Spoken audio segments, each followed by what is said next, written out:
Good morning. I would like to call to order the March 10th, 2026 meeting of the Santa Cruz County Board of Supervisors. Will the clerk please call the roll? Certainly. Supervisor Cummings? Here. Hernandez? Here. Koenig? Here. DeSerpa? Present. And Martinez. Here. For those who feel more comfortable speaking in Spanish, let us know and someone will translate your comment into English. And for those who require translation throughout the entire meeting, we ask that you make those arrangements in advance by visiting our office, the clerk of the board's office in person, or sending an email to cobstaff@santacruzcountyca.gov, or by calling our office at 831-454-2323. So now we will have our moment of silence. Do any of my colleagues have anybody they'd like to recognize during today's moment of silence? Supervisor Koenig. Thank you, Chair. I'd like to dedicate the moment of silence to Harvey John Nicholson, father, husband, brother, son, grandfather, banker, and community leader. Harvey helped to found Coast Commercial Bank, and when the 1989 Loma Prieta earthquake devastated Santa Cruz County, Coast Commercial Bank was the only bank actively lending to help rebuild the community.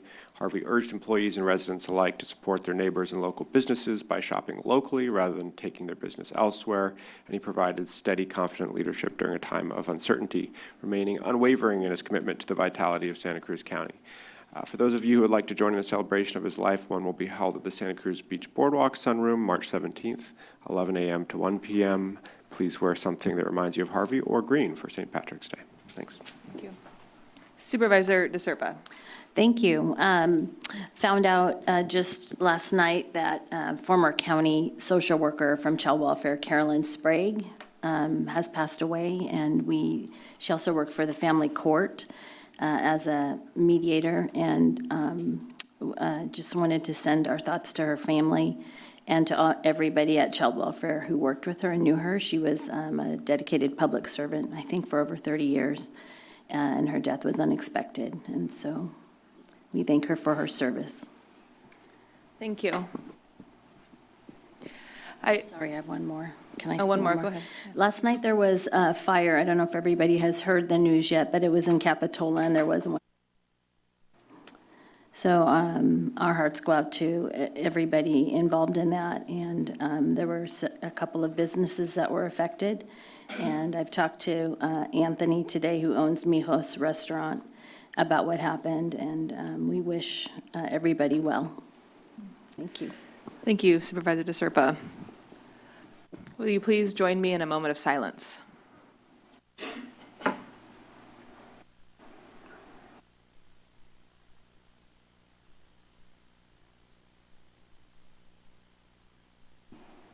Thank you. Please join me in the Pledge of Allegiance. I pledge allegiance to the flag of the United States of America and to the republic for which it stands, one nation, under God, indivisible, with liberty and justice for all.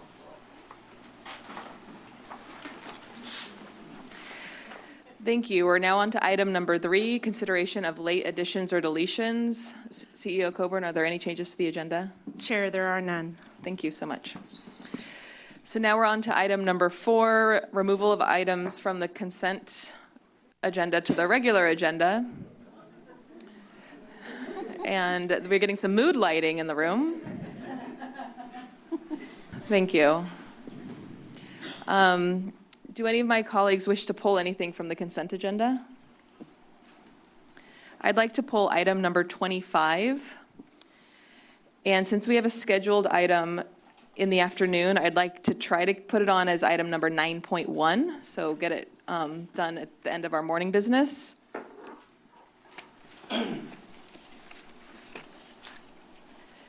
And with that, we'll move on to item number 5, which is public comment. I'd now like to invite public comment on any item on the consent or closed agenda or any subject matter that's within jurisdiction of the board. If you wish to speak on items that are on the regular agenda, I'm going to ask that you speak on those items when the item is heard. So for example, if you are here for the item related to SHIELD, that would be an item on the regular agenda, which is item number 7. If you intend to speak this morning, can you please form a line in front of us so we can see how many people are here? It looks like we have a little more than a handful of you. And Madam Clerk, how many people are raising their hands on virtual? Currently, we have 3 people with their hands raised online. Great. So that being the case, I'd like to set the public comment period for 2 minutes each. And you're welcome to begin. Good morning. Good morning. Good morning. My name is Carol Bjorn. Have you heard about the executive order on glyphosate production signed by President Trump?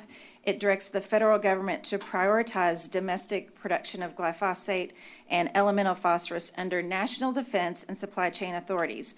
The stated rationale is food security and national resilience. However, I submit to you that the biggest threat to our food supply right now is not the lack of glyphosate, it's the lack of farmland.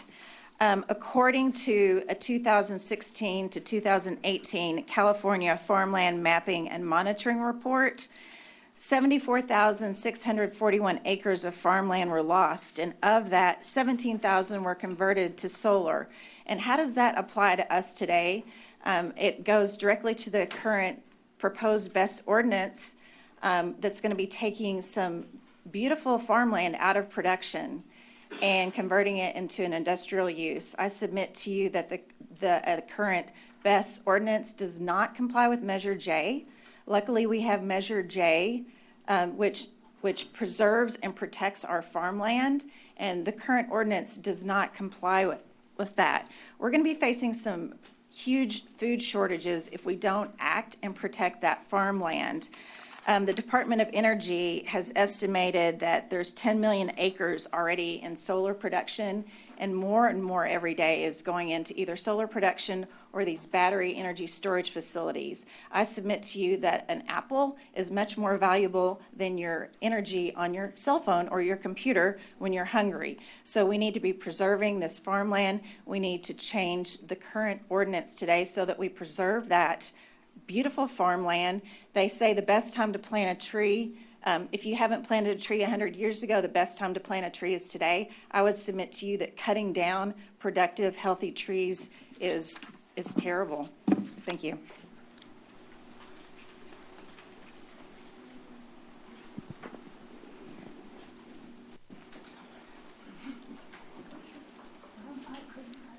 Good morning, Supervisors. My name is Len Wong, and I'm the Health Equity Officer with the Behavioral Health Division in the Health Services Agency. I'm also a licensed clinical social worker, and I'm joined by my HSA and HSD colleagues, Jorge Duque, Brenda Campbell, Robert Annan, Whitney Barnes. This morning, we want to thank you for proclaiming March as Social Worker Appreciation Month. We also want to take a moment to acknowledge and appreciate the mission-driven work that all of the social workers in the county do every day. Social workers work every day not only to support and walk beside the individual they serve, but to also actively advocate for more fair and just systems, to create healthier communities and opportunities for all, regardless of a person's identity. On the day-to-day, social workers hold the care, pain, and grief of the people we serve. We might sit with a family who experienced the death of a child. We might help a client start to rebuild their life and begin again after incarceration. We might be the first to hear a client's disappointment in their voice after relapse. This work is hard, but we also get to bear witness to change and joy. We hear the joy in young people when they tell us they killed it in their band's performance at a talent show. We get to witness the love when families are reunified after child welfare system involvement. We get to jump for joy with our clients when they achieve their goals and we see the healing beaming from their eyes. We often get the honor to bear witness to life's real miracles. Thank you again to all the social workers, the miracle workers in the county that continue to help heal our communities and create more fair and just systems. You change lives. Thank you again to the Board of Supervisors for appreciating our contribution to our county. Thank you.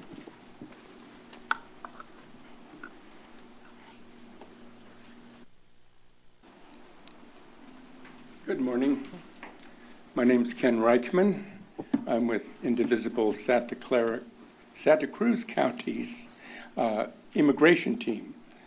We're focusing right now on issues surrounding arrest, detention, and deportation of immigrants. And what I would like to address today is to receive help from the board or from SHIELD to clarify a statement that Sheriff Clark made in a recent press briefing with Jimmy Panetta. And I say this in all respect for the sheriff. I think he's doing a good job from my limited experience. In this press briefing, its focus was to reassure the community of assistance when ICE comes. And the sheriff said, we at law enforcement have a duty to intercede. If we are present, we see things like excessive use of force or blatant violations of the law, we have a duty to intercede. That goes the same with the federal law enforcement. Now, this is a bold statement. Only a few police chiefs across the nation have made this statement. My concern is that it may be confusing. It may give people a sense of false security in that part of the process is the sheriff will not be present when ICE is around. Therefore, they won't be there to see any infractions, and they won't be able to intercede and help us. Thank you. Thank you.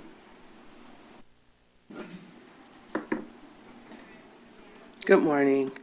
Gloria Carroll, Child Welfare Director. I just came in to thank the board for the acknowledgement of Social Work Appreciation Month.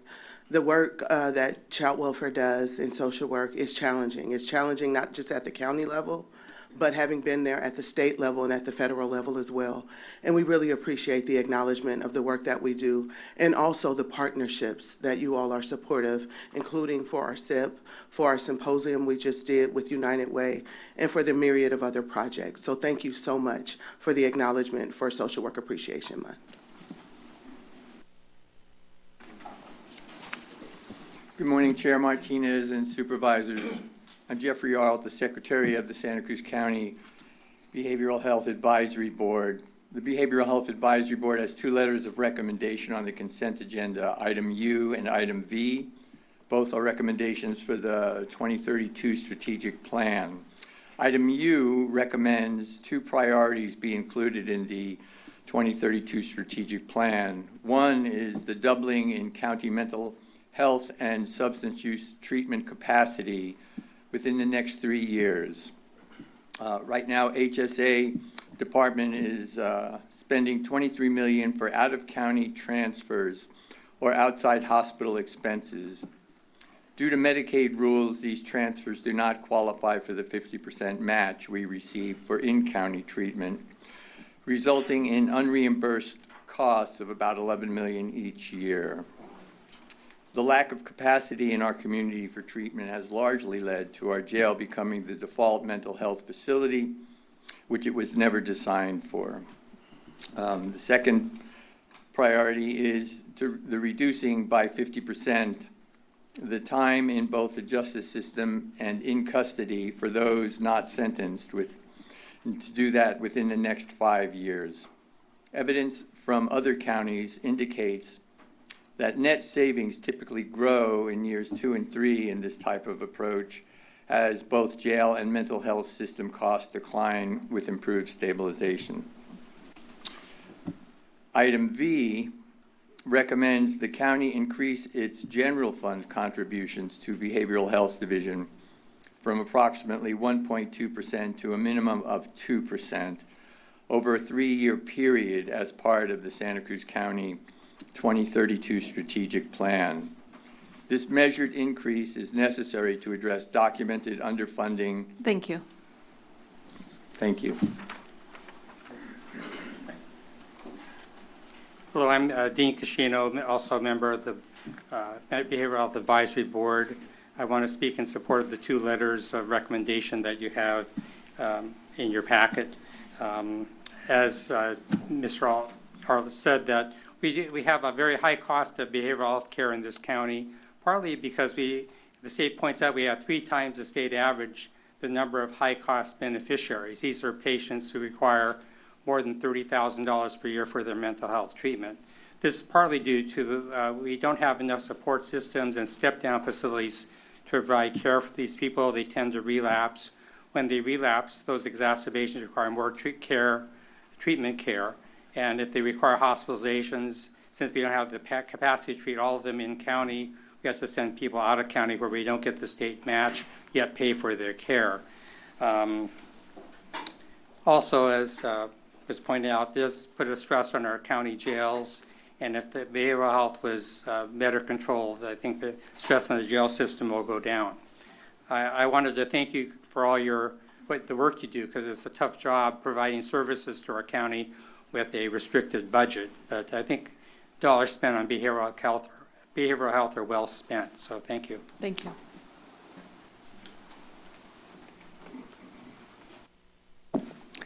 Good morning. My name is Becky Steinbrunner. I live in rural Aptos. I want to just follow up on what the gentleman just said about the number of high-cost beneficiaries in this county.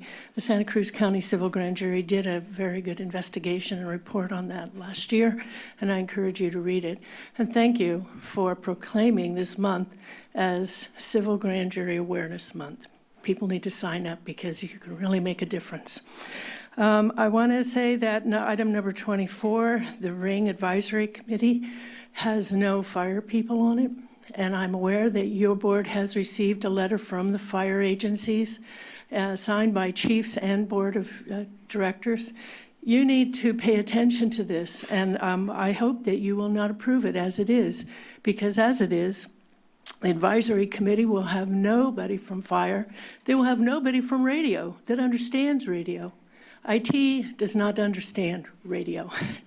So please pull this off and take a look at it. And if you want to fund this, you need to reallocate Prop 172 money to do it indefinitely if you're going to do this, because the fire agencies cannot afford it. I want to say that Measure J is intact. We are lucky to have this in our county to preserve our agricultural farmland. As Ms. Bjorn said, as written, the county's best ordinance violates Measure J because it would allow changing use of agricultural land for a large industrial battery energy storage plant, and that is not allowed under Measure J. So please take a look at that and do not allow that provision. And I want to say that I'm very disappointed that the March 24th meeting that was to be held in Watsonville was rescheduled to be here. I request that once a month, there is a meeting in Watsonville for your board. Thank you. Thank you. Good morning. I'm Judy Rosella Myers, and I live in District 1, and I'm proud to say that I actually served on the Santa Cruz Civil Grand Jury for a whole year, 98, 99, and I learned so much about how things actually work here, and I want to thank all the supervisors in the past and now who have protected the people of this community and our environment from the pesticides and all of that have threatened our well-being and healthy living conditions here in Santa Cruz. We have the opportunity once again, and the thing that triggered this for me to come down here today was I watched a PBS special on Rachel Carson, who wrote The Silent Spring. And she was a huge advocate of the effects of toxins in our environment and the long-range effects. And I've come here many times to speak about the unknown effects of when things go wrong with the best batteries. You have no idea how it's going to affect us in the long run. And I have a husband who was in Vietnam exposed to Agent Orange, and those effects did not show up for almost 50 years. So I want you to be very careful in your decisions in the future about what you're exposing our environment to. I came here from LA County because this was less toxic. So please, please try and keep it that way and help protect Measure J in our community. Thank you. Thank you.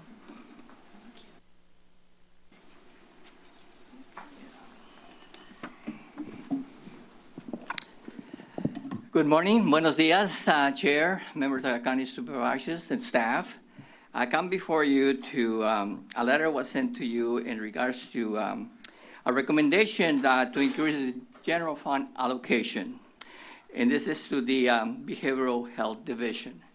It's a very important to increase to a 2% for a 3-year span. I just going to give you very briefly, we're talking about the 2027 to 28 to increase the general fund allocation from approximately 1.5 million, which includes the 1.4%. For year 2028-29, 1.9 million, which is an increase of 1.65% in the general fund. And then in the third year is 2029-30 to increase the final $2.56 million, which is 2%, which is a total investment for the behavioral division of $6 million. It's very important for the behavioral division to have that allocation from the general fund. So with that in mind, I would like to make sure that you support our advisory board recommendation to you for the members that you are appointing to us. It is very important, and I thank you to continue to support our behavioral and mental health services. That recommendation is very important to benefit not only to the children, the youth, especially the elderly population in Santa Cruz County. So I think the community will appreciate that increase to our residents of the county of Santa Cruz, and I thank you. Thank you.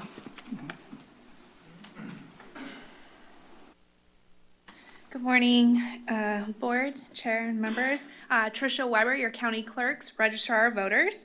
And I wanted to congratulate my staff for putting together and working with our partners at the County Office of Education, the United Way, and Cabrillo College for putting together the 27th of February's Youth Civic Summit, where we saw around 200 high school juniors and seniors come and join us for a full day of civic education.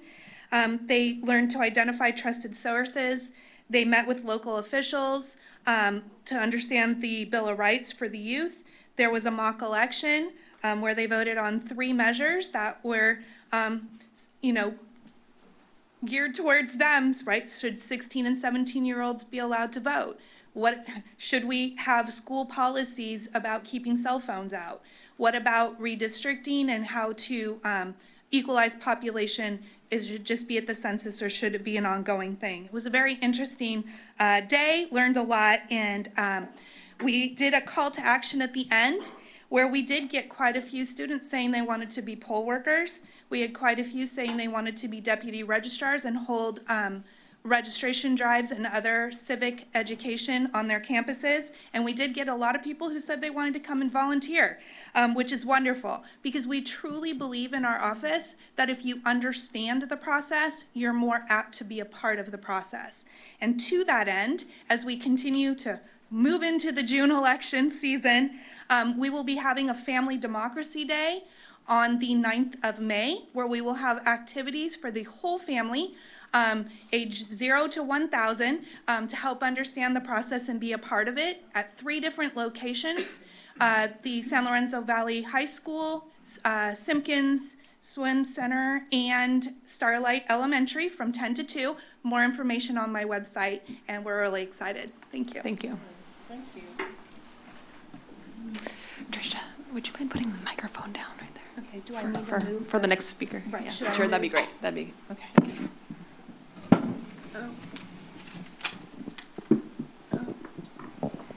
Thank you for your assistance. Yeah, I'd rather have. So that's why I was moving it. That's good, thank you. Hi, my name is Stephanie Auld, and I came to tell you today that the, do I need to? Yeah. Okay. Okay, thank you very much. I came to tell you today that the Senior Council does not represent or advocate for the disabled. This means that the Master Plan on Aging does not include the requirements of the disabled. When I said this to CEO Clay, he quipped, well, Stephanie, it is called the Master Plan on Aging. And I responded, well, I guess then I need to create a disability council. So I wanted to explain the reason why we need a disability council. There are 29,000 disabled residents in Santa Cruz County. 7.4 of the disabled are under the age of 65. They face a poverty rate of 18%, which is about double that of able-bodied peers. The working age disabled between 18 and 59, half of them do not work, and many face earning about 2/3 of what their able-bodied peers earn. Additionally, there is a 19% increase in the long-term homelessness among disabled adults. So we need a hybrid disability council that acts as both a government-appointed advisory board as well as a gathering table for service providers and advocates to coordinate. It needs to have formal triggers that require public authority to come to the board to talk about, the minuscule amount of housing that we have that is wheelchair accessible in this county. Thank you. Thank you. Is there anyone else in the room who'd like to speak to us today? Seeing none, Madam Clerk, will you please call the first online caller?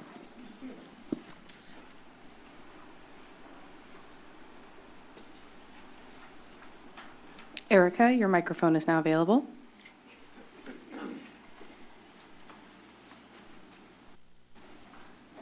Thank you.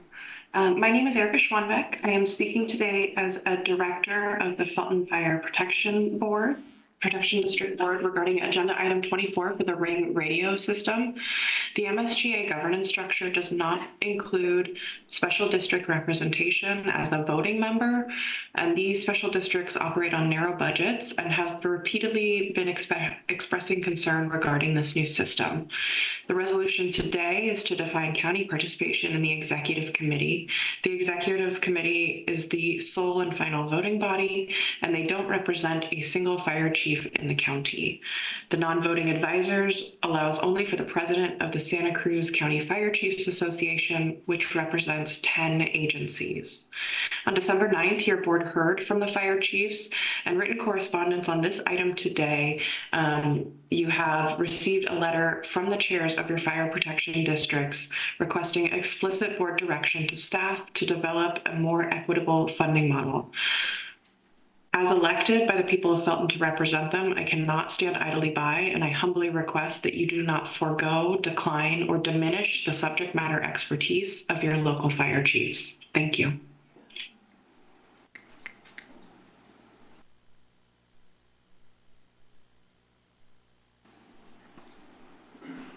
Odalis, your microphone is now available. Hello, good morning, Supervisor and staff. My name is Odalyn Mendoza. I would like to share some feedback and stories that I had heard about the Semillitas program. For many families, having a savings account can be difficult, especially now that the cost of living keeps increasing. Many families live day to day and do not always have the opportunity to think about long-term expenses, such as a cost of higher education. Programs like Semillitas can make a big difference when families discover that their babies or toddlers already have a savings account start for them. It creates hope and also motivation for them.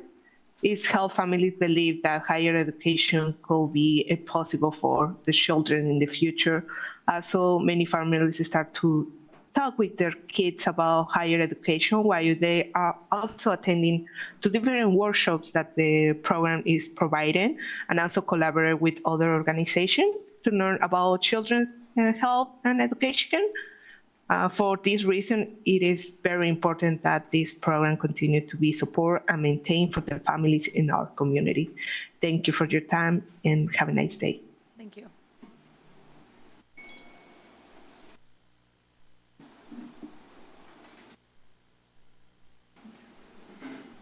Tim, your microphone's now available. Hello, thank you so much for allowing me to speak today. Can you hear me? Yes. Excellent. So I just wanted to say that I am quite supportive of all the comments that I just heard. As some of you know, that things like behavioral health and environment, that's kind of like ground zero for me. So I appreciate all these comments, and anything that can make things a little better for people that have disabilities, I think, I feel that has huge benefits for society in our county, for sure. It's hard enough as it is for these people to start out young in life and to have a disability, and then to be moving around and to find so few accommodations for them, that are essentially barriers to all of them being able to be productive in society and to be able to care for themselves. So, I have to be supportive of these comments, okay? And short word here on our government. I just wanted to say I don't appreciate the federal government just appointing these U.S. attorneys, in a way that is illegal. I don't see how, with ICE and what they're doing and violating all of our laws, and at the same time, this lack of appointment of properly appointing U.S. attorneys can improve my safety in society and lower my fear. So I'm not sure what they're doing, but I think Donald Trump needs to side with the U.S. Constitution and not with the concepts of Osama bin Laden. Anyways, thank you very much. Thank you.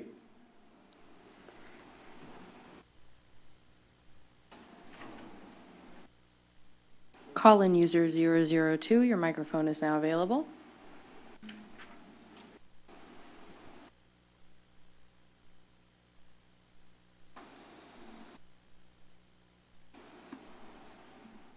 Hey, good morning. My name is James Ewing Whitman. I normally like to show up in person, but I can't today. So I'm just being in observance and listening to what other people were saying. I appreciate what Carol Bjorn brought up about the glyphosate and the poisoning of our food. How does that relate to the best battery plant? If all that land was tested, it's already been toxified by the accident that happened a year and a half ago. So once again, we are all in this together. And I suppose if I were to make disparaging remarks, I'd just as soon make those to looking at people in the eye. So obviously I don't have that opportunity, even if I wanted to. I want to make note that there's some really interesting things going on the other side of the planet.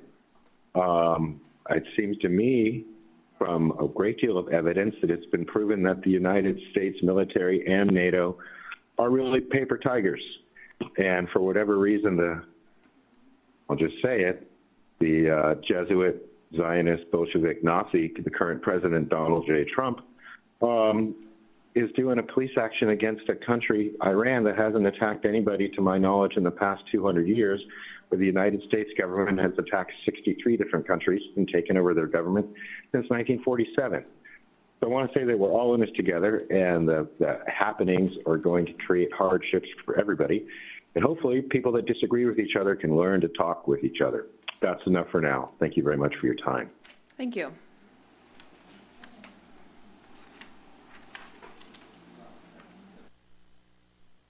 Call-in user 204, your microphone is now available. Hi, good morning. Hi, good morning. My name is Diane Denton-Jones. I live in Watsonville. I'm calling in today to encourage all the supervisors to really look into alternative batteries that don't burn. I live close to Minto Road, and I know that there's companies, Alyssum is one of them, that provides a sodium-ion battery that won't burn. It will take away all the mitigation, fire mitigation rigmaroles that we're having to go through. It would protect the community. It would protect our farmland. It would protect our way of life down here. So really take the time right now to demand New Leaf comes up with an alternative battery for that site. We do not need a flammable lithium battery to be set in our county and set a precedent for taking over farmland and creating this much disturbance. Over 150 people came to a local meeting on March 28th, February 28th, and are concerned.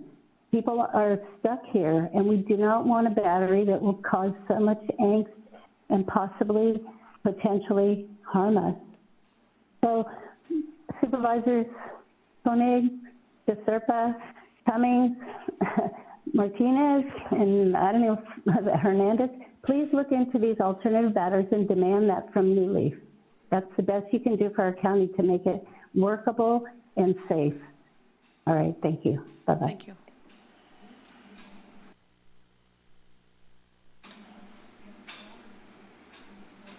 Call-in user 1, your microphone's now available.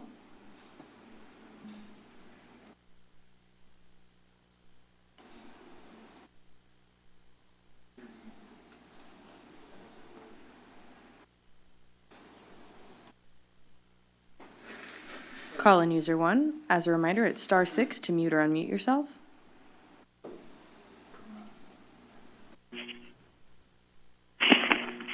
Marilyn Garrett, I'd like to refer people to a film, Earth's Greatest Enemy, the U.S. military.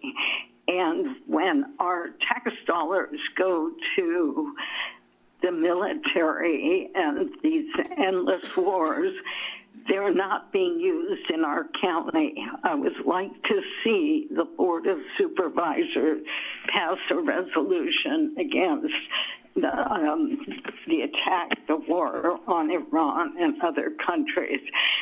The U.S. Military is the greatest polluter. I just listened to the first part of Democracy Now!, and U.S. and Israel are absolutely destroying Iran and bombing oil facilities.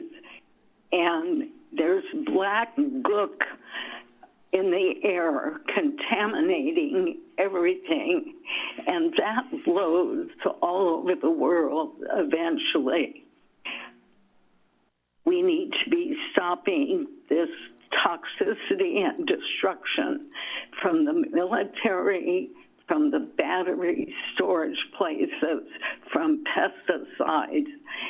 And I urge you to work on behalf of the health and well-being of the community. No wars, no battery plants, ecological agriculture. Thank you. Thank you.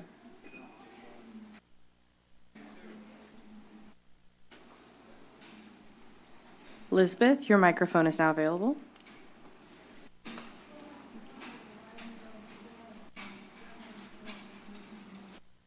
Good morning, Chair and Supervisors. My name is Lisbeth Silva, and I'm speaking today on behalf of Watsonville Law Center. First, I want to thank the board and the SHIELD Subcommittee for the work that has gone into these recommendations and for recognizing the importance of protecting access to essential services in Santa Cruz County.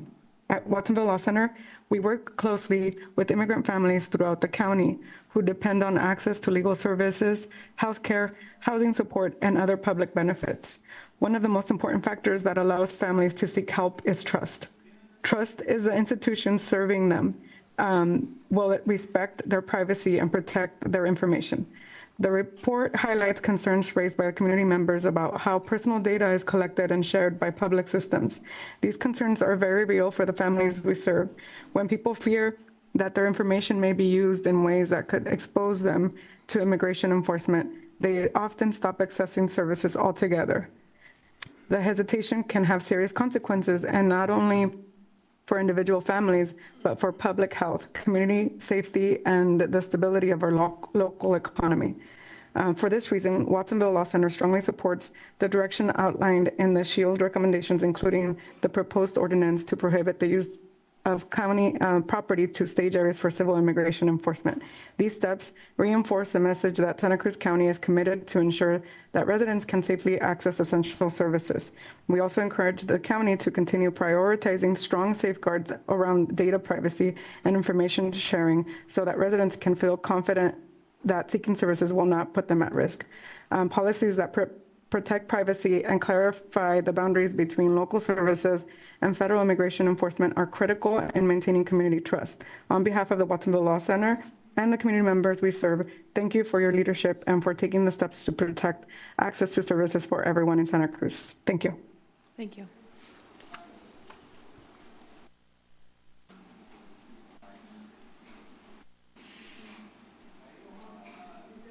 Harmony, your microphone is now available. Thank you so much. Good morning, Chair Martinez and each supervisor. Once again, I'm writing or speaking to each of you from my new office here in the Watsonville Law Center. I'm also speaking on behalf of the Santa Cruz County Immigration Coalition and the Child Care Safety Plan Coalition. I want to thank you for your support of all of those organizations, and again, for all your incredibly hard work balancing so many competing factors. I recognize it's challenging. I wanted to thank you for the ordinance that would ban the officials from using county-owned facilities for immigration enforcement, and I would like to ask that you consider making an amendment to that so that it says the word property instead of the word facility. And I believe that could expand to also prohibit the use of mass surveillance cameras. And we all know the danger of collecting that sort of data. So I would appreciate that consideration. Also just wanted to make notice that the Santa Cruz County Immigration Coalition did send a letter just recently to the SHIELD Task Force, very appreciative of that force being created. And we really want to request that the Santa Cruz County Immigration Coalition, which comprises over 100 people representing both community-based organizations and grassroots projects, the individuals working daily with immigrants, are included in all actions of the SHIELD committee. We really appreciate being included in meaningful decision-making, and would like access to records of that meetings that have already taken place. We would appreciate being able to join the Belonging to the Bay convenings and just make sure that we have meaningful participation in that really important process. Thank you so much, and appreciate all your hard work. Thank you. Madam Clerk, how many more callers do we have online? At this time, we have one individual with their hand raised. Okay. To that one individual or anybody else on the call, just a reminder today, at this moment, we're hearing comments on general items on the consent agenda and not items on the regular agenda. If your comment is related to something on the regular agenda, including the SHIELD report, that will come up as item number 7. Thank you. Chair, the speaker has put their hand down. We have no further speakers that might online. be the case. I appreciate everybody's flexibility as we continue to navigate the right time to speak on different items. So now I'll close public comment period and go to item number 6, which is action on the consent agenda. Supervisor Koenig. Thank you, Chair. On item 19, directing the board chair to send a letter of support for SB 1078, measure that would authorize the Board of Supervisors to seek voter approval for a countywide transactions and use tax. I'm cautiously supportive of this item today. I do think we need all the options available as we approach a very difficult budgeting year, and we'll can look at this option in more detail. That said, I think we're beyond the time where we can hope that new taxes pass simply because they are the right thing to do, and we've entered a time where voters are considering, can I afford it? And I think the answer is increasingly going to be no. $27 million a year that would come from a half-cent county sales tax needs to come out of somebody's pockets, and it could have a large impact on businesses as well. I'm also worried about the message it sends to the state at a time when the word is increasing that they're awash in AI money. Maybe we should be asking them to send some of those funds down to us to deal with the myriad of mandates that they've put on us. And I'd also reference the policy county budget policy linked to item 9 today, which is the County of Santa Cruz Policies and Procedural Manual General Fund Budgeting Principles, Use of Resources. It says that the county shall minimize the allocation of local resources to overmatch or replace lost funding from outside revenue sources, and it goes on to say the county shall operate state or federal programs based on the level of funding provided and shall not backfill reductions with county general fund except when local priorities dictate the need for continuation. So I think we should consider asking the chair to include a reference to the general fund budgeting principles and explain that we cannot backfill all state and federal funding and request additional state assistance as well in our letter supporting 1078. On item 44, approving the SoCal Drive multimodal project from State Park Drive to Freedom Boulevard, Phase 2. I'm excited to see this move forward. I do think that there should be some expectation in the future that District 4 participate as far as its consolidated grant requests. This is one of the 3 major thoroughfares in the county, and ultimately getting from north to south. It's not just a 1st and 2nd district issue. Certainly there's a lot of District 4 residents that use SoCal Drive. So I know we spent a lot of money, the consolidated grant money in District 4 this past cycle, and I would expect that District 4 will participate in this project in the future.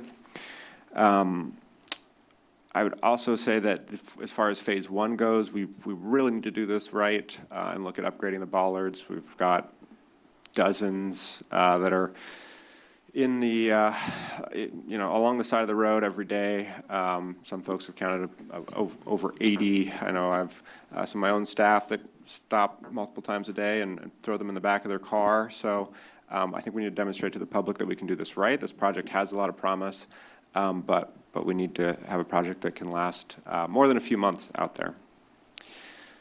Finally, item 47, adding another $160,000 to a contract for the Freedom Lake Restoration and Increased Access Park Project. I'm going to vote no on this. If this were ordinary times and we had sufficient money, I'd say this is a great project. But they're not, and we don't. It's already unusually hot outside. There is no rain in the forecast. It's a fair bet that vegetation is going to dry out quickly this year. We should be using the new limited Measure Q funds that voters entrusted to us to urgently reduce fire risk for our community. Instead, we've literally wandered into a swamp. Staff will argue that we're going to use this local investment to leverage state money and so on and so forth, but there is $2 million in state money for a shady fuel break on SoCal San Jose Road that is at risk right now. So I'm sorry, but no, I don't think planning to remove pampas grass out of an old swamp is the right investment at this moment. We should be working overtime to turn every road into a fire break, the way the Civil Grand Jury recommended in their 2020 report, Ready, Aim, Fire, Santa Cruz County on the hot seat, and CAL FIRE's 2022 Community Wildfire Protection Plan. We don't need more reports. We need to execute on the ones we already have. Thank you. Supervisor DeSerpa.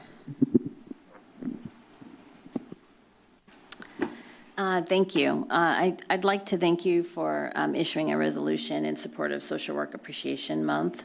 The theme of this year's month is, one second. The theme of this year's month is, drum roll, uplift, defend, and transform.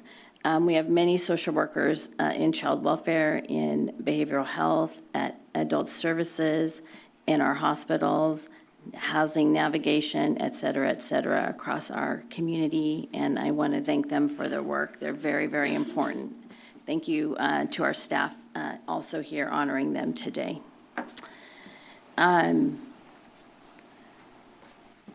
Regarding the comments that Supervisor Koenig made, I want to thank him for pushing his road money to the SoCal and Highway 1 expansion and corridor, even though it's not really in his district. He provided needed matching funds for improvements in our transportation, significant transportation corridors. And I agree with him that District 4 should think about providing a similar match in the future for continuing improvements in that area. Or not just that area, but continuing improvements moving down the highway. So thank you very much for bringing that forward. I'm actually in support of the Freedom Lake amount of money that's offered. It's a very special area that has keystone and important amphibians and animals there that need to be, and that lake needs to be restored on behalf of not only the people of Santa Cruz County, but for the animals that live there. It's a very important wetland area, so I'm in support of that today. I wanted to talk about item 16 for a minute. This is a treasurer's investment transaction report. I think it's 16. For the month of January. It's curious to me that in the backup for this particular item, it doesn't actually list out how much money we're making on this investment, and I'd like to potentially have a report come forward to this board which talks about how the firm is chosen that invests this money, how much every month we are getting on this investment, and where that investment goes. I believe it goes into the general fund, but it's not clear from the backup, so I'd like to hear a report on that in the future. Similarly, on item 17, there's money that, about $100,000 that will be transferred into the general fund that is unclaimed. Some of that money includes, in my mind, easy to locate agencies like the Sheriff's Department in a different county. There's $3,000 that we are moving into our general fund. It is curious to me why there are so many names and agencies on that list that somehow we can't figure out how to get them their money back. So I'd really like to hear more about how we're doing that in the future, because it just doesn't seem fair.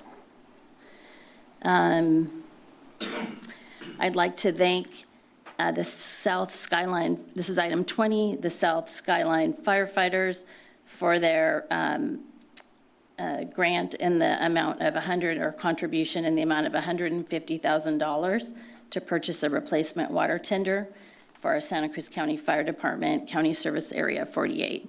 We really appreciate that, and we'll be able to actually get a tender that serves the needs of Santa Cruz County in a better way. And then we've heard from many people about to adopt a resolution establishing the Regional Interoperable Next Generation Radio System Advisory Committee. And I know that we'll be looking carefully at the makeup of that committee. So I thank staff for making sure our fire chiefs are well represented there. Lastly, item 26, direct the board chair to send a letter of support for Assembly Bill 1923, a measure providing additional funding to the Distressed Hospital Loan Program, to the bill's author, and a copy to our legislative representatives.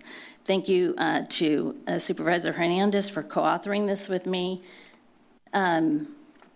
Obviously, we have a hospital in our South County that's very distressed right now, and we want to try to do everything that we can in our power to try to save the hospital for our community and for the 650 employees that are there now. And we stand with CEO Stephen Gray and the employees of that hospital to try to save the services there. So thank you very much. Thank you. Supervisor Hernandez. Thank you, Chair. First and foremost, I'd like to thank and congratulate all the social workers. You know, all the work that you do is critical to our community. And so I want to congratulate you on Social Worker Month.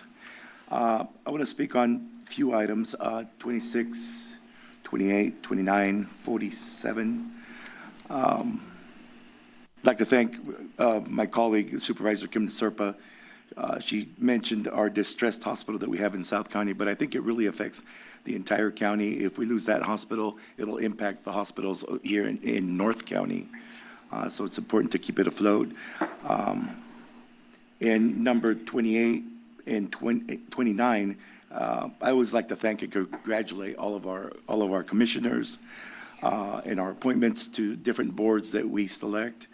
So I'd like to thank Ali Ayad for joining Community Action Board and Jennifer Willis for joining the Emergency Management Council. With number 47. This isn't necessarily in my district, but I do want to thank Parks and Supervisor DeSerpa for moving this item forward. This is it's a huge asset for not just the Aptos area, but even for South County.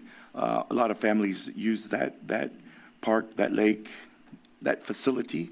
And for a while, it's been closed, and so it's good that it's reopening and that, Watsonville Wetlands Watch is going to do some restoration along that lake because it's something that's really needed in our community. Thank you. Supervisor Cummings. Thank you, Chair. I had a quick question for County Council because it sounds like there may be some additional direction and discussion on item number 19. Would it be appropriate to pull that at this moment in time since it sounds like there's additional direction? This is the directing the board chair to send a letter of support for Senate Bill 1078.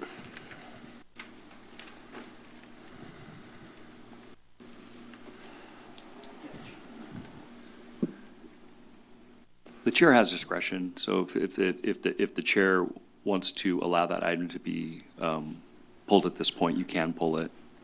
I mean, given there might be, because consent generally, we make comments and then we pass consent, and given there may be some back and forth in exchange, I would like to ask we pull that so we can continue moving through the meeting. Let's make that decision at the end. Let me hear your comments on that item. I have some comments, and we might be able to just tack the additional direction on at the passing of the motion, unless you have something that deviates wildly from. No, I just need some, I guess, I'll come back to it at the end, but I need some clarification on what the additional direction would be on the item. And so I'll just say that, item number 19, we're in very challenging times right now. I don't think any of us ever anticipated how badly the federal government would be attacking local communities and states in this manner. And, what this item is actually asking to do is to increase, to ask the state to allow us to increase our sales tax above what would normally be allowed. And this is something that would then need to go to the voters for the voters to adopt it. And so all we're really asking is for that permission from the state so that we could ask the voters whether they would want to allow us to increase our sales tax beyond what normally would be allowed.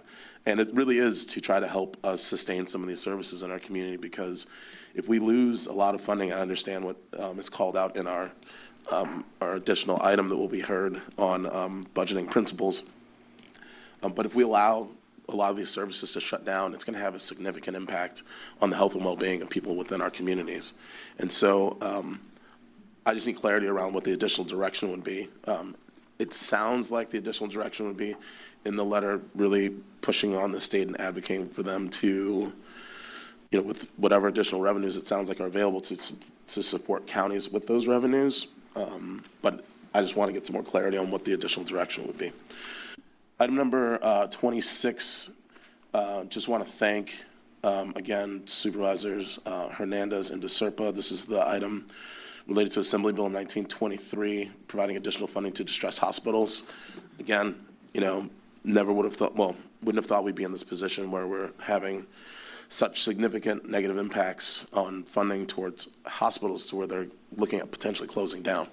And and to Supervisor Hernandez's comments, not only would it have an impact on our local hospitals, but our local healthcare systems, also the hospitals in Monterey. And so we really need to do everything we can during this critical time to figure out how we can keep things afloat. Hopefully through November we have, changeover in Congress. And I think that actually today is going to conclude my comments. So Appreciate that. Oh, and so, with 19, I guess, with item number 19, I guess it would be worth getting some clarification on what the additional direction is going to be, and there may be some back and forth on that, so. Okay, let me see, Supervisor Koenig, if you can just clarify the question briefly, and if so, we'll maybe be able to keep it on the consent, otherwise we will pull it off. Yeah, I don't think the changes or the additional direction I'd recommend are all that significant. Just that we include in the letter the chair writes a reference to our general fund budgeting principles and the fact that under no circumstances are we going to be able to completely backfill all state and federal losses purely with general fund money, and we do request additional state assistance to do so. And can I just ask CEO Coburn to weigh in on that additional direction? Yeah, so regarding this measure, this is really intended to help us should the state decide not to do anything. I think depending on how it's phrased, the additional language would be okay. I just don't want to get in a situation where at some point we are going to be advocating around CSAC's ask that they're preparing to submit to the state legislature for a long-term solution addressing the HR 1 cuts. So this is in preparation for whatever outcome might come in the future. So I just think we should be careful. I don't want us to hurt any sort of advocacy around that future ask of the state legislature. Is that satisfactory to you? If that? Yeah, I think so. I mean, we're just setting expectations on our side that, we're going to do what we can, but we can't do it alone. Exactly. All right, so I'll move into my consent agenda comments, and when someone makes a motion, we'll hear the language directly. I could start with that item, actually, item number 19. I did want to thank Senator Laird for carrying this measure for us. It's important to note that this does not authorize a new tax today. It rather just allows us the flexibility to put something on the ballot before the voters in the event that we, as a board, decide that that's what's necessary for our budget.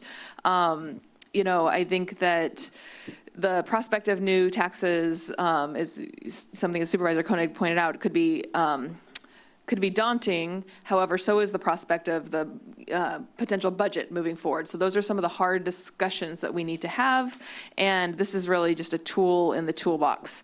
I support what I hear CEO Coburn saying as far as doing this in alignment with our advocacy with CSAC and our state advocacy. I don't think it hurts to say that the county's general fund can't backfill all of the cuts and the unfunded mandates from the state, because that's true. And so I think that that's a helpful message, remembering that this letter is intended really to just support Senator Laird as well as Assemblymember Pellerin and Addis as they move this through the state legislature to support Santa Cruz County's request. On item number 24, this is the item related to the Ring radio system. I'm in support of forming this advisory committee. As a reminder, this will be subject to the Brown Act and therefore transparent in its decision-making, and I do thank the committee members who are willing to serve. I also really want to thank the fire districts for engaging with us in several conversations as we prepare to make the transition to Ring. Personally, I have spoken to many of the chiefs in my district a number of times, and I know what their concerns are.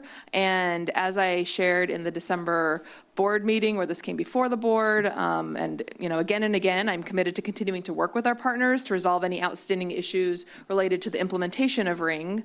We know that the price tag is a lot to swallow, and I am still hopeful that we can bring down the costs at the local level. For example, just at the last meeting, we supported a letter for the county to apply for $5.4 million in federal funding to do just that. And so we want this system to work for everybody. We all know and agree that continuing with our current outdated system is not an option. It's not in the best interest of public safety. And so I hope that we'll be able to do that with all emergency services using the platform. And I'm committed to supporting the county as we navigate the time we have as we continue along this implementation. On item number 26, requesting that the chair send a letter in support of AB 1923, the Distressed Hospital Loan Program. I also want to express my support and thank Supervisor Hernandez and Supervisor DeSerpa for bringing this forward. While Watsonville Hospital isn't in my district, we know that the healthcare safety net is extremely fragile, and an impact to hospitals in South County will have a direct impact on the health and well-being of every resident in Santa Cruz County. And so I am deeply committed to supporting Watsonville Hospital through the next number of months as we help them find some sustainability. And finally, on item number 35, which is adopting a resolution authorizing an amendment to their home key agreement with the Veterans Village, I want to express my gratitude to Housing for Health leadership and staff, the Veterans Memorial Building Board, and the developer Danco. This has been a collective effort to secure tax credits that will make it possible to complete the Veterans Serving Project located in the 5th District. It has taken a long time to get the right formula of funding and the right partners to the table to see this project through. And I'm very excited that we're going to actually get to see some progress at the old J. Timberland site, which is kind of an iconic site along Highway 9, and look forward to seeing that project completed and able to serve veterans and their families. So with that, I'd like to see if there's a motion on the consent agenda, and I think I'll ask Supervisor Koenig to do it with your additional direction and see if we have further dialogue. All right, thank you, Chair. I'll move the recommended actions with the additional direction on item 19. The Chair include a reference to the county's general fund budgeting principles in regards to backfilling state and federal reductions, and explaining that the county will still need additional state assistance in order to make these programs whole. Second. We have a motion from Supervisor Koenig and a second from Supervisor Hernandez. Is there further discussion? Supervisor Cummings? Yeah, I just wanted to read this one section. So county shall minimize the allocation of local resources to overmatch or replace lost funding from outside revenue sources. And within that section, it says, the county shall operate state or federal programs based on the level of funding provided and shall not backfill reductions with the county general fund except when local priorities dictate the need for continuation. I think that that's maybe a good section to reference and really emphasize that, you know, we need to continue these programs, and we're going to do our best to do so if should we be able to increase our sales tax and put that before the voters. But then to Supervisor Koenig's point, really emphasizing that we do need the state to help us, you know, backfill these reductions. So that's my only comment. So we have a motion on the floor and a second. Any further discussion? Madam Clerk, will you call the roll? Certainly. Supervisor Cummings? Aye. Hernandez? Aye. Koenig? Aye, with a no vote on item 47. DeSerpa? Aye. And Martinez? Aye. Motion passes as stated. That's good. Okay. All right. We will now complete the consent agenda and move on to our regular agenda. And the first item that I'm going to call is item number 7, which is to consider the first report and recommendations of the ad hoc board subcommittee to safeguard health, inclusion, essential services, and local defense, and approve in concept an ordinance of the Board of Supervisors adding Chapter 10.07 to the Santa Cruz County Code to prohibit the use of county property for civil immigration enforcement and take related actions. So as a reminder of process, I'm going to be presenting this report on behalf of the SHIELD Ad Hoc Committee, as well as comments from Supervisor Hernandez. I'll then return to my colleagues on the board to ask questions for myself or any staff in the room. After that, we will go to public comment, and then we'll bring it back to the board for deliberation and direction. I see that. Okay, there we go. Thank you. So in the context of increased federal immigration enforcement actions and federal budget cuts to services that disproportionately impact our migrant community, the board authorized the formation of an ad hoc board subcommittee to work on making sure the county is prepared. We called this ad hoc subcommittee, the SHIELD subcommittee, which stands for Safeguarding Health, Inclusion, Essential Services, and Local Defense. This is our first report back after quickly taking stock of where the county is and the concerns that have been communicated to us.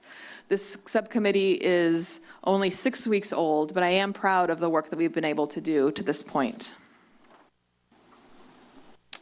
So let's start with who the subcommittee is. The SHIELD subcommittee, the SHIELD is a subcommittee of the Board of Supervisors. So what that means is that it's comprised of a minority of the board, so 2 supervisors, that's myself and Supervisor Hernandez. And we count on the participation of the CEO's office, who will be working with key county personnel, community partners, local and regional partners, and others. The SHIELD subcommittee was established to support Santa Cruz County's coordinated, lawful, and timely preparedness in response to increased federal immigration enforcement actions.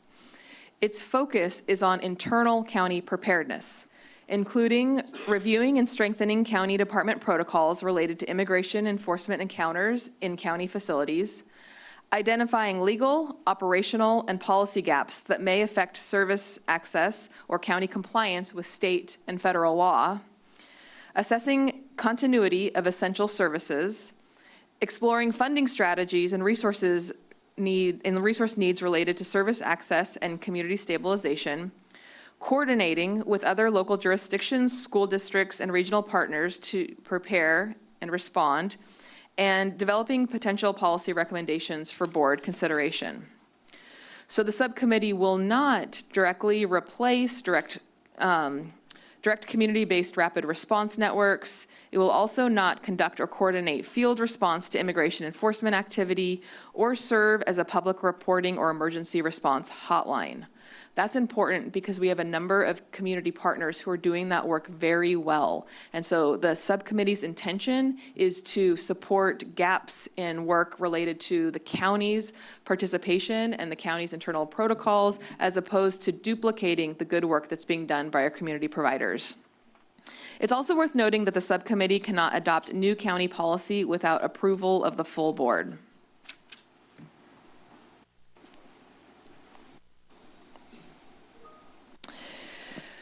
So one of the most important roles of the subcommittee is also to engage and partner with our local community organizations and our partners.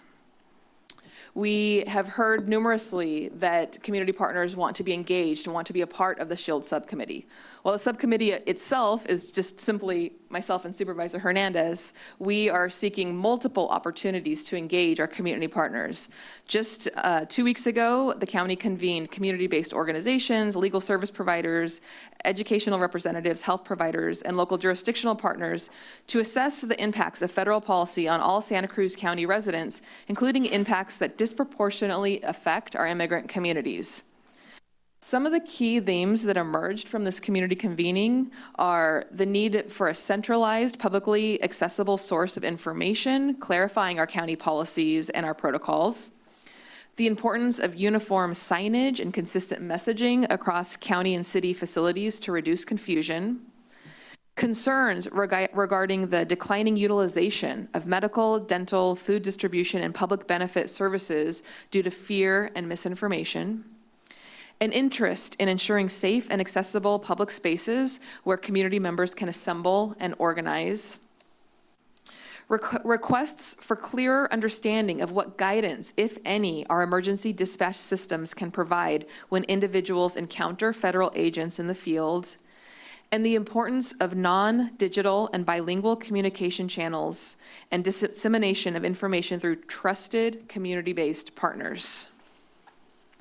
In addition to this convening, myself and Supervisor Hernandez, as well as our staffs, have attended meetings of the Latino Affairs Advisory Commission, the YAR, the Rapid Response Group, our VOAD, our Volunteer Organizations Active in Disasters, the South County Triage Group, the Santa Cruz Immigration Coalition Communications Team. And again, the purpose of this is to clarify the county's roles and our boundaries in this work, identify where county policies align and with the intention of reducing confusion, avoiding duplication of community-led rapid response efforts, and identifying emergency service areas of concern. Input from these discussions will continue to inform the subcommittee's near-term and long-term priorities. We are also working to expand structured communication with other jurisdictions, including cities, school districts, the County Office of Education, higher education institutions, the Pajaro Valley Healthcare District, Monterey County, and relevant special districts. We recognize that interagency coordination will help to reduce the confusion that we were hearing about from our community providers. And finally, we're also continuing to work with our regional partners, because we recognize that actions of the federal government don't stop at jurisdictional boundaries. They don't stop at the County of Santa Cruz boundaries. So we're working with regional partners to coordinate our activities, promote consistency, share best practices, and reduce cross-county confusion. In the last month, Supervisor Hernandez and I, as well as County Executive Officer Coburn and her staff, have participated in a regional roundtable convened by Congressperson Jimmy Panetta that include a number of other local partners and agencies. Supervisor Hernandez and I also sit on the Latino Caucus of California Counties, where we engage monthly with supervisors from across the state. And the county CEO has designated key staff to participate in upcoming Bay Area regional meetings and interim work groups to ensure sustained coordination.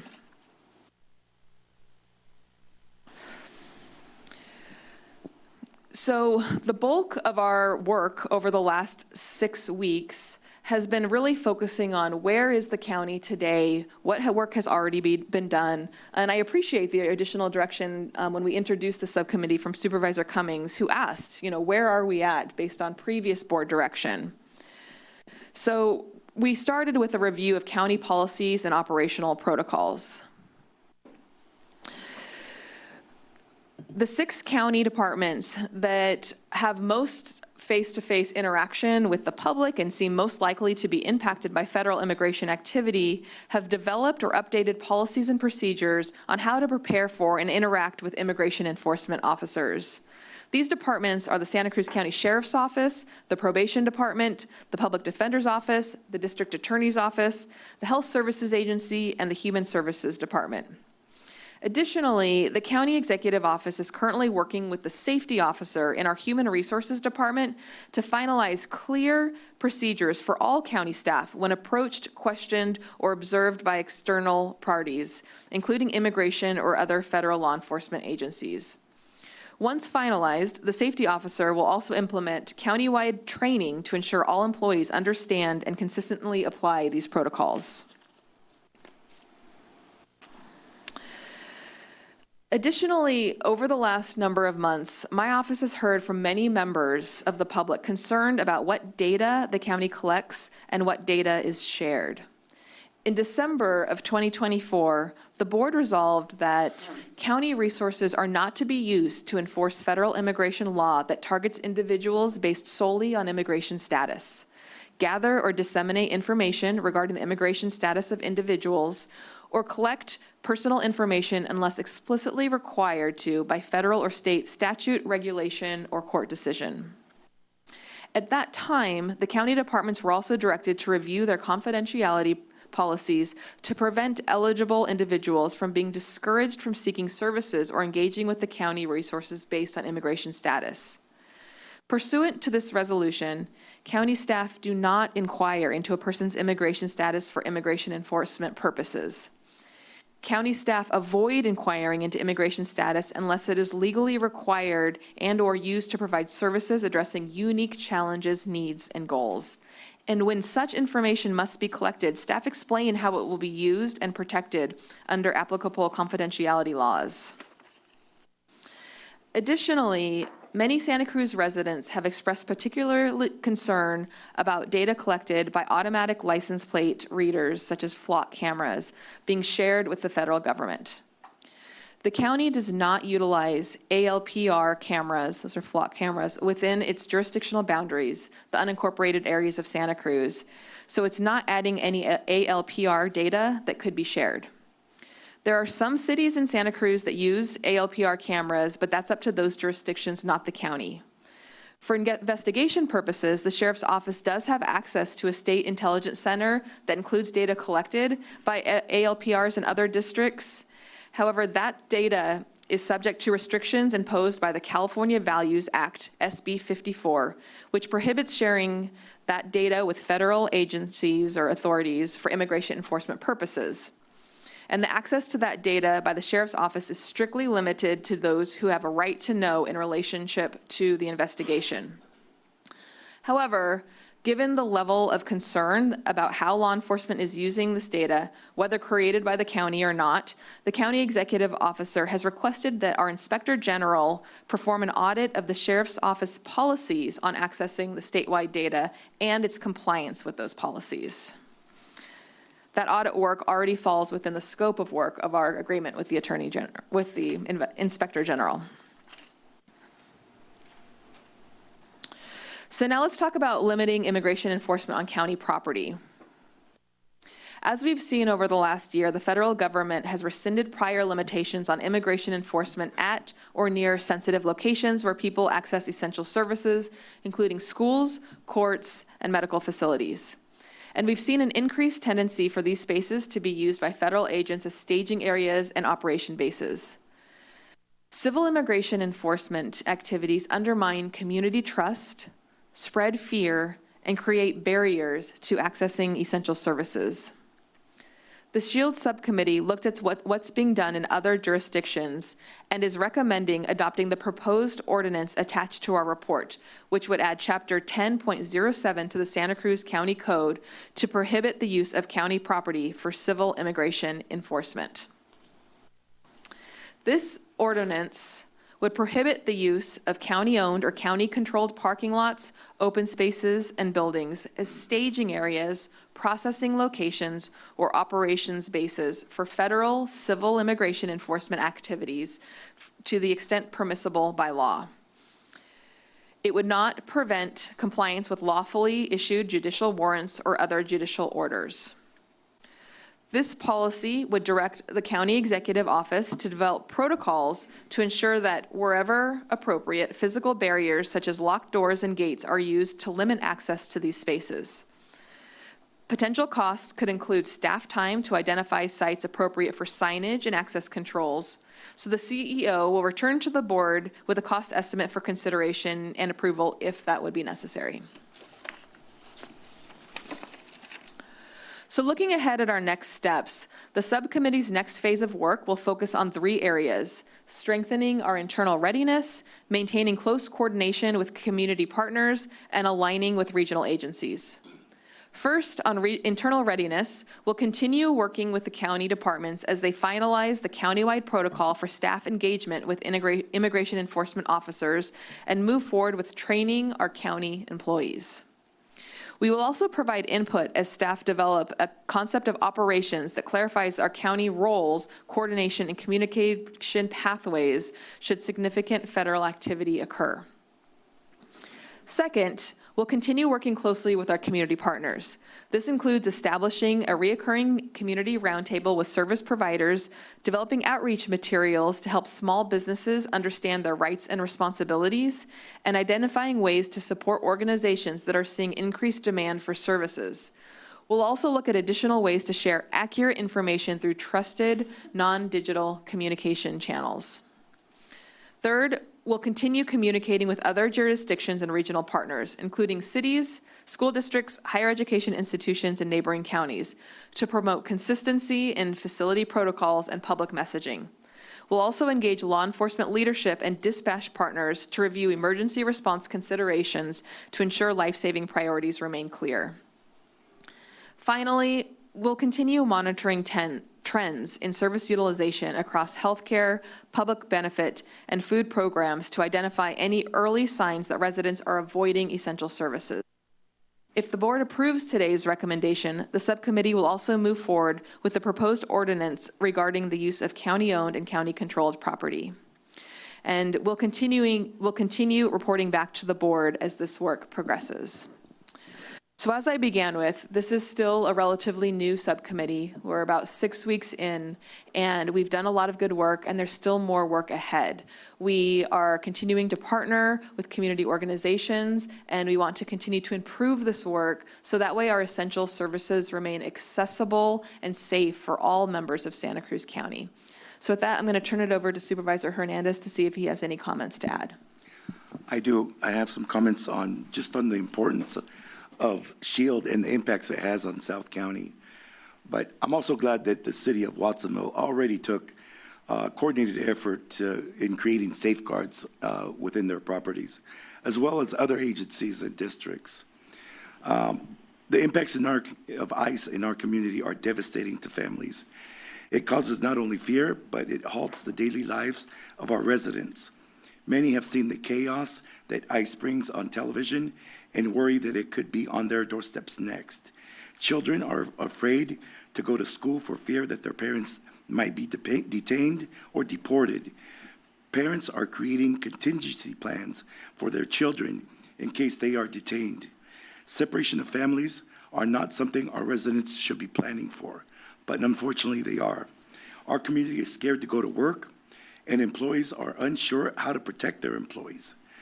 Residents should not have to live in fear while carrying out their basic needs. Access to essential services like healthcare, schools, public service, and food should be a right, yet many avoid medical care and even essential resources because of fear. Education should be a right for children, yet fear prevents them from attending school. This is especially critical for our agriculture workers who provide food for the country. When farm worker families have to choose between going to work to survive and risking detainment, or leaving their children at home and risking separation, the toll is immense. Children grow up with stress, anxiety, and uncertainty, which affects their ability to learn. Families go hungry because they fear accessing food or services. These impacts have a negative ripple throughout the entire community. On top of this, federal policies such as H.R. 1, which dramatically increase immigration enforcement funding, will create even greater health and financial burdens for our residents. Families may delay costs and strain on emergency services. Economic insecurity will deepen as people hesitate to work or access basic needs. That is why SHIELD Ad Hoc Committee exists, to work directly with all of you, our community and nonprofit partners, to guide our actions and build safeguards. SHIELD allows the county to coordinate a proactive response to protect, support, and uplift families and individuals affected first by ICE actions and second by broader federal budgetary policies like H.R. 1. We need to come together to identify what policies, plans, programs, and changes the county can make to better protect our residents. So everyone's insight is essential in helping to ensure that families can access services, children can learn safely, and workers can provide for their family without fear or intimidation. Thank you. Thank you, Supervisor Hernandez. I'll now see if any of my colleagues have questions on this item. Supervisor Cummings. Yeah, thanks for all the work done to date on this. I guess the one question is, so when would we be receiving an update, like the following update? Or is there not, no time? Yes, I can't remember if I made it into the report, but we were planning to come back at the second meeting in May for our next report back. Okay, thank you. Yeah. Supervisor DeSerpa. Thank you, and thank you both for your participation in the caucus and with the Bay Area greater efforts to protect people. I'm wondering about public charge rules, and maybe you don't have to answer this today, but I know the Trump administration is seeking to void DHS 2022 rules that the Biden administration had put into place. And I think people have real fear that if they use public benefits at all, that they could be then targeted. And as we know, many of those names, addresses, et cetera, have been shared with the federal government. So I'm wondering if we could talk more about that in the future. Yeah, I think I'll ask our HSD director, Mr. Morris, to come up. Good afternoon, Supervisors. Randy Morris, Human Service Director. The reason I'm being called up, public charge often lands with the self-sufficiency programs, Medi-Cal, CalFresh, CalWorks, which have federal funding. To sort of level set for people who don't understand what these words mean, public charge is in essence something where people who get cash from federal taxpayers' money could be considered a charge to the public, and that could interface with sort of deportation issues. But historically, Medi-Cal, which is not cash, has not been considered part of public charge. So Trump 1 and Trump 2 has considered changing public charge rules. But Supervisor DeSerper, I would be remiss if I didn't say what I think the bigger elephant in the room is, which is for decades, the federal government has been prohibited from looking at Medi-Cal and CalFresh data that California collects for purposes of immigration, and the federal government has breached that firewall. So that is unrelated to the technical issue of public charge, because they just, as this administration has done, they just roll forward and they have started to look at data that they have historically for decades had access to already, which is when somebody enrolls in Medi-Cal, Medicaid, they have that information and they've shared it with Homeland Security and ICE. So that is happening today, unrelated to the technical issue of changes to public charge rules. It looks like they're trying to also include data from community health centers, Head Start, family planning, and adult education. So it's a sort of a vast change in the rule there, and they're expecting this to happen sometime in 2026. And happy to engage in any further dialogue about the technical issues, but the practice issues is this administration isn't often following the laws. Yeah. Okay, thank you. Any further questions from the board? Seeing none, I'll now open up public comment on this item. If you are interested in speaking on this item, please form a line. Additionally, if you have already spoken on this item during general public comment, that was your one time to speak on this topic. Welcome. Good morning. Chair Martinez, Supervisors, CEO Coburn, and county staff. My name is Faris Sabah. I serve as your county superintendent of schools. I'm here in strong support of the steps outlined in the SHIELD subcommittee and the proposed ordinance to prohibit the use of county property for civil immigration enforcement activities. This action will help ensure that county property is not used as a staging area or operational base for federal civil immigration enforcement and to protect trust in essential public services. I also want to share that the Santa Cruz County Board of Education recently passed a resolution prohibiting the use of County Office of Education facilities, outdoor spaces, and parking areas for civil immigration enforcement, staging, processing, or operations. Our action followed similar steps taken locally, including the City of Watsonville and Cabrillo College. Your ordinance will strengthen our collective commitment to our community and ensure that the resources of our public institutions are not used in ways to create fear, disrupt access, or harm families. Our residents should be able to seek education, healthcare, public services, and support without fear. I respectfully urge passage of this ordinance and support the action steps identified by the SHIELD subcommittee. And thank you for standing with our community.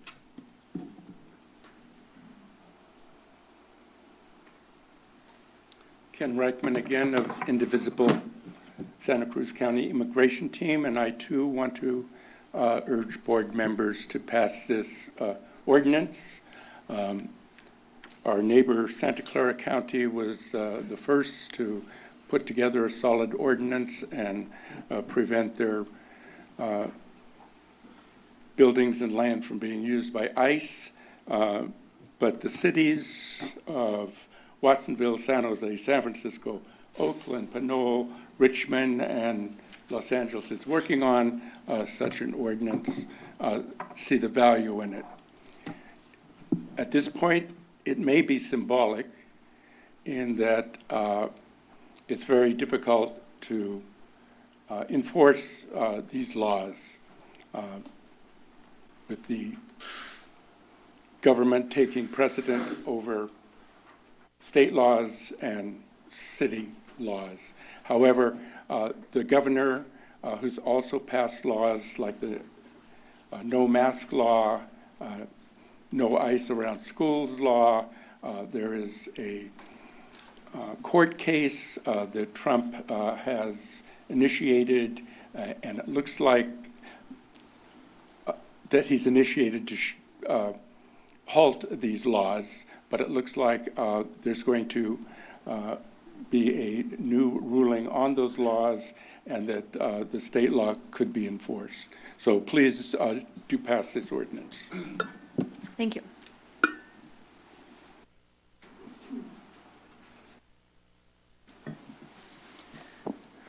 Good morning, Becky Steinbruner. I support this action.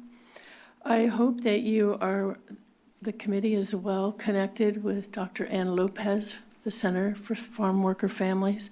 That lady's got her finger on the pulse, and that will be a really good stakeholder to include. I want to thank you for having Spanish translation on the slides. I have never seen that here. Thank you. And I encourage this county to also provide translation in Spanish without having to ask for it for all meetings. I want to say that there is another issue that all of this brings about, and that is the increased vulnerability for wage theft that the workers are subject to experiencing. That was already happening in Santa Cruz County. And that was brought out in the Santa Cruz County Grand Jury report on human trafficking. So now these people are even more subject to that abuse. So please do what you can regarding that. And my final comment is, as a parent, I know the best thing to do to protect families is to educate them and to help them become legal citizens. Let's not just protect these people. Let's offer a free, streamlined citizenship course that can be done online or in person.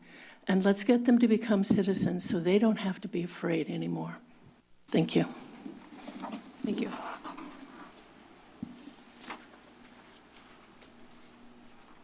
Buenos días, Chair and Board. Bernie Gomez with Milpa. Yeah, I just want to, thank the board and those involved in, looking for ways to develop and create protective factors, right, for our communities during this this time, right, this curious time that we're in. I do want to say that, this is not a new issue for our communities, right? It's very upfront now, out in the open. I've heard some folks, talk about this is like the moment, to stand up and speak your voice and do our part, and that's true. But it's also a time to recognize that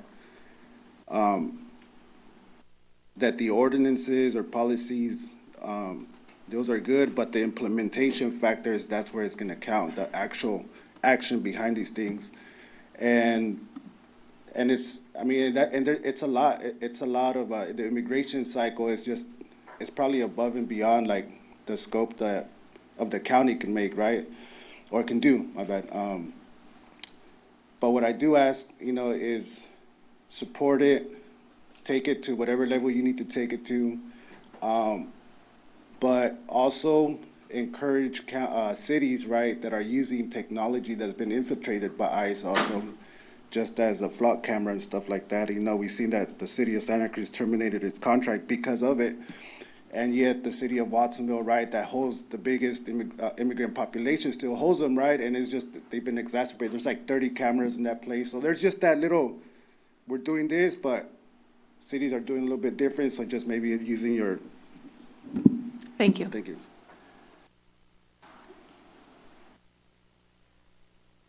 Hi, my name is Judy Gear, and I'm in Justin's district.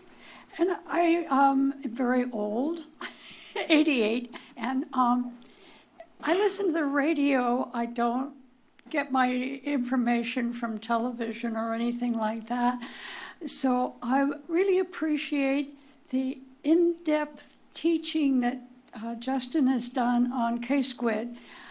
It's where I can get a really deep understanding of the issues like the drilling on the coast that Trump is allowing. Thank you so much, and I wish you all would just like do some in-depth teaching on K-Squid for us elderly radio people. Thank you.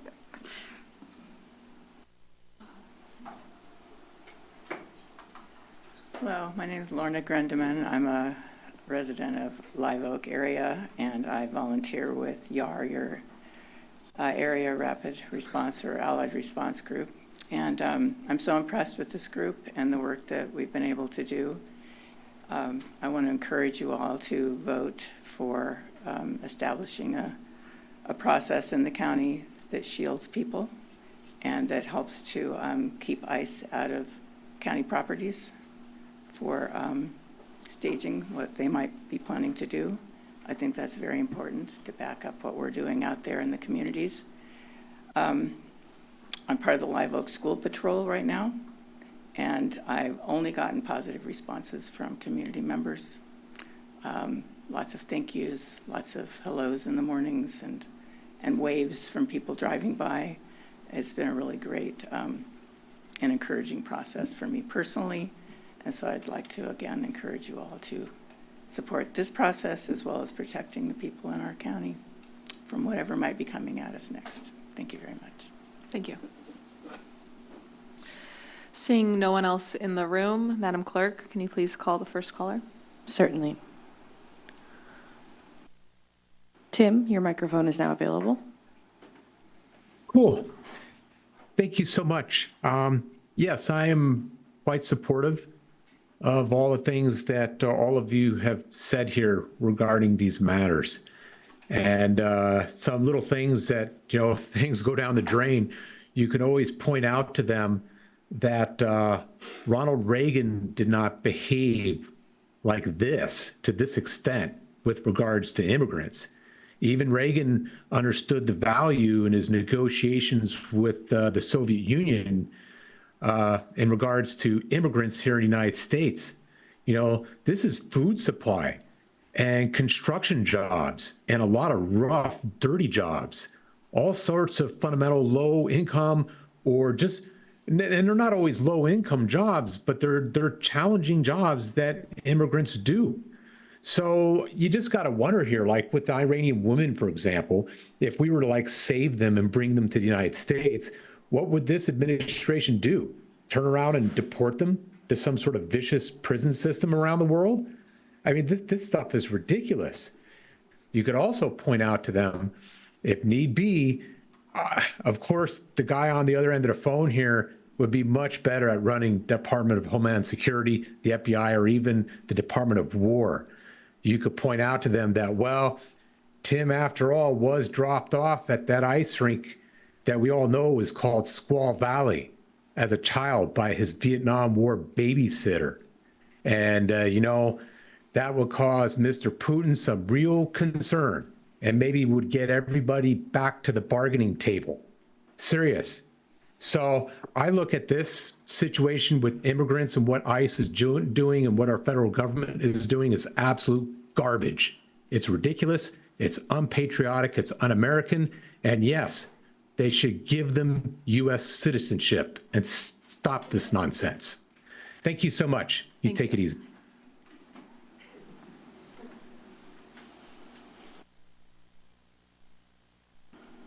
Call-in user 002, your microphone's now available.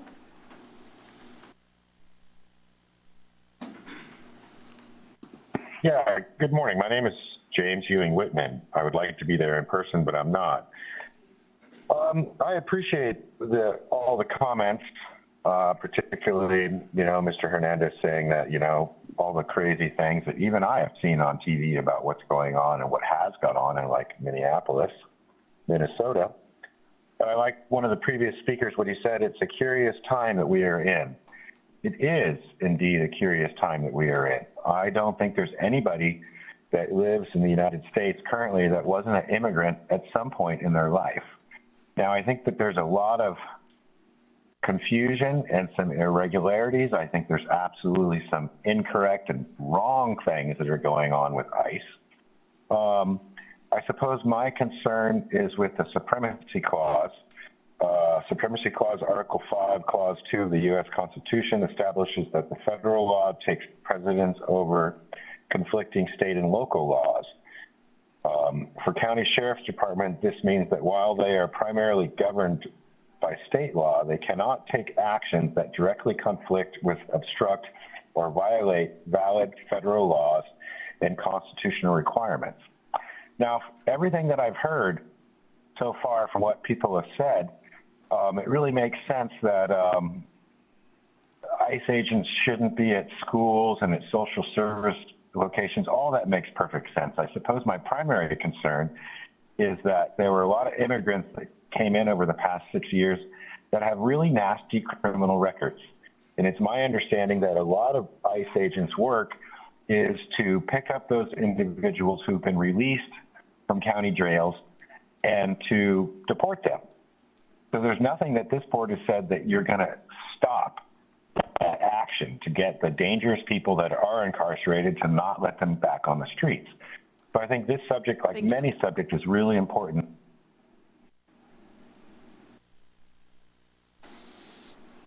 Call-in user 1, your microphone is now available.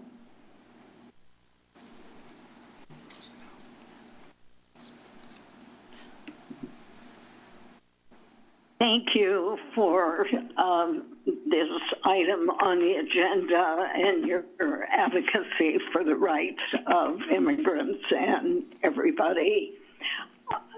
What we're seeing is in a context of a fascist dictatorship.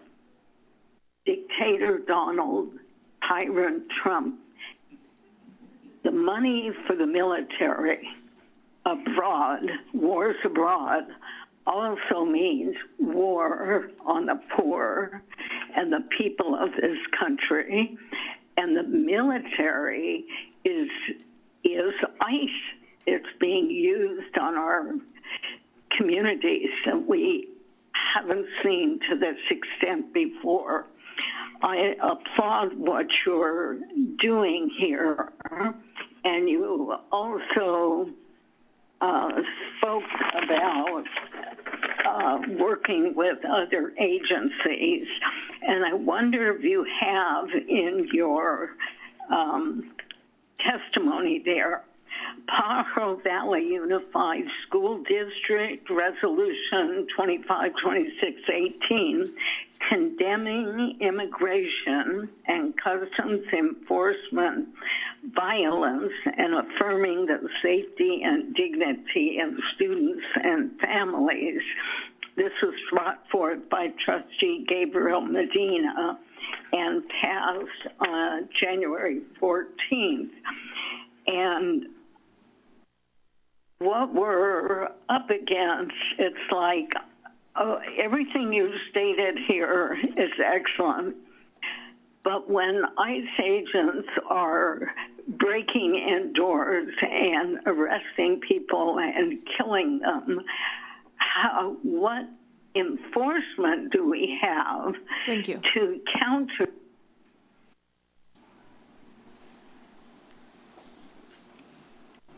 Linda, your microphone's now available.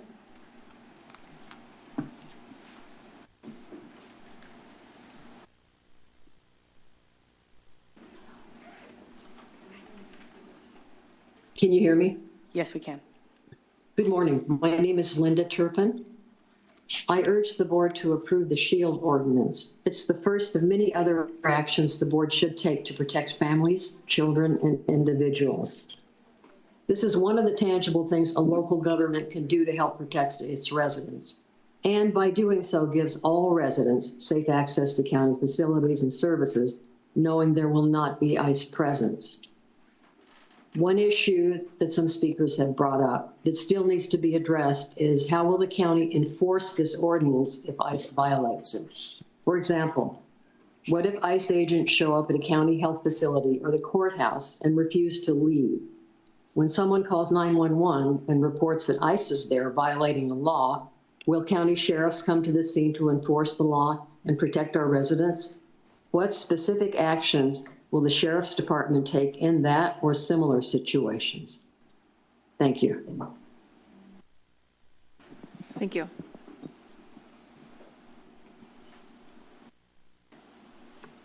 Tony, your microphone's now available. Thank you. Can you hear me? Yes, we can.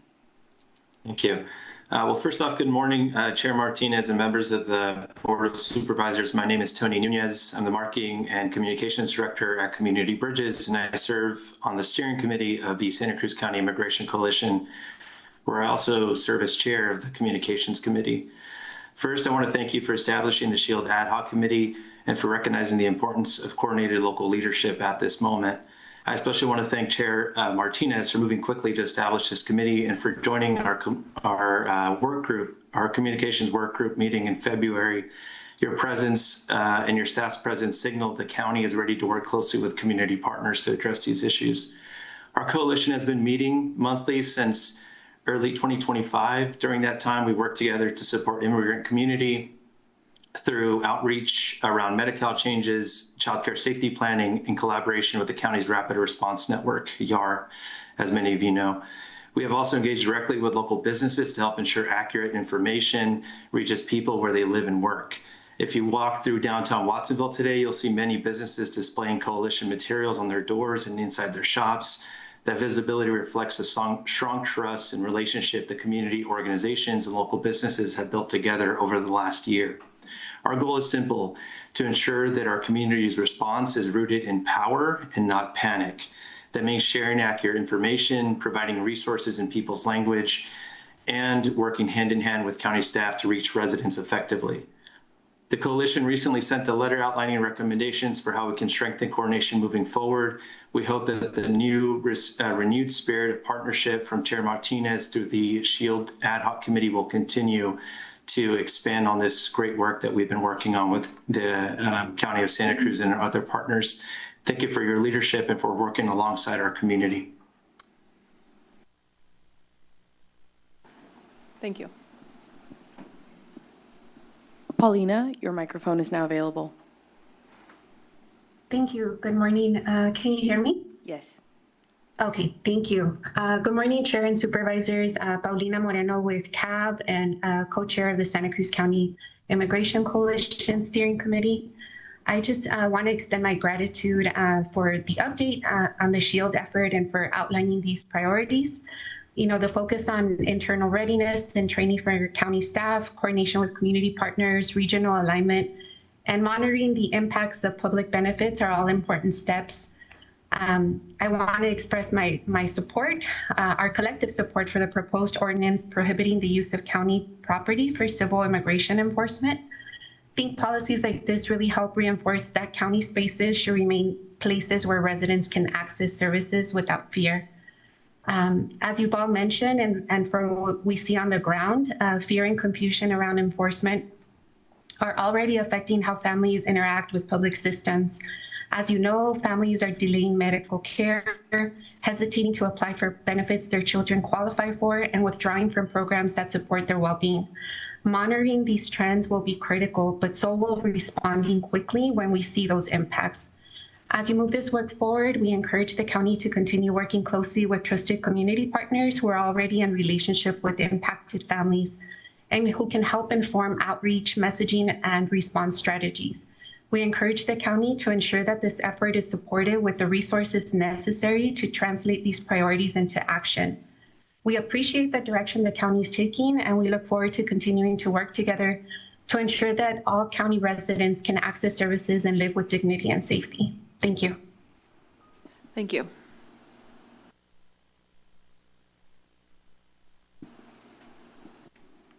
Ramon, your microphone's now available. Chair and members of the subcommittee, my name is Ray Cancino, CEO of Community Bridges. Thank you for your leadership in advancing California or the SHIELD protections for recognizing the moment we are and requires both courage and creativity. Across the country, we're seeing deeply troubling trends. For the first time in modern history, more immigrants are detained without a criminal record than those with one. We have witnessed U.S. citizens mistakenly arrested and detained, highlighting how broad enforcement actions can sweep up people who should never be caught up in the system. That requires states and counties like Santa Cruz County to think carefully about how we protect due process, civil rights, and community stability while remaining within our legal authority. One tool I would like to recommend you considering for part of your policy today is civil regulatory frameworks or civil infractions. Civil systems allow states to enforce their priorities, public safety, worker protection, and well-being, in particularly by fines or some other mechanism to enhance personal responsibility instead of under the cover of law. By strengthening civil enforcement approaches, thoughtfully regulatory strategies, we can continue to uphold the rule of law while protecting families and ensuring that such enforcement is actually possible in our local community. Again, we'd like to thank you as a subcommittee, as well as everyone on the board for your continued support around these measures and the support for the Santa Cruz Immigration Coalition. And it would be remiss without acknowledging some of the funders that have actually supported that work in the last year, which is the Community Foundation of Santa Cruz County. So without their work, we would not be able to go to all these different locations and stores and communicate out and pay for social media and to protect our community. So without community members like on these calls, as well as those donating to Community Foundation, this work would not be possible. So thank you again, and we are here to support you and support all the actions that SHIELD will come forward. Thank you.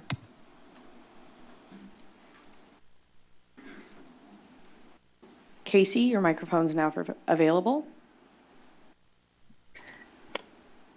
Good morning, Chair and board members.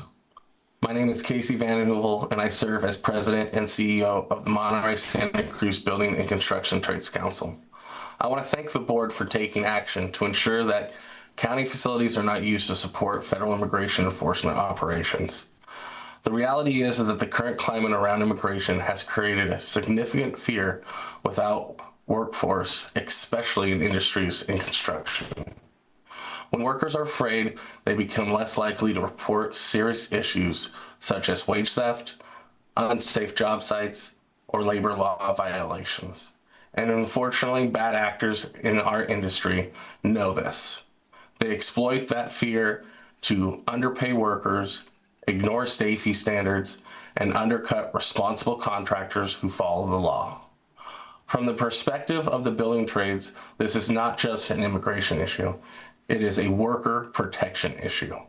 When workers believe that they could speak up, could lead to consequences, the entire system of labor standards breaks down.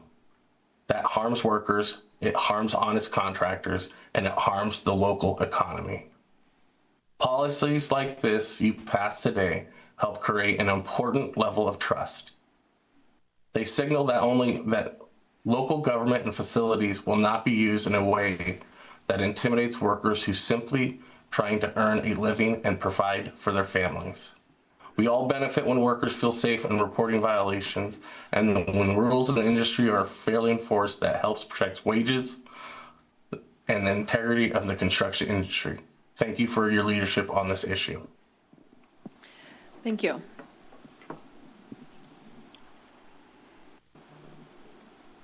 Fernanda, your microphone is now available. Hello, thank you very much, and thank you all for all the work that you're doing. It's really great. I am very grateful. I want just to talk about very quickly about something that we never hear of, and it's the trauma that people live, that people go through when they become immigrants, when they become refugees, when they become asylum seekers.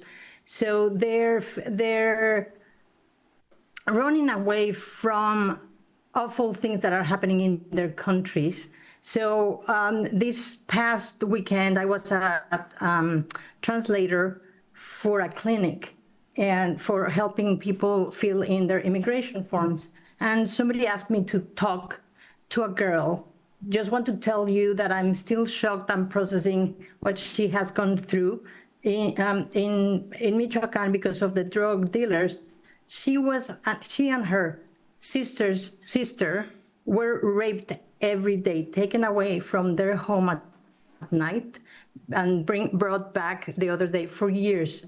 These are the people that are seeking to live a safer life here, and are those the people that are being deported? I think that it's very important that all this work that we are all doing help us have a safer and dignified place for everybody. Thank you. Thank you. Chair, I see no further speakers online.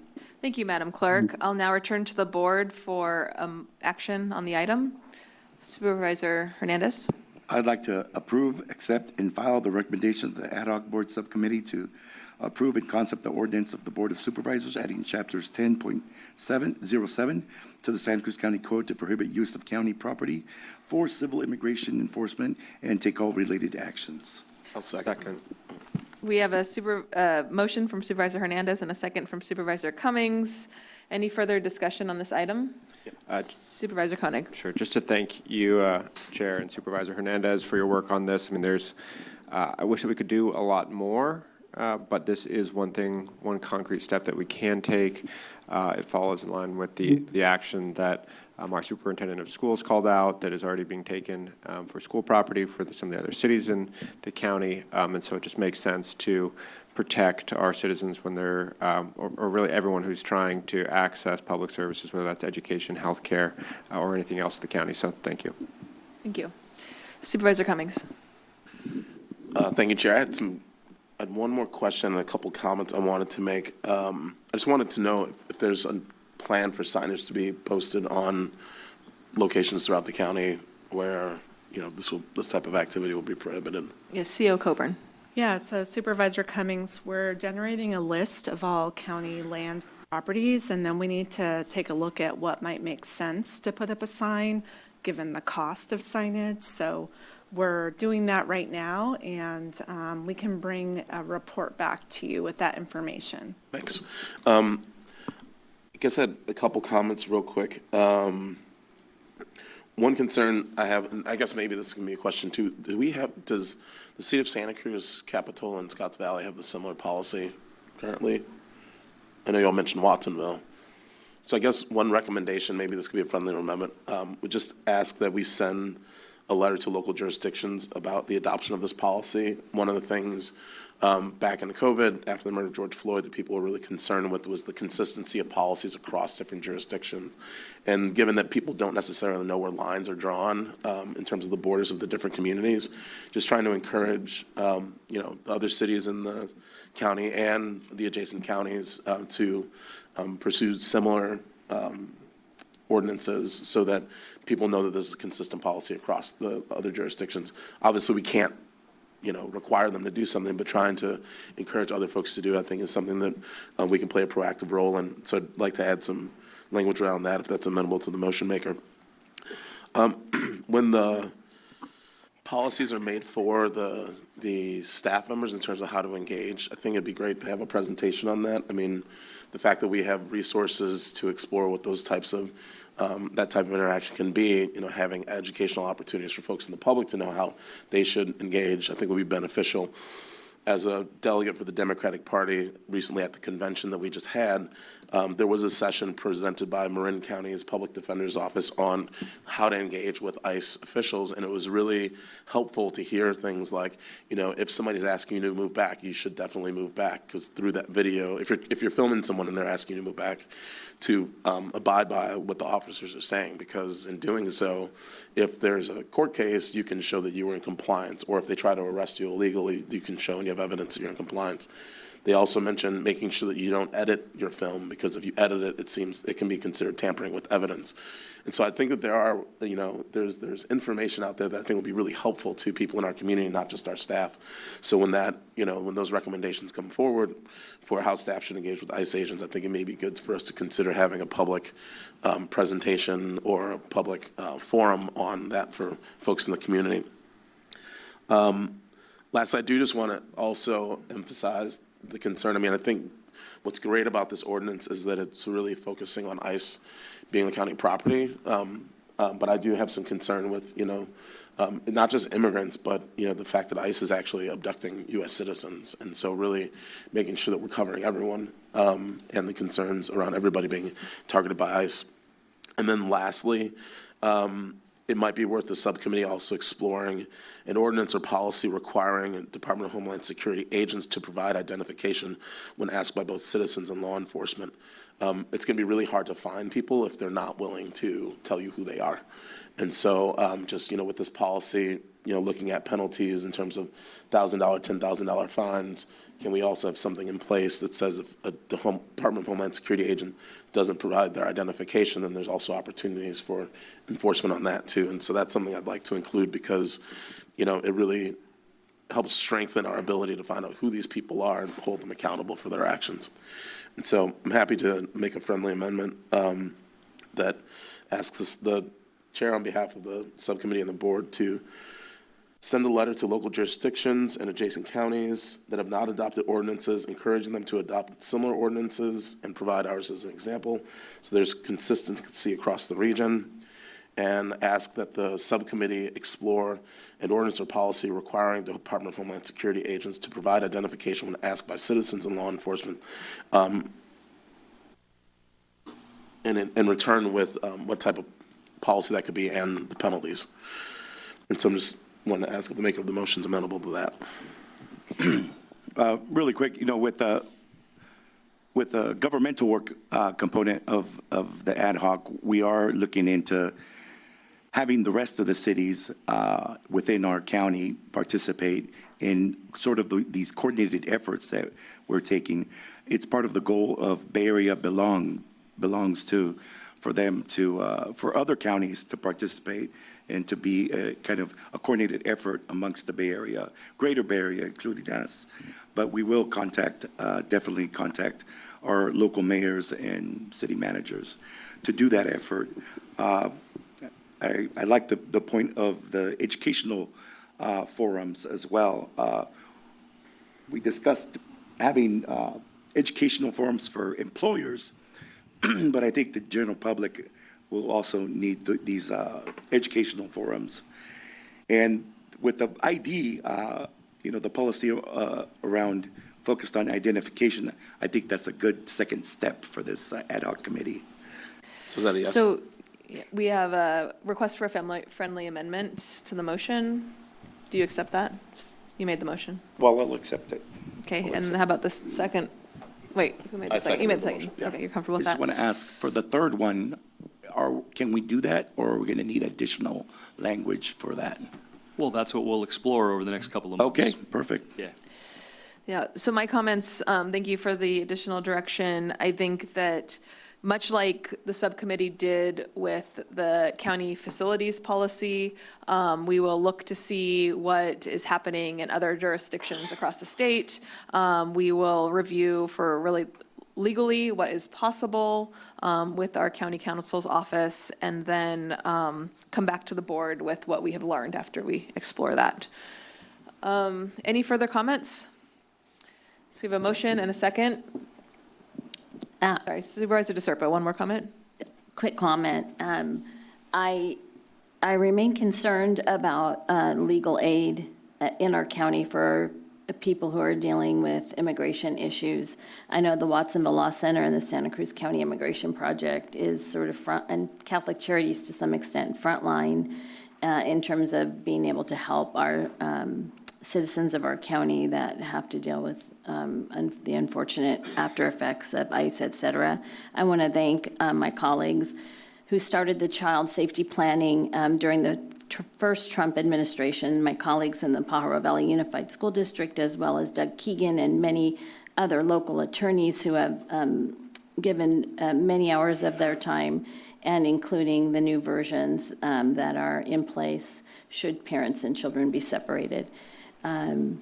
And for people who are concerned about public charge issues, I do feel like we need to bring that back and talk more about it. There are people living in the shadows who are not accessing the care that they need.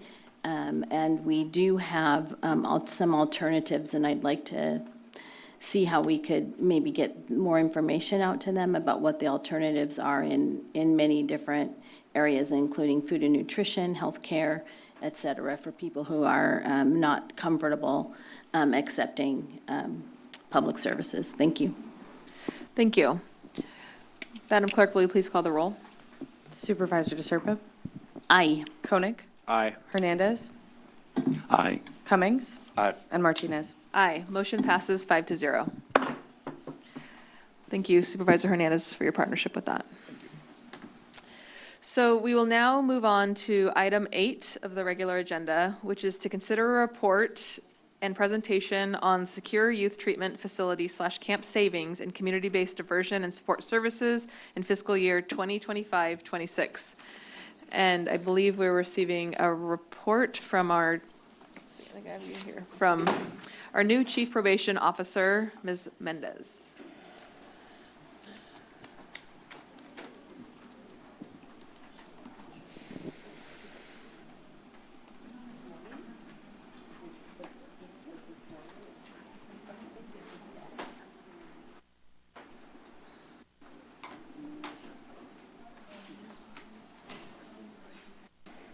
Welcome. Oh, thank you very much. All right. Good morning, Chief Martinez, members of the board, and CEO Coburn. I'm Sandra Mendez, your Chief Probation Officer.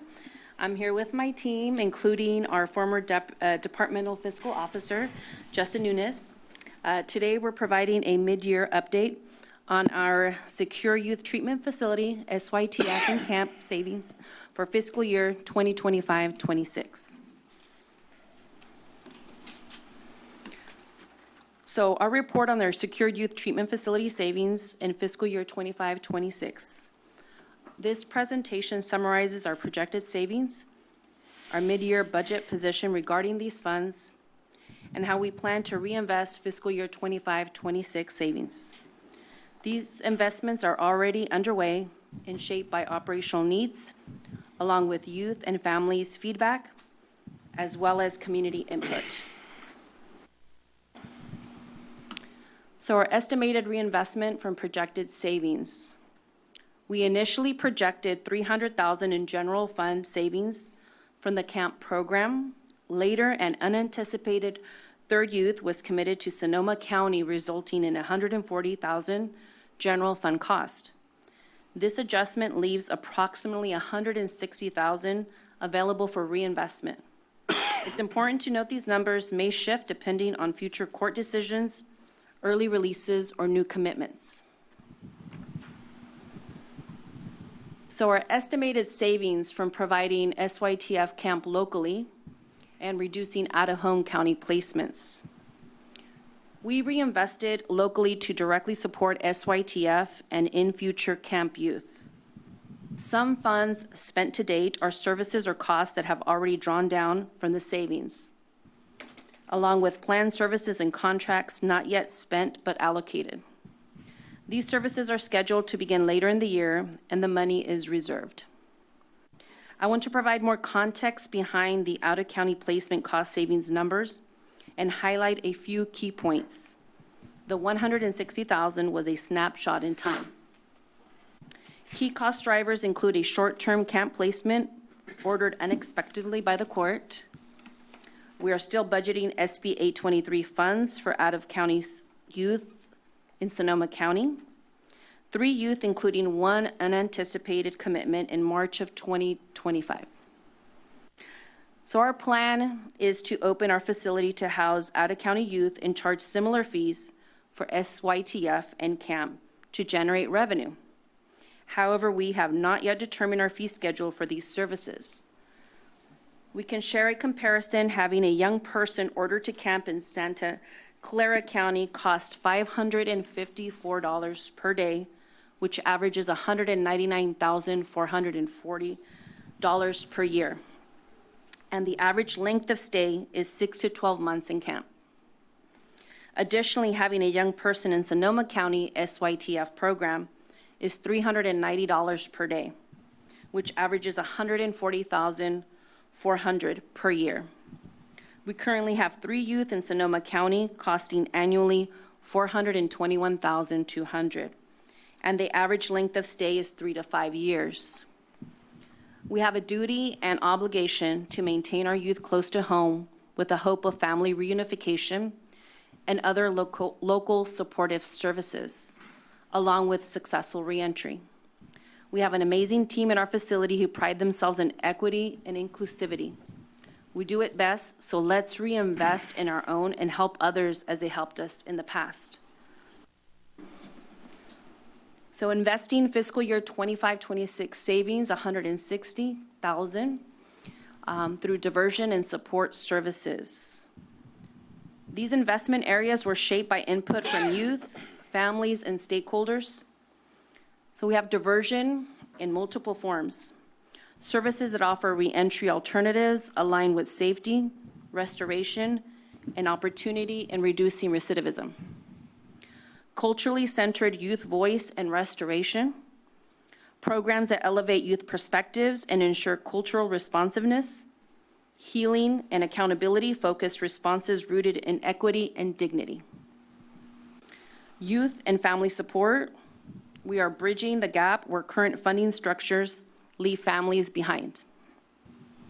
And rehabilitation and reentry. Supports that begin in custody and extend into the community. Reintegration efforts that include skill building, mentorship, and stability services. As a reminder, between late summer and fall 2025, probation conducted 9 outreach meetings with 11 community partners, including our Public Defender's Office, District Attorney's Office, courts, Juvenile Justice Delinquency Prevention Commission, and with probation staff, along with a survey of more than 30 respondents. The focus remains diversion, restorative practices, family-centered support, and reentry services that reduce recidivism and expand opportunity. So, guitar lessons. Here we have our youth in one of our very popular programs and services that we offer in our facility. Our young person specifically asked for guitar lessons as a creative and therapeutic outlet. Using savings, we established a new agreement to provide weekly instructions to SYTF youth in juvenile hall. It has quickly become one of our most valued programs. Music is known to have key effects on persons and facilities. Music helps manage anxiety, depression, fosters self-expression, and social connection. It also provides a constructive outlet for anger and stress. Music is also known to help persons process trauma, maintain connection to the outside world, and develop pro-social skills. So here are additional services funded with the $160,000 savings. I'll talk about new services and pending services. New services were shaped directly by youth and family requests, including restorative justice, which is parent-teen mediation, focused on family needs and classes that build empathy, accountability, and awareness of community impact. Victim awareness and community impact education is huge. Youth are taught how crimes affect the victims, other people, and the community at large. Focus is on building understanding, empathy, and accepting responsibility for one's own actions. And family engagement is essential. We offer art-based activities for youth and family, is led by lived experience youth and family for mentoring, which includes art-based fun activities, food connections, and education to resource options, including virtual presentations from external providers. So under our pending services is reentry, transition services, and support. Currently, these services are being paid with Title II grant, Stable Transition After Reentry STAR grant funds, which sunsets at the end of this month, March 2026. For continuity of services, some of the savings will be used to continue these services through the end of this fiscal year. These services are part of the current request for proposals with an award of contract planned for fiscal year beginning July 1st, 2026. In addition, vocational education. The youth have asked for skills programs such as barbering, mechanics, construction, and culinary arts. Not only will the funds pay for the curriculum, but also supplies and equipment. So our fiscal year 25-26 reinvestment priorities. Here we have examples of multiple youth. Because our current youth population is small, we can tailor supports individually for youth A, B, C, and D, as listed above, rather than a uniform strategy. You can see from this chart, they have some similar and different services tailored to their needs. For example, Youth A is a different commitment that is a court commitment. Youth B and C are SYTF commitments, and Youth D has the potential for SYTF commitment. Our strategic shifts that we hold. In juvenile justice, money often follows the youth, but not the family. Youth outcomes improve when we also support their families. Therefore, to serve youth effectively, we must strengthen families. This is central to our local approach and ensuring successful reentry. We are intentionally designing services that wrap around the entire family unit to support long-term success and reduce recidivism. It's also essential to have a collaborative approach, as I've spoken of earlier.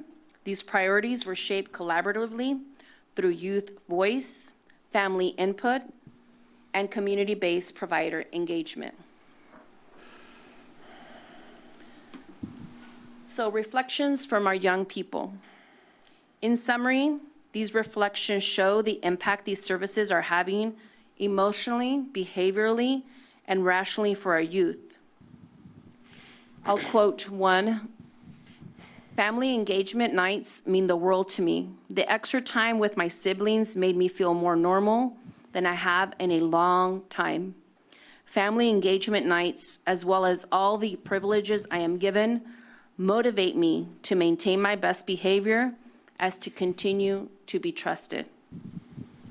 Therefore, our approach must remain youth-centered and family-inclusive.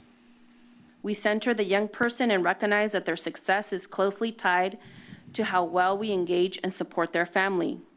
We are also inclusive of community voice. This approach enabled rapid implementation, ensured continuity of care, strengthened accountability, and aligned $160,000 in resources with the needs articulated by youth, family, stakeholders, and community. An RFP for these and other services was released last month, February 2026, and will close this month, March 13th, which will help bridge gaps in services and offers new partnership opportunities. So this ends the presentation. I thank you for your time, Chair Martinez, Board, and CEO Coburn. Are there any questions? Thank you, Chief. I'll start by seeing if there are any questions from my colleagues. Supervisor Hernandez. You know, some of the pending services, I've seen the reentry, career building, vocational education, skilled trades. I think there's a great opportunity within one of our county boards, the Workforce Development Board, where a lot of the building trades meet there and discuss some of the programming and apprenticeships that they have for young people. And, you know, they have the meetings in South County because it's much needed over there with these trainings and apprenticeships. A lot of those programs, it's good for reentry services because a lot of those programs, they actually get paid while they get their education in the building trades. So it's a perfect opportunity, I think, that we should take a look at. Thank you. Other questions? Supervisor Cummings? Thank you, Chair, and welcome to the county. Thank you. It's my pleasure. Thank you. Thanks for the presentation. I was just curious about the one youth that got sent to Sonoma County. I guess since we are now operating secure youth facility, we were hoping that those youth would then be, would be allowed to stay here. And so I'm just curious if you could just explain kind of Sure. that situation. Sure. The youth have been there for some time. We feel that it's important to listen to their voice and actually see where they're most comfortable at this point in time.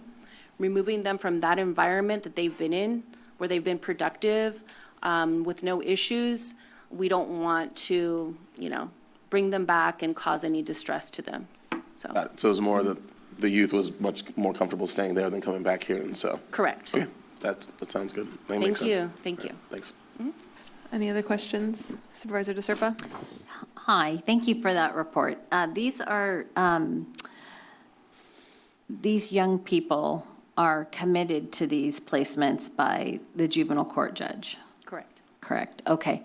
And do they have a certain term that they serve in those locations? Like, when is it reevaluated that they could either come home or step down? Well, it depends, either in the camp or the secured youth treatment facility. They do have reviews, and at their reviews, the judge and us as probation, we make a recommendation to the court. And as often as 6 months, they have their 6-month reviews, and we'll make recommendations based on their behavior, any incident reports, or if they have positive behavior, then their time is reduced. So it averages 3 to 5 years, depending on the seriousness of the offense, because they do have serious and violent felonies. Okay. And then for kids that do very, very well, et cetera, and can essentially step down out of those placements, where do they go from there? Do they typically come here then to our facility, or do they sometimes go home, or? So what does that look like? The youth that are from our county, yes, they would be able to return home, or depending at what stage they are at, they could have a least restrictive placement. We haven't had any of our youth currently in a least restrictive placement, but we will be looking for those here locally, or depending where they end up. Okay, and then do we utilize any type of program like a wraparound program? I'm not even sure if they're called that anymore, but. Yes, we do. Okay. Thank you. You're very welcome. Supervisor Koenig? Yeah, thank you. I just, we deal with so many zeros on this board that it's easy to think, oh, $160,000, that's not that much. But I think what you showed in your presentation is that those funds are going to excellent use, making a real difference in youth lives. So I appreciate the examples you gave and some of the quotes. Both, I think, in particular, both the guitar lessons and the job skills trainings are really going to go a long way, and I'm excited to see more programs like that. Thank you. Thank you. I will now take it out to the public to see if there's anybody who'd like to speak on this item.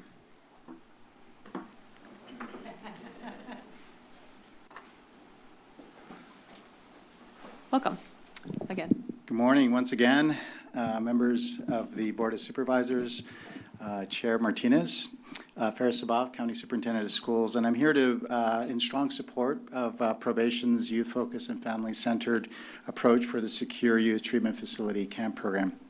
This program and these services are important because they center the voices, strengths, and needs of youth and their families.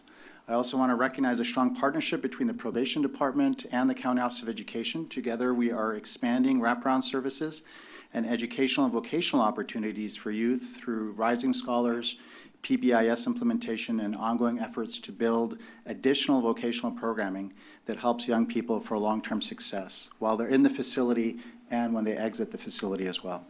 We're excited to continue this work under the leadership with Chief Mendez. We share a commitment to equity and culturally responsive practices. We're working together to ensure services are inclusive, culturally informed, and intentionally designed to reduce disparities. Our young people deserve systems that see their potential, honor their lived experience, and help them pursue real pathways forward. I appreciate probation's partnership in that work, and I encourage you to continue to support this effort. Thank you so much. Thank you.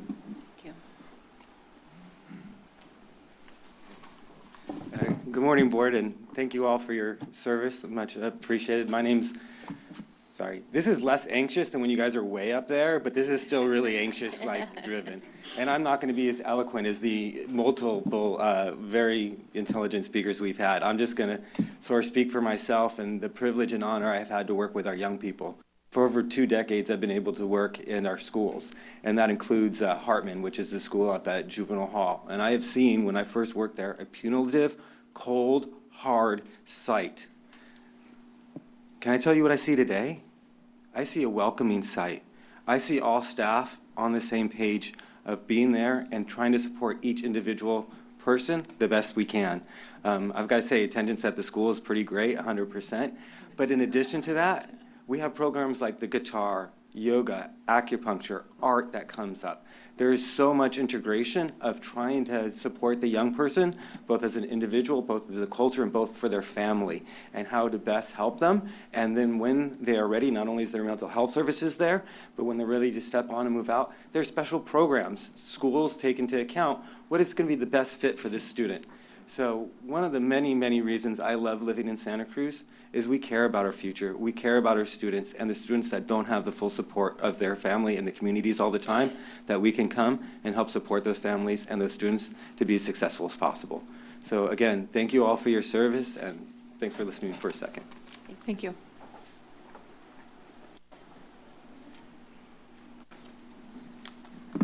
Once again, Bernie Gomez with Milpa. Chair and board, greetings again. To the new chief probation officer, welcome. It was a pleasure to meet, right? I look forward to being able to continue and evolve the relationship between probation and Milpa, right? And I know that in the past, there's been, differences of opinion, right, of processes and practices. So I'm not here to be adversarial, as some people think that that's how we get down, or rebuttal, right? I'm actually here in the spirit of, when you're in the playground and people are picking teams, right? And then you have the little kid, right? The little guy getting overlooked, because you see the big players, right? You see the ones that know that, have the skills and stuff like that, so getting picked first. So we believe that Milpa is in a position, right, to also best serve some of this population based on our work, right, based on our lived experience, So I'm just going to read something that I wrote just to kind of keep it concise. So to make it clear, at no time are we trying to replace any work or terminate anybody's funding. What we are working towards here is actually providing system-involved youth with a different approach towards addressing their circumstances. Through Milpa's philosophy of cultural healing and leadership development, we believe that young people will begin to think critically, embrace a cultural perspective towards their development and future. And we want to work with youth inside, but we're also focusing on working with the youth that are currently on probation. So if there's any way that this board can support that through this, it'd be really appreciated.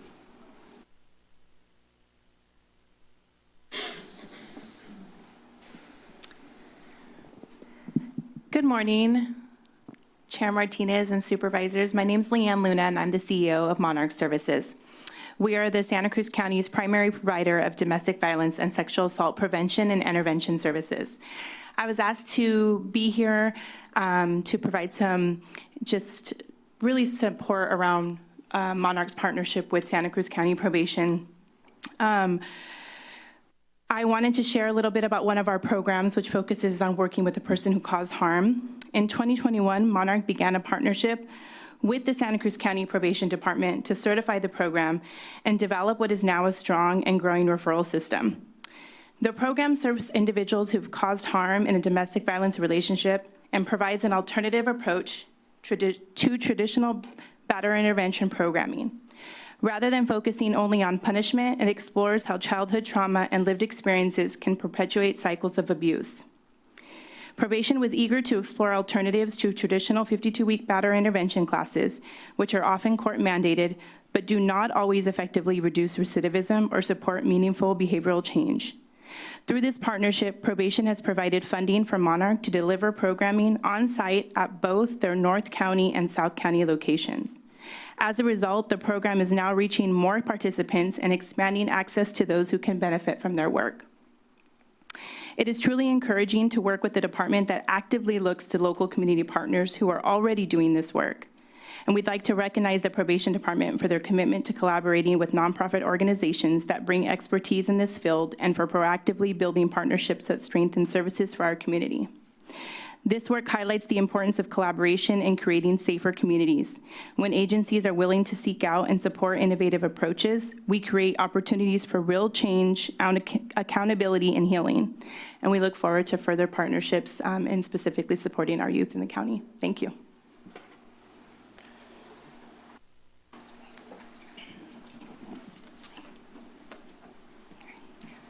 Good morning, Board of Supervisors. My name is Jen Izan Gonzalez. I'm the Senior Director of Alternative Education at Santa Cruz County Office of Education.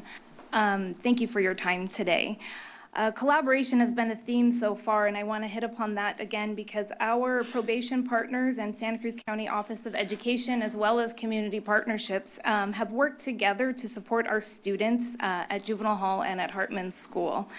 I want to say that there have been tangible changes at Juvenile Hall that you can see when you go into the facility. Our students are engaging in life skills, and they are not only preparing for their future, they are experiencing a lot of success currently. We have partnered with Cabrillo College and the Santa Cruz County and Santa Cruz Public Libraries, and we also I want to highlight the Rising Scholars initiative that we have. We have students who are currently college students in Juvenile Hall. Also, I want to highlight our Positive Behavioral Interventions and Supports, PBIS, which is an initiative that we are working on together.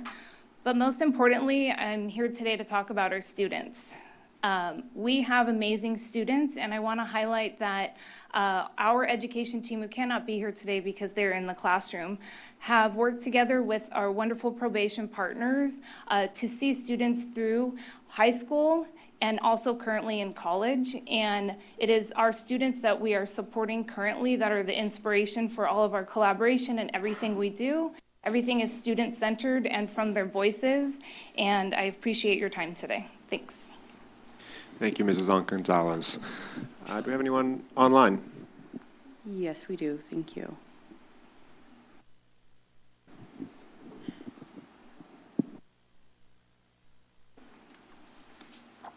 Call-in user 1, your microphone is now available.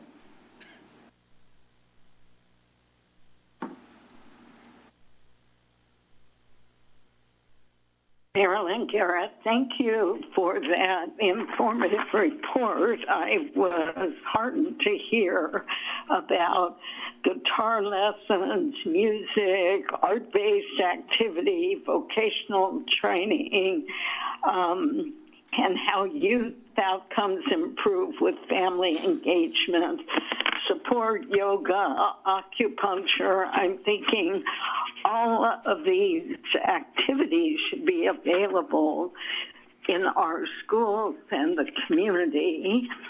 Your report also raised questions because we are in the context of a society. You talk about positive, what was this, behavior emphasis, and I thought, oh, these ICE agents need positive behavior emphasis. There's a lot of poverty, unemployment, racial discrimination.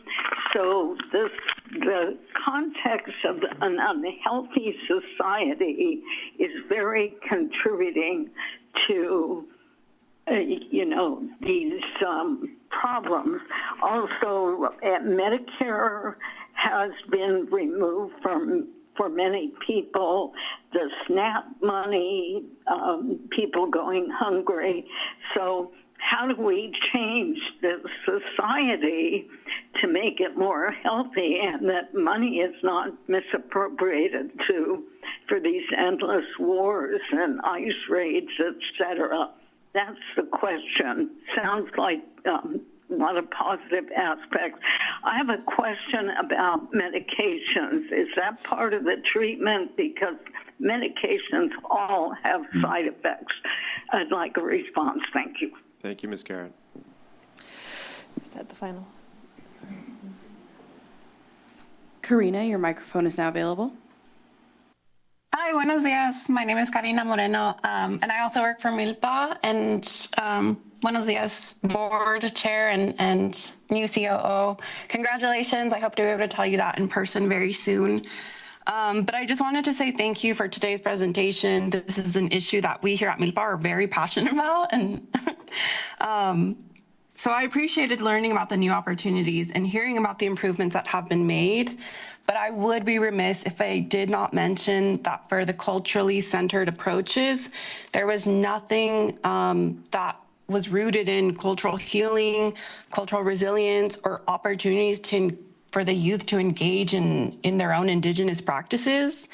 And I don't want my comment to sound like we're splitting hairs, but we are asking and have been asking to have an opportunity to bring these kinds of practices and conversations.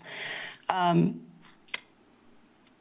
if there was ever a time to bring these kinds of opportunities to our youth who need it the most, I think we would all agree, like, this is the time.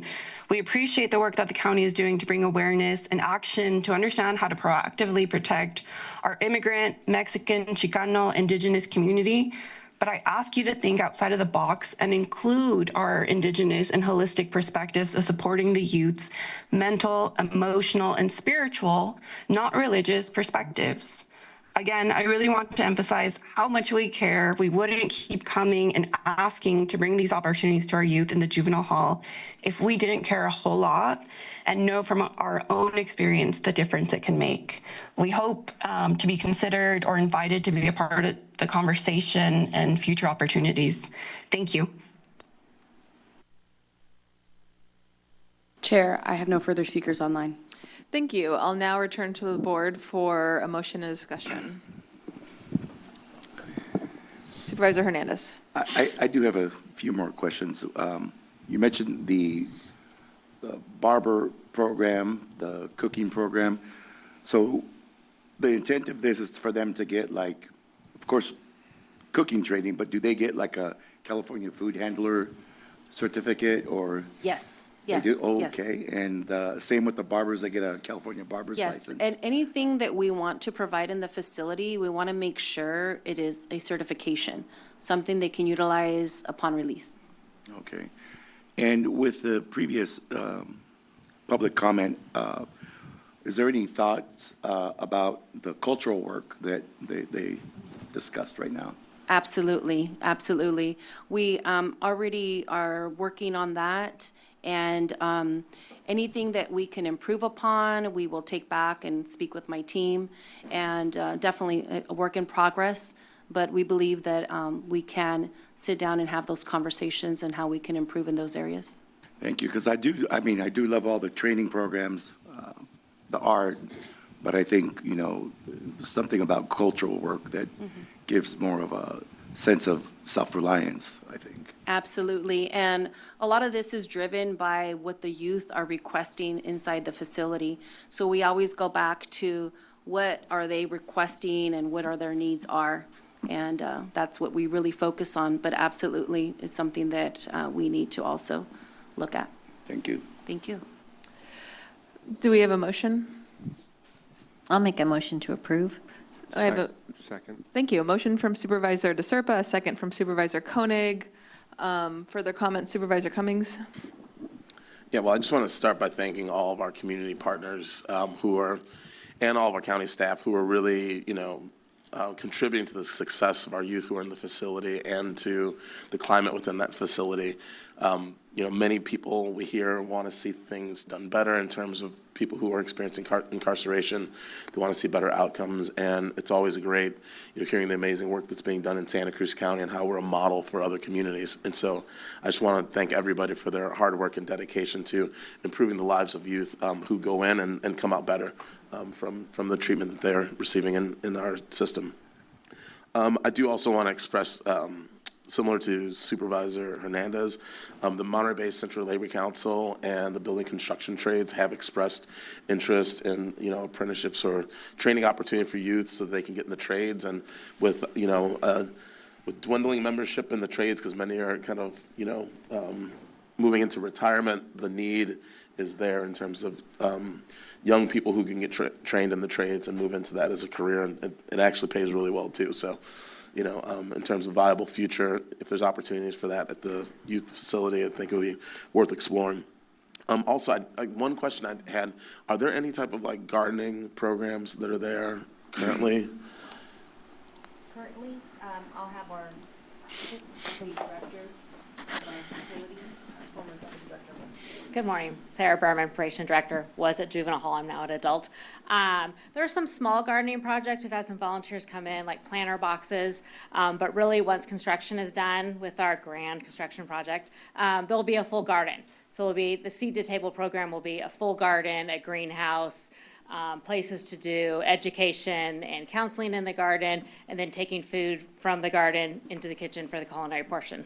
That's great. I was just going to recommend, having met with the UC Extension, the Ag and Natural Resources, their Master Gardener program, and I think there's folks there who would express some interest as well, potentially, at working in the... When we originally wrote the grant, it was about 10 years ago, we did reach out to Food Wet, UCSC, Master Gardener, so we did have a lot of support and partnerships I'm excited to do. So we'll have to revisit that once, about a year from now, when the garden is done and ready to go to roll out those programs. Great. That's great. Yeah. And then as a guitarist, really great to see you guys have the guitar program there. Maybe one day there's an opportunity to get a little concert, but, we can, Yes. I guess there's, we can keep the ideas flowing. Absolutely. And then just also encouraging, I know Milpa does a lot of great work in the community, and they're very interested in helping to support these efforts too. So I hope there's opportunities to work with them Yes. moving forward as well. And so that concludes my comment. Thank you. Thank you. Thank you. I want to thank you for the presentation. I think that the slides that you shared and the information you provide during your oral presentation really answered a lot of the questions that I had. So thank you for going into that level of detail. I also think we got some valuable public comment, so I hope you take that into consideration as you roll out your RFP process and continue to engage our community who cares deeply about the youth who are in custody. So any further comments? I can't tell. You were just ready for your vote, right? Okay. Yes. All right. So, Madam Clerk, will you please call the roll? Absolutely. Supervisor Cummings? Aye. Hernandez? Aye. Koenig? Aye. DeSerpa? Aye. And Martinez? Aye. Motion passes 5-0. So, for the sake of time, I am going to call what's become item 9.1. This is the item that was formerly number 25. And we're going to roll through that. We have a closed session item after that during our lunch period, and we have a scheduled 1:30 item. So the budget item may end up after our scheduled item at 1:30, unless this goes quickly. So with that, I'm going to call item number 9.1, formerly 25, which was to direct the board chair to send a letter to the director of the California Department of Housing and Community Development requesting the HCD issue a clarification letter confirming that Santa Cruz County's housing element was determined to be in substantial compliance as of March 15th, 2024, when HCD completed its substantive review and take related actions. This was an item that was placed on the board from Supervisor Koenig and Supervisor Cummings, and I pulled the item, so I think I might start by turning it over to one of you to introduce the item. Thank you. Sure. Thank you, Chair. So since our hearing on 841 Capitola Road, and of course, which was the first Builder's Remedy project to come to the Planning Commission and to come to this board, and of course, there's another one on 3500 Paul Sweet Road that is making its way through the process. We have vigorously engaged with our state legislators, really discussing the fact that In this case, we feel the penalty does not suit the infraction here, that we, as a county, we're making every effort to meet the state deadlines for the housing element, and that furthermore, the record shows, and I do want to thank some of the residents who live next to the 841 Capitola Road project for helping to reveal this through a Public Records Act request, that HCD stopped working on our application after March 15th when they told our county staff that they were substantially ready to approve our housing element. In our discussions with our legislators, they've said that they need some kind of formal request from this board in order to continue working with HCD on this issue, and so that's what we have before us today as a letter, a formal letter to HCD from this board requesting the change in date for our housing element. If I could just add as well, you know, as we've been dealing with this issue, it's come to our attention that there had been communications between staff that weren't accessible to us by a board because it's from staff to staff. And it was through this Public Records Act request that we really realized that, you know, the housing element, you know, the staff made every effort to try to get the housing element in, to try to get our, all the comments addressed by HCD as quickly as possible. And the fact that, you know,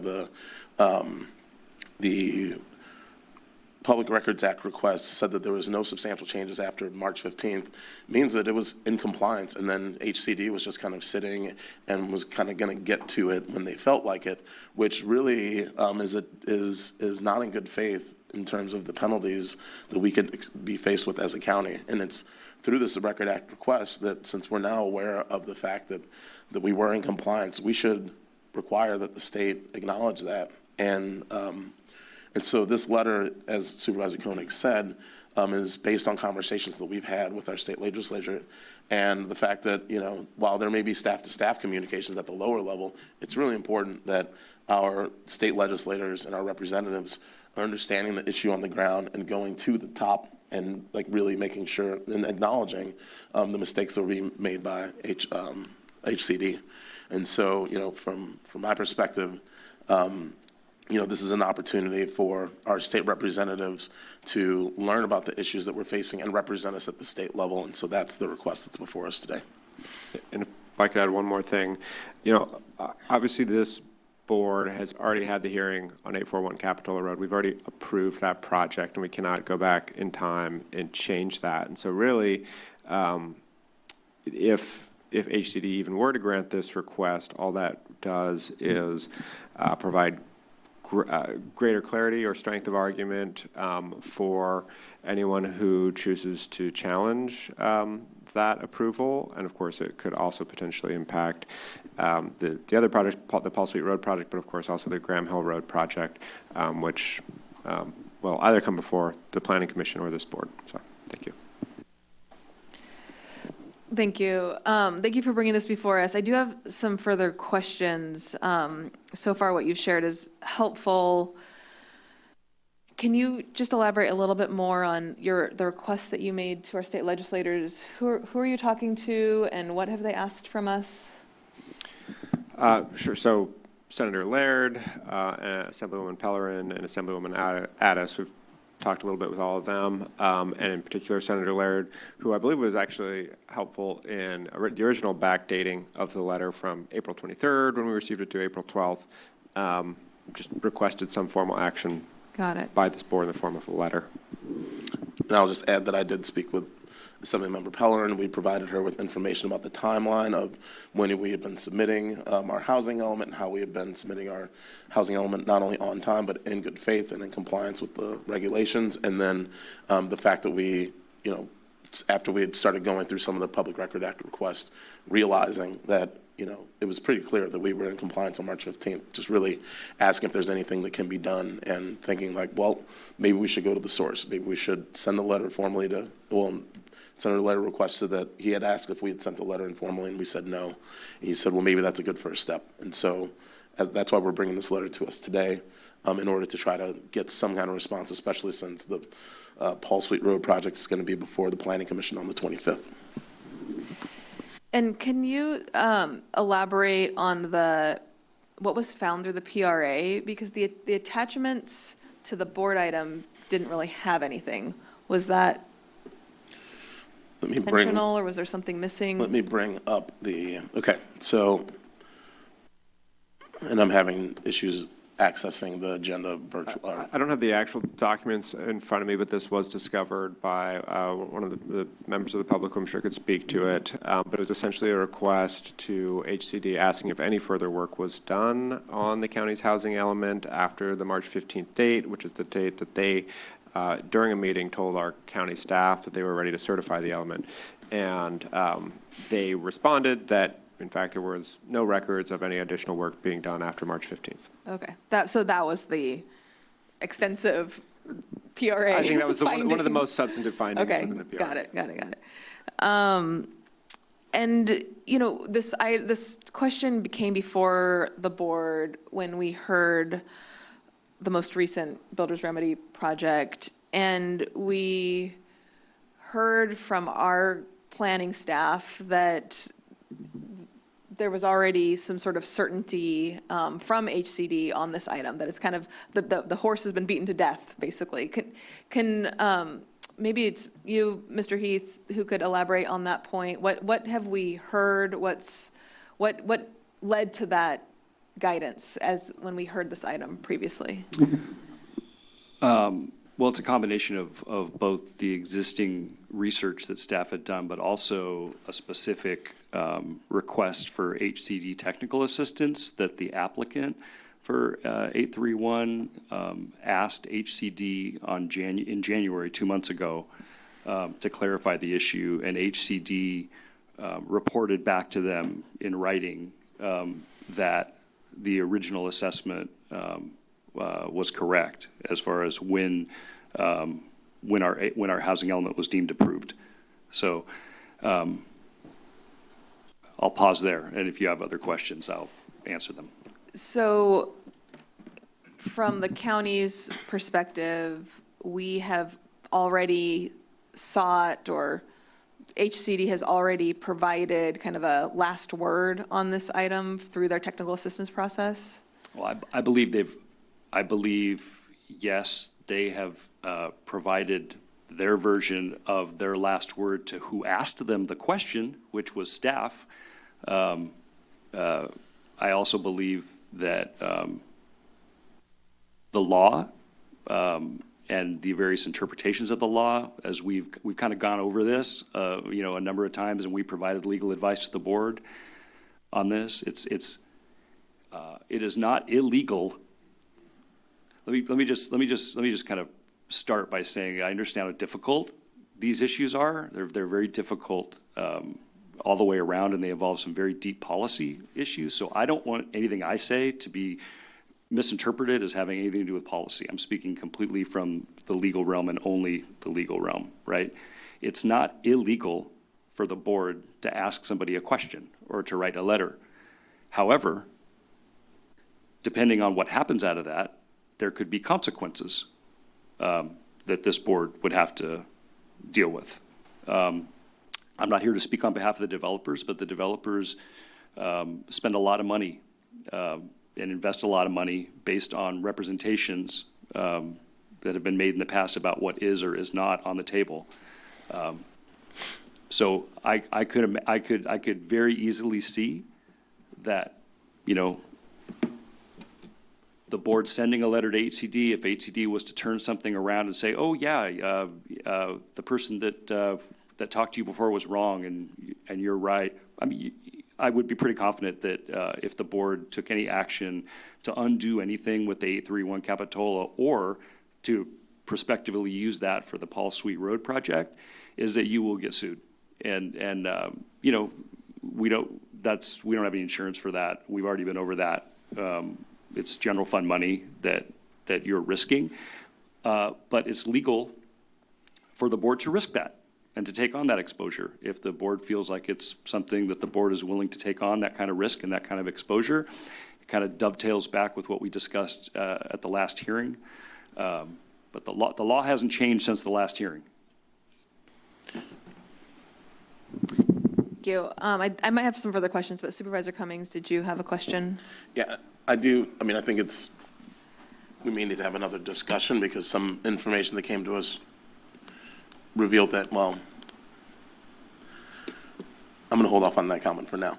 But I will just say, there are some times when staff have communications, and then it turns out that as you go up the chain and have conversations, somebody may have a different interpretation. And I think to your point, we can ask the question, and that's all we're asking for today is for us to send a letter.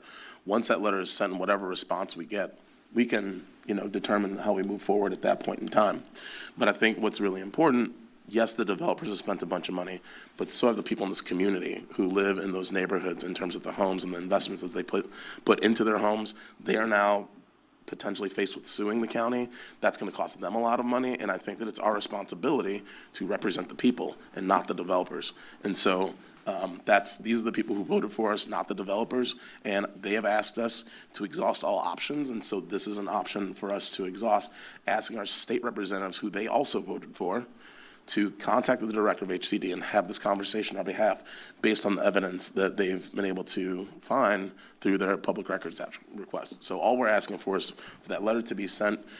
Our state representatives may say no, and HCD may not agree, but this is our opportunity to represent the people who have voted us in office, and that's what we're trying to do today.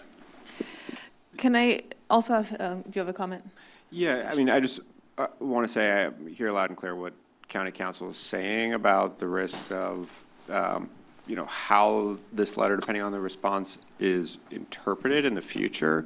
But to the point of, a separation of law versus policy, first of all, I think this could potentially help clarify the law. And second of all, I think it helps elevate the issue to a policy discussion with our state legislators where, we actually have their engagement at this point, and it could, even if it ends up not, applying in any meaningful way to the projects before the builder's remedy projects before the county, it could lead to significant change in policy, which I think, we've all said we'd like to see.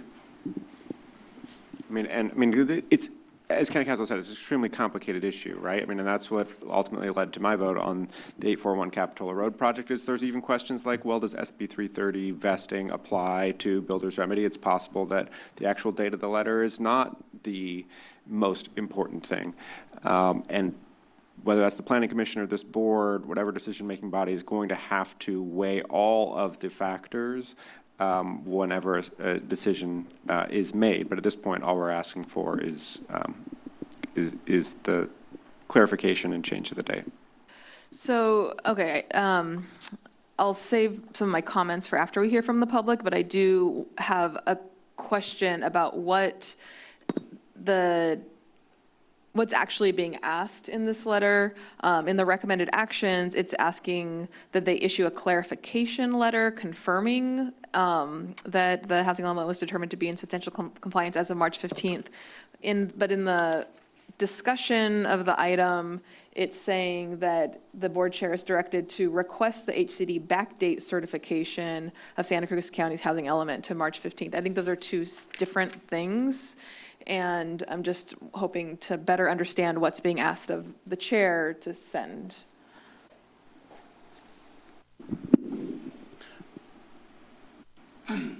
The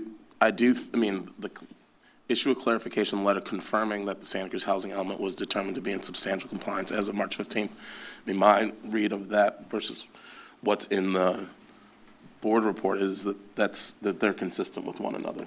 And so it's clarifying that the substantial compliance date was not April, it was in March 2024 when HCD completed substantive review. So that's how I understand the recommendation in terms of how it also reads in the agenda report. And I will say that one of the things I was going to actually recommend is that we add to this is that we also send these letters to our state representatives, because it doesn't seem like that was included, but that is part of the desire for this action.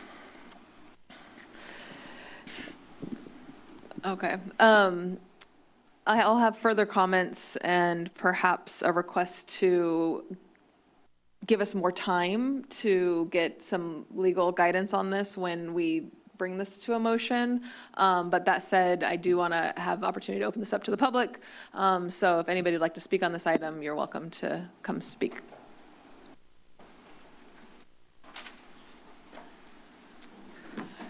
morning. My name is Mike Reese. I'm from 841 Capitola. So in December of last year, we submitted a formal public records request, as Supervisor Koenig mentioned. Can I stop you for a second? I don't think your mic's on or we can't hear you, at least. Let me get a little closer. We submitted a formal Public Records Act request to HCD. We asked them two questions. One, do you have any records showing that your review of Santa Cruz County's housing element was still ongoing after March 15th, 2024? And the second question was, can you produce any records or documents which show that the county's housing element was non-compliant after March 15th, 2024? HCD's Legal Affairs Division, not their housing element staff, responded on December 29th, 2025. I think it's worth noting that the technical assistance letter was sent by their housing element staff, not their Legal Affairs Division. They confirmed explicitly that, quote, no substantive review was conducted by HCD after March 15th, 2024. That's what's in the attachment B, I think, or A or B for this item. They also confirmed that they, quote, do not have records responsive to, quote, our request for documented noncompliance. The board now has the opportunity to take that statement from HCD's own Legal Affairs Division to ask HCD to formally reflect it in their certification letter. We're not asking HCD to change their position. We're asking them to be consistent with what they've already told us in writing.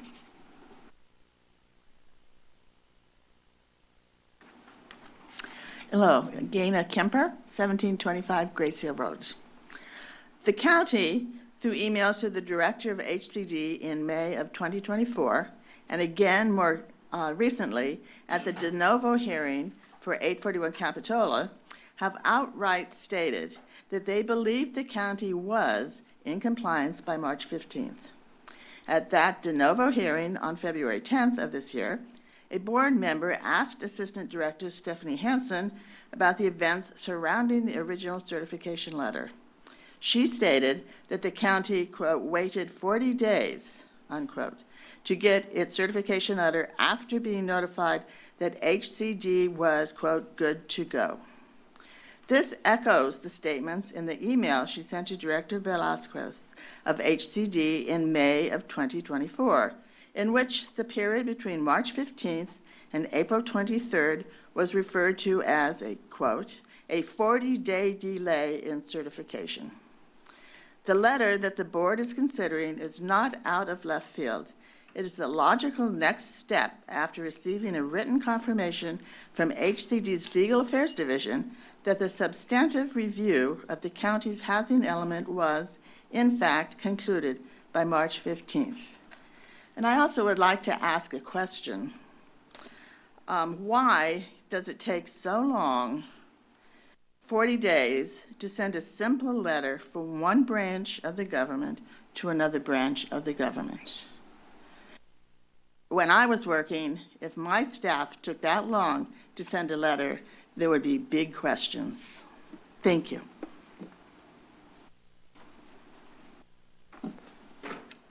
Ryan Sarnataro. I also live in Live Oak, pretty close. As Supervisor Koenig said, a letter was already reissued with a different date. They can do it again and get the date right this time.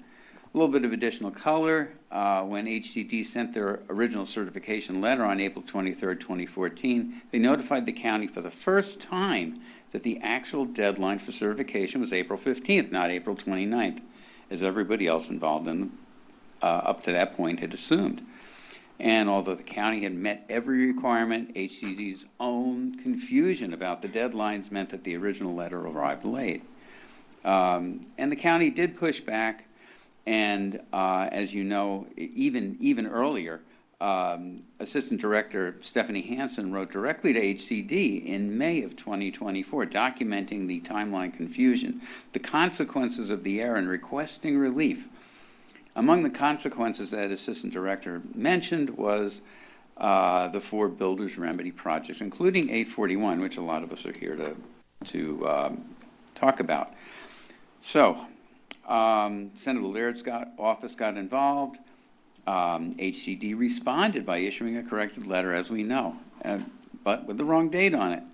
So they're able to make the change, and all you are doing is asking them to make the change that would actually be a fully accurate letter. And this whole thing is really a travesty that these developers slipped into this sliver of an actually non-legally supportable deadline to basically put skyscrapers into residential districts. Thanks.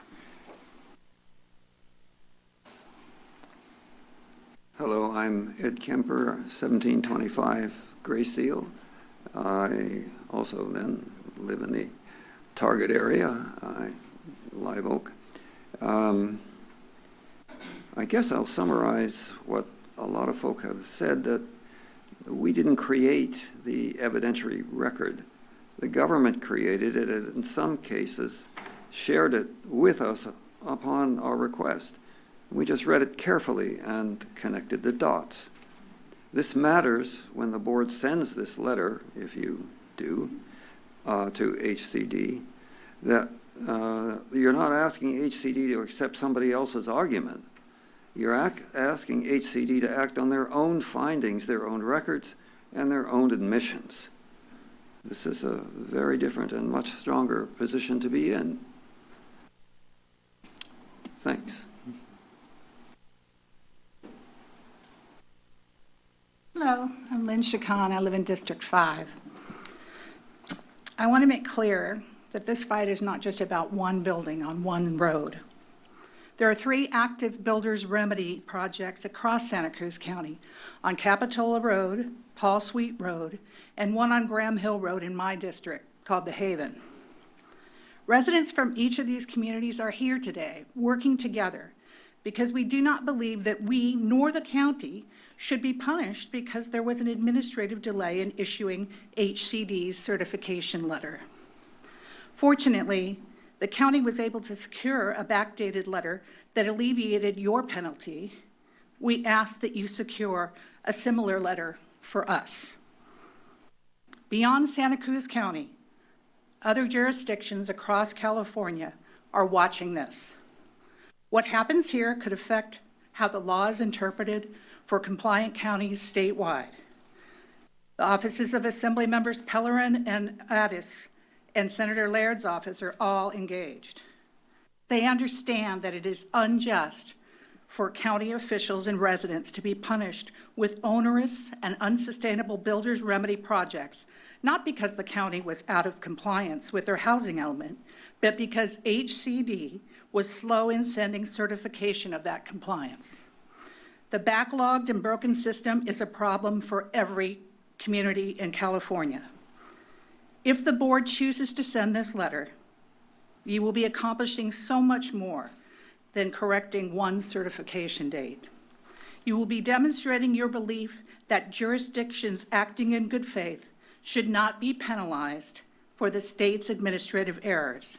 You will be acting on principle and in the best interest of your constituents. We're asking you to take action you can take pride in today.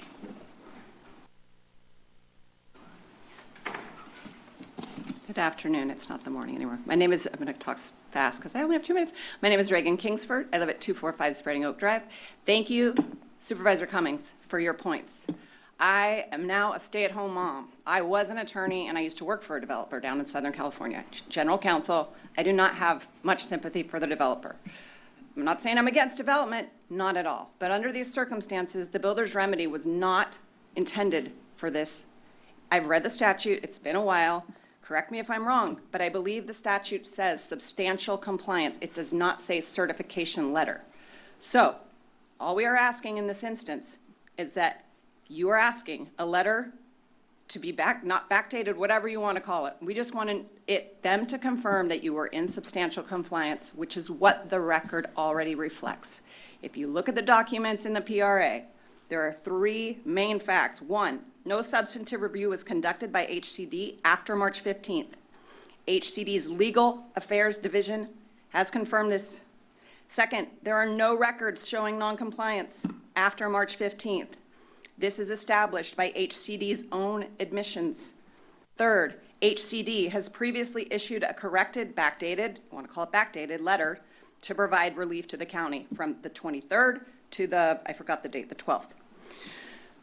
In light of the recent PRA response and the documents provided in this public record, you can find them, they're online, anyone can look them up, it's clear that it didn't go back far enough. The county was in substantial compliance with the housing element. Respectfully, the letter to HCD should be narrow and grounded in HCD's own record. Please confirm, based on your own documents, that substantive review was completed by March 15th, and reflect that in your corrected certification. You aren't asking HCD to do something new, difficult, or risky. You're simply asking them to be consistent with their own agency has already put in writing. I thank you for your time and consideration, and thank you all for your service to this community.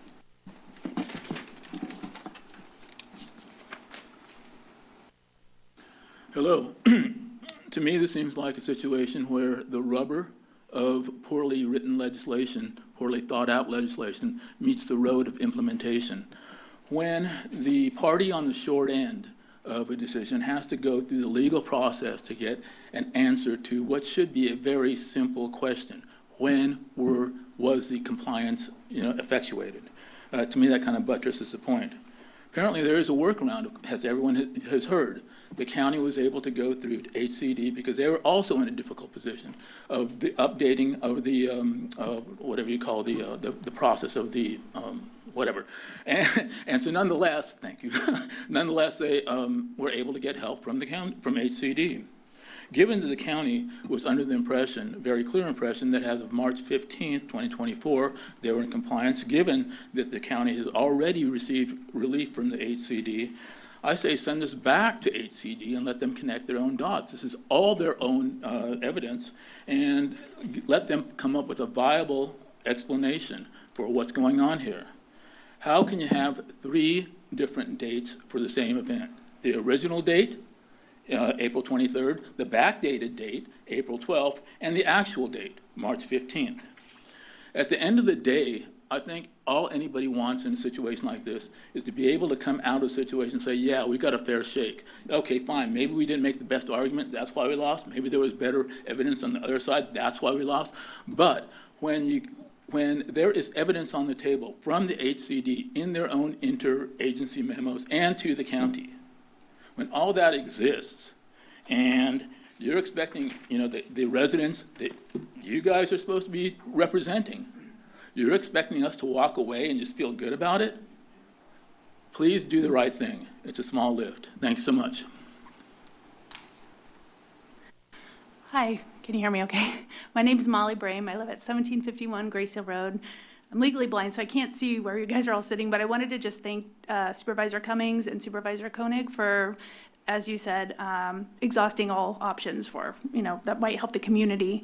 Whether it helps you guys or not, I don't know. But I also wanted to just, on a random note from earlier, I wanted to thank Supervisor Martinez and Supervisor Hernandez for the SHIELD program, or I'm not sure if you called it a program, but thank you for doing that. I think that's really an important thing for this community and for the larger community. So anyway, thank you. Jack DeStories, District 5. I think the case has been made pretty well here that this request should be made. My only concern is that I think time is of the essence, and any attempt to delay the request, I think, only puts the county in greater jeopardy, not in less jeopardy. So I would emphasize that acting on this to at least have the ammunition in place for future decisions is important, because you need to have that ammunition as soon as possible and not be delaying it until some of these developers get further down the road and applications come up for decisions without that information in front of you. Thank you. Seeing no further speakers in the room, do we have anyone on the phone? Yes, Chair. Currently, we have 1 speaker online.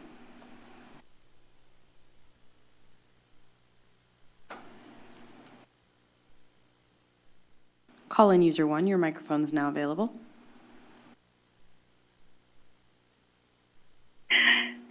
Wow, did I learn a lot. Thank you to all the speakers, and I really appreciate, I think it was you, Supervisor Cummings, who said, our responsibility is to represent the people, not the developers.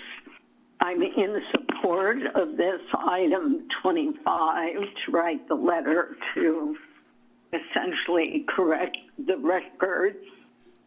It seems to me also that since it sounds like, if I've got this right, I'm just listening on the phone, that 831 Capitola project was approved when it seems like it was non-legally binding decision to approve it because the county was already in substantial compliance by March 15th. This is just another indication of developer corporation power and domination and ruination of the environment over people and nature. And I'm definitely in support of this letter, and it's pretty appalling what's been disclosed here. Thank you. I'm for people power, not corporation power. Thank you. Any further speakers online? No further speakers online, Chair. Thank you.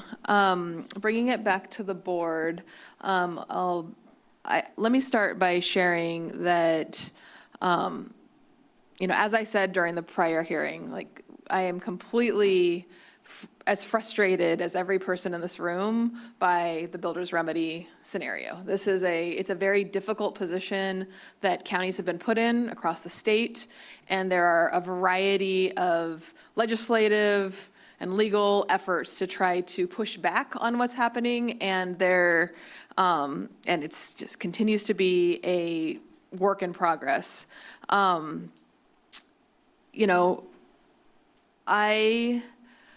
am not opposed to potentially seeking clarification, but given that we got this on Thursday night, Friday, and we're hearing from county council today about their potential legal risks, and we as a board voted an approval through based on prior information, different information, just as a due diligence, as a governing board member, I would like further information prior to voting to move this forward, because we made decisions based on prior information.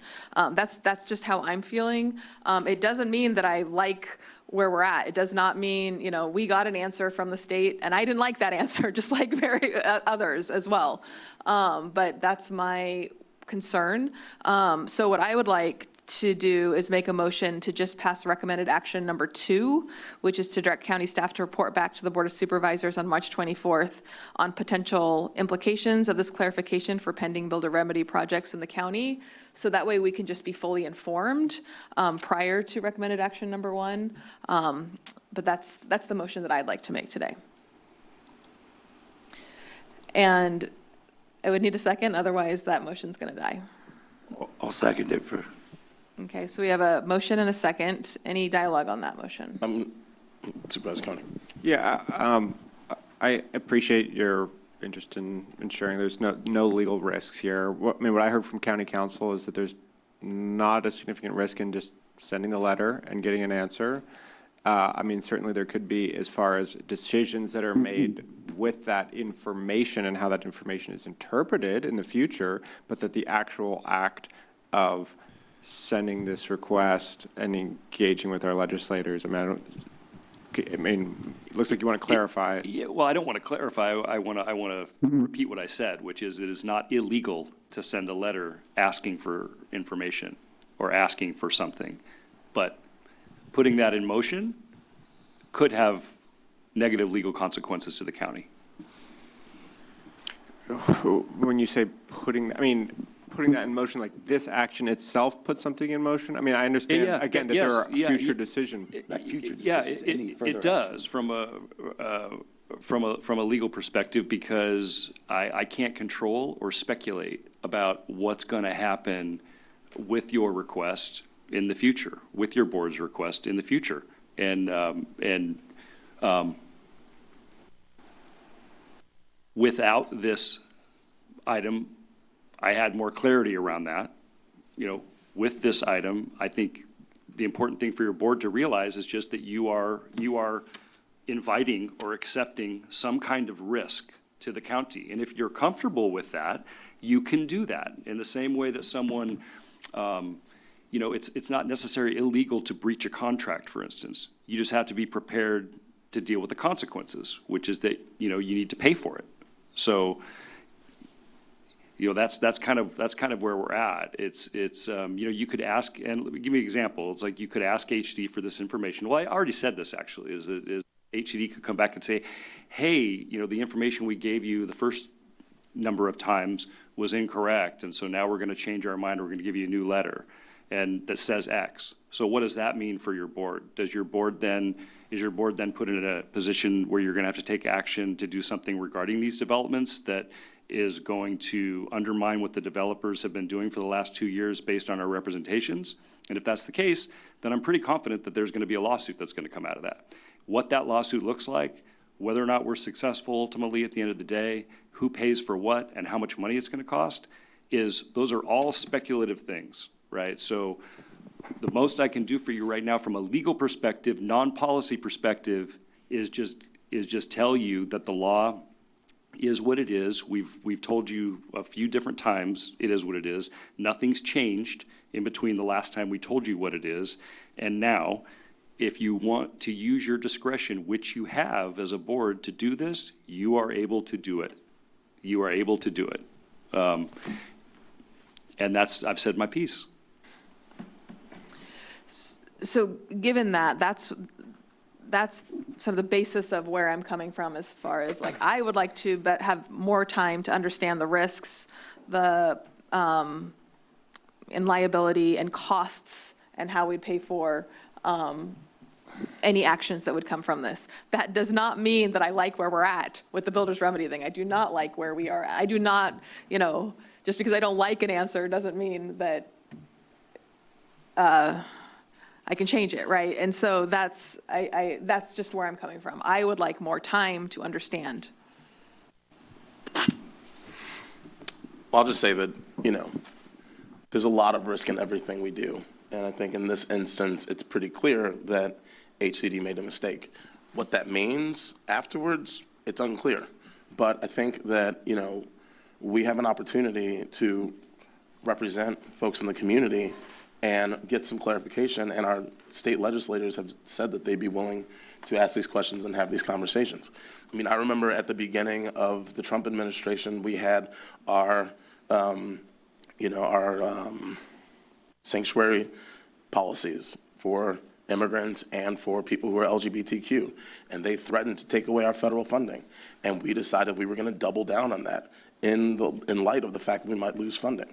And yes, there's been some impacts here and there, but we stayed committed to the people in our community. This is an opportunity for us to stay committed to the people in our community and to represent them. We don't know what the outcome is going to be. The lawsuit may be different from what may be before us, because maybe they can't move forward with the lawsuit that we got advice on, which talked about 5-time penalties for every single unit, because the lawsuit may be in our favor. The courts may allow them to move forward with a development that was smaller than what they're proposing right now, because we're not saying don't build. We're just trying to get clarification on what will trigger the builder's remedy. And there are plenty of times when we get in lawsuits and we settle. So I think that this is an opportunity for us to really demonstrate to the people who voted us in office that we represent them, and we want our state legislators who represent them as well to weigh in on this, because it does not seem fair. And we can, figure out how we'll deal with the risk, when the time comes. HCD may submit a letter and say, nope, we don't agree with you. In which case, it's going to favor the developers. They may say they do agree with us, which may benefit the residents. But I think at the end of the day, this is something that we've been trying to do in order to push back against a bad policy. And this is our opportunity to represent the people who are here before us today. And so I appreciate the concern around risk and stopping and delaying. And, we can find out more in the meantime. I'd be happy with, us moving forward with this and then getting a report back, when if we get feedback from HCD, getting a report back on, what does this mean now in terms of our ability to either, maybe we don't mess with 831 water, and maybe it will help, address issues on the Graham Hill Road project. Maybe it'll help address issues on the Paul Sweet Road project. We'll have options before us when the determination comes back. But at a minimum, we need to get this determination as soon as possible. So I'm gonna, I'd be happy to make a substitute motion if that's necessary, but I think that we need to move forward with supporting our residents here today.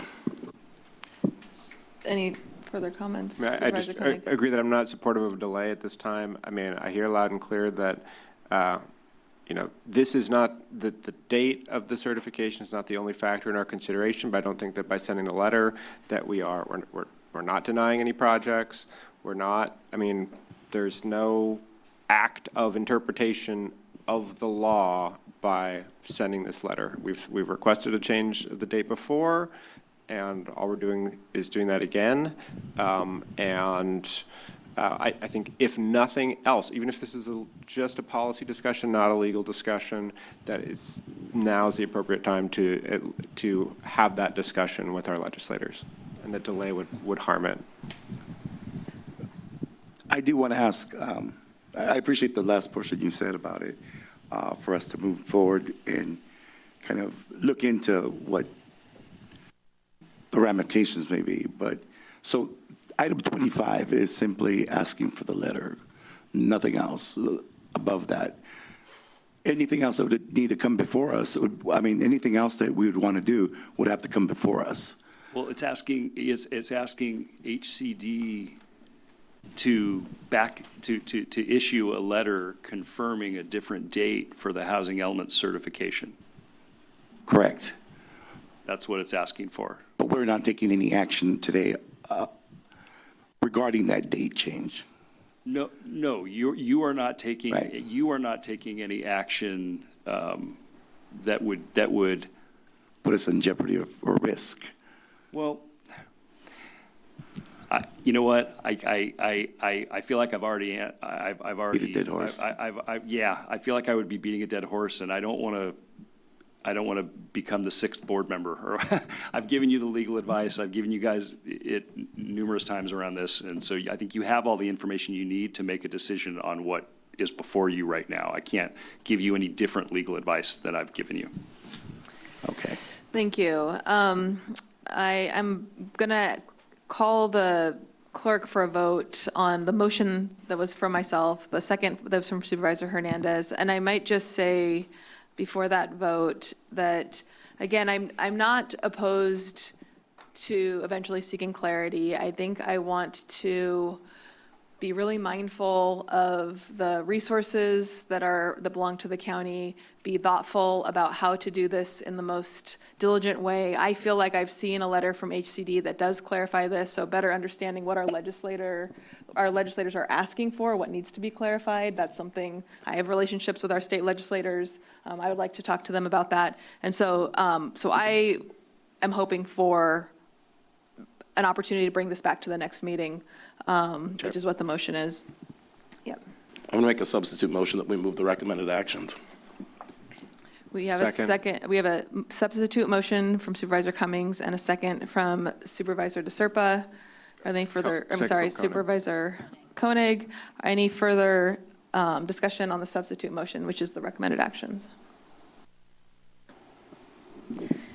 So I'm just going to start by saying, not my area of expertise. So a lot of this is very confusing. But from what I can see in the staff report, the letter would be just asking for clarification. I heard something else here that was asking them to change the date. Could somebody here clarify what it is we're asking? We're asking them to change the date. Correct. To correct the date. To correct the date, sure. That's a as different we have in the interpretation. past. As we have and as they have granted in the past. To correct the date based on facts Yes. that are before them. Yes. Okay, thank you. And I'd also just add that the letter also be sent to our state representatives. Thank you.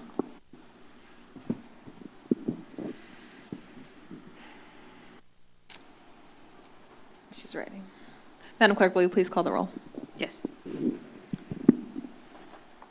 Supervisor Koenig. Aye. DeSerpa. Aye. Hernandez. Aye. Cummings. Aye. Martinez. No. Motion passes 4-1. And as the chair, I'd be happy to write this letter on behalf of the board based on what was passed by the majority of the board. I could also add that, we can also submit, we can send you a letter draft and then you can amend it. Yeah, be just happy so to do that. Okay. Yeah.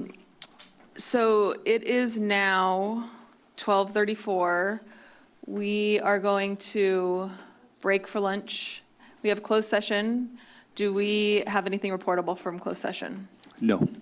All right, we will be back at 1:30 for our Employment Recognition Awards and then the final item.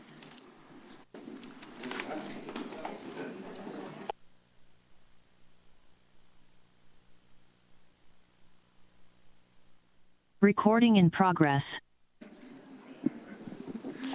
Good afternoon. Welcome to the Board of Supervisors meeting. We had nothing reportable from closed session, so now I'm going to call our 1:30 scheduled item, which is our Employee Recognition Awards. So glad to see all of you here today. And I have the privilege of introducing the first category, and so I believe I'm supposed to go stand up there. So let me relocate. Hey, Chair Martinez. I think I'm doing an introduction right before you do the first category. I'm looking at Caitlin. Yeah. All right, CEO Coburn, take it away. All right. Thank you. Good afternoon, Chair Martinez and members of the board. So today we are pleased to present the 2025 Employee Recognition Awards. Each year, the Board of Supervisors presents these awards to recognize and show appreciation for the outstanding work county employees perform every day in service to the residents of Santa Cruz County. These awards highlight individuals and teams who exemplify the very best of public service, those who go above and beyond their roles to solve complex problems, improve county programs, and make meaningful difference in our community. Specifically, the board recognizes employees who have, 1, solved an extraordinary problem for the county and/or achieved an outstanding accomplishment that furthered the county's goals, 2, identified opportunities for improvement and implemented innovative ideas, or 3, demonstrated exceptional effort and dedication and service to the public over the past year. So today we will recognize employees across 5 categories. General government is the first, health services the second, followed by human services, then public safety and justice, finally land use and regulatory. Each board member is going to present proclamations to recipients in one of these categories. Board members are going to come down from the dais and stand at the microphone to announce the award recipients. When employees hear their name or their team's name, please come forward to the dais to receive your proclamation. Following the presentations, we're going to have a reception upstairs on the first floor outside in the atrium, and everyone is invited to stay and join us in celebrating the accomplishments of these exceptional employees. So with that, we're going to begin the award ceremony with Supervisor Martinez presenting the general government category. And thank you to everyone who's here today. Thank you. CEO Coburn.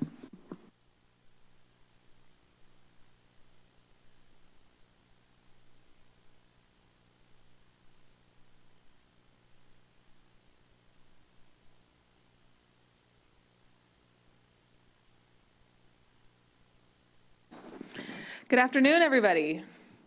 This is a lot brighter of a topic than some that we've been dealing with today and in past meetings. So today I have the privilege of introducing our awardees for the general government category. And for our individual employee recognition award in the general government category, I'd like to recognize Lori Welch Betancourt. Come on up, Lori.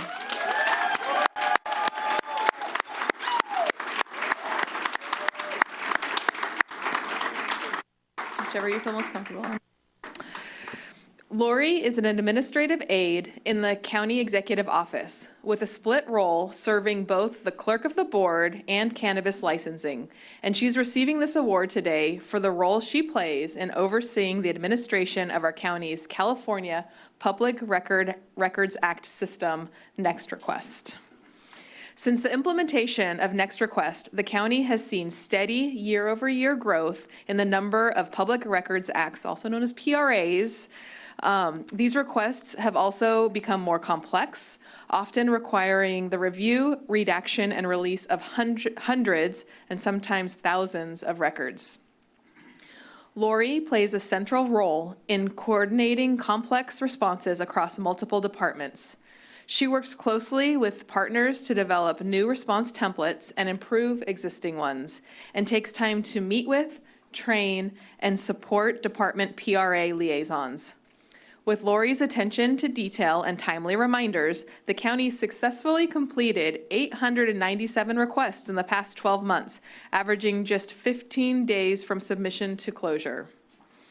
Lori approaches her role with positivity, enthusiasm, professionalism, and exceptional dedication, and her leadership has been instrumental to the continued success of our PRA program. Thank you, Lori, for your contributions to the success of the county's PRA program and for your dedicated public service to the County of Santa Cruz. Congratulations.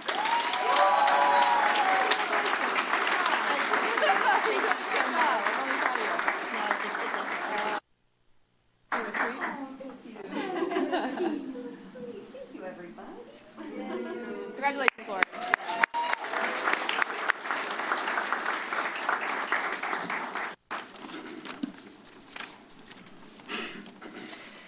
All right, the next category is the Team Award for General Government.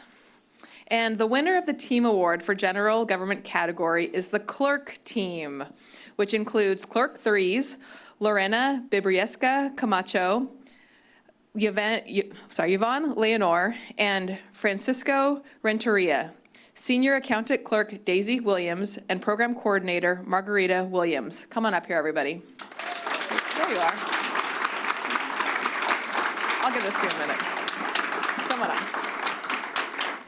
We got 3 of you. Anybody else? We're missing 2. That's okay. They're probably working hard. The clerk team is being honored today for its commitment to expanding service options, responding quickly and compassionately to changing federal policies, and providing equitable, reliable services that build trust in the community. For the past year, the clerk team has maintained staff at the South County Services Center in Watsonville, delivering services nearer to residents and providing assistance in Spanish to reduce barriers and improve community connection. The team also continued the Passport Saturday events, offering passport acceptance services on several Saturdays throughout the year, making it easier for residents to access services outside of regular weekday hours. Come on up, welcome. You're just in time. Anybody else? Okay. The past year also brought a great deal of uncertainty for many Santa Cruz County residents, as communities faced rapidly changing information related to immigration enforcement, questions about birthright citizenship, and new federal guidance affecting gender identity documentation. These changes have created understandable concern for immigrant, mixed status, and gender diverse families seeking clear information and support. The clerk team responded quickly by incorporating updated federal guidance into their work and ensuring the entire department was prepared to explain the changes clearly and consistently. Throughout this time, they approached the public with professionalism, patience, and empathy. Through these efforts, the clerk team has strengthened public trust, supported accurate and responsive services, and helped advance the county's commitment to equitable and accessible services for all Santa Cruz County residents. Congratulations to the clerk team, and thank you for your hard work and dedication to our community.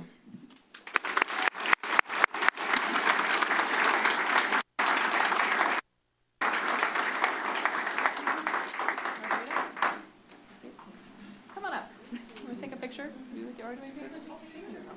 I don't know if there's any cameras, but I'll take a picture.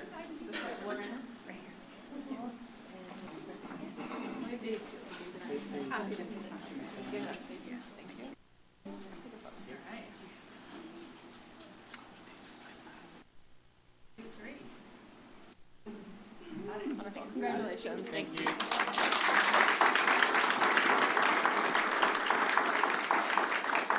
Next up, we have Supervisor Koenig, who'll be presenting the awards in Human Services.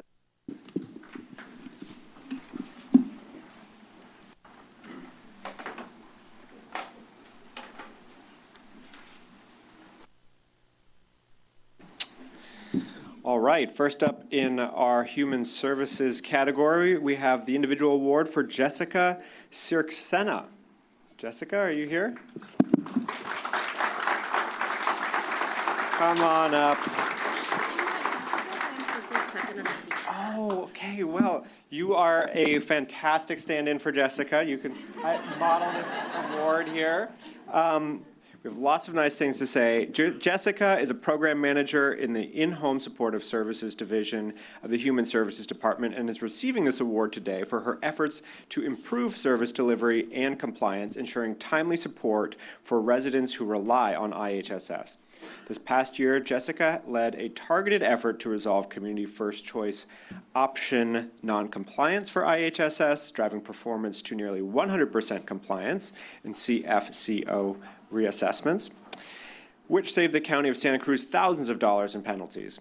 Jessica also led an effort to improve IHSS intake assignments, which led to 85% of all cases being processed timely, above the current threshold of 80%. These improvements also resulted in Santa Cruz County being removed from the statewide Quality Improvement Action Plan Corrective Plan and positioned Santa Cruz as a top-performing county. It's always good to get off the bad boy list. Jessica managed these improvements despite significant vacancies and repeatedly stepping in to fill critical gaps to protect the continuity of service for over 3,000 disabled community members. Jessica's clarity, accountability, unwavering dedication, and solutions-focused approach stabilized the IHS program and ensured timely, uninterrupted services for recipients.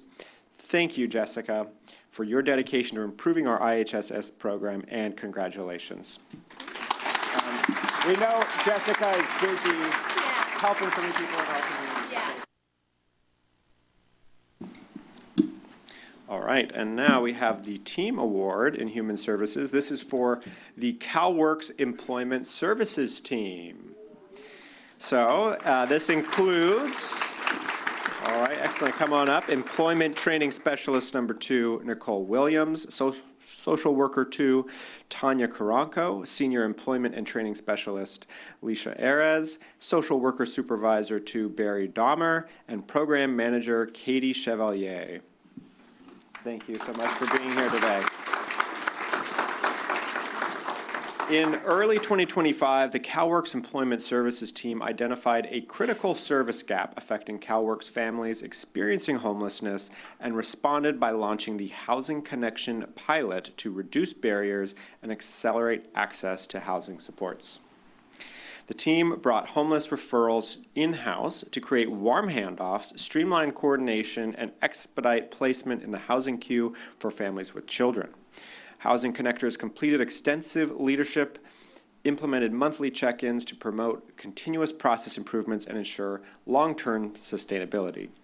And since enrolling the first client on May 22nd, 2025, the pilot has received 72 referrals and successfully connected 23 families to housing programs, with remaining families actively queued pending program availability.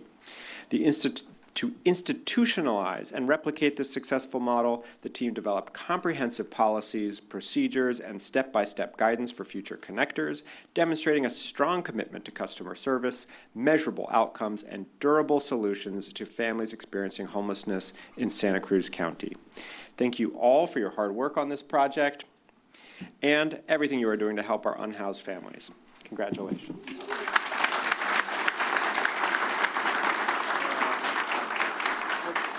Would any of you like to say a few words about the project? No?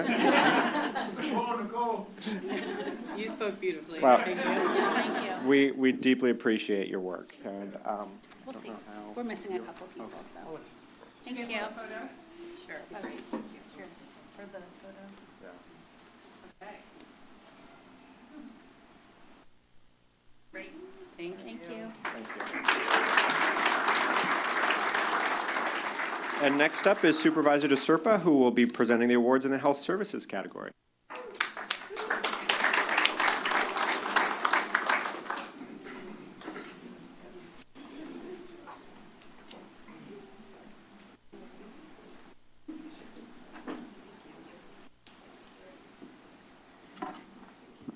Good afternoon, everybody. Thank you for being here. There are a lot of people that were also nominated for these awards, and I just want to acknowledge that, that we care deeply about all employees, and we're so pleased that you're all here today, and congratulations to all the winners.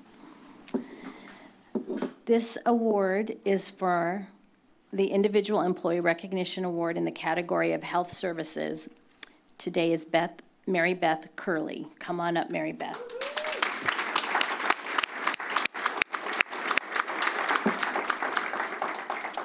Mary Beth Curley is a supervising mental health client specialist in the Behavioral Health Division of the Health Services Agency. And this is very special to me because I worked most of my career in the intensive care nursery where I worked with babies, and I still actually work at Sutter with tiny babies and mamas. So this is very special what you're doing. So congratulations. Last year, as a result of the new child welfare mandate going into effect in California, Child Welfare Services began referring newborn babies to Children's Behavioral Health for assessment and treatment. Prior to last year, Children's Behavioral Health had only treated children over the age of 3, but this was a huge procedural shift necessitating careful research and planning to accommodate treating this new population. Mary Beth took up this challenge and embarked on researching and developing new policies, procedures to meet the needs for treating newborns and infants. Mary Beth connected with Stanford Neurodevelopmental Clinic, where I used to work, Parent Center, and many other early childhood treatment programs to ensure that the clinicians that she supervises were educated on proper treatment and assessment of the behavioral health needs of newborns. As a result of Mary Beth's leadership, Children's Behavioral Health is now well-equipped, confident, and responsive in meeting the complex behavioral health needs of newborns and infants in foster care. Thank you, Mary Beth, for your dedication to this project, and congratulations.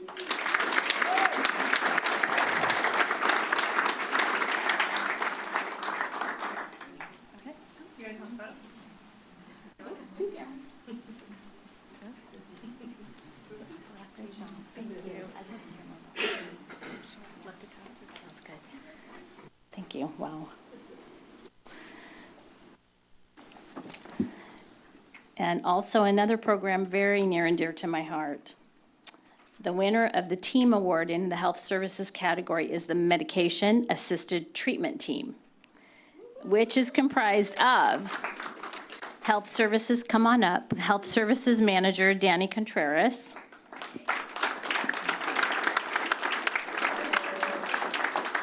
yeah, bring the whole team up. Community Mental Health Aide Santiago Madrigal.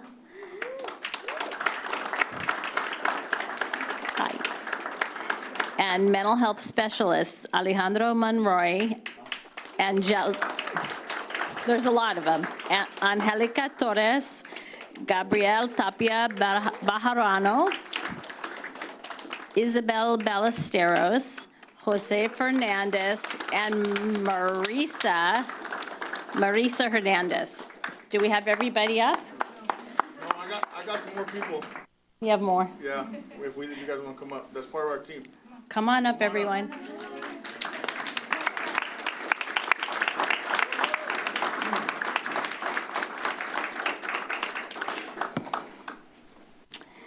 Medication-assisted treatment team is composed of compassionate and highly dedicated professionals who serve on some of the most vulnerable members of our community who are suffering from substance abuse disorder.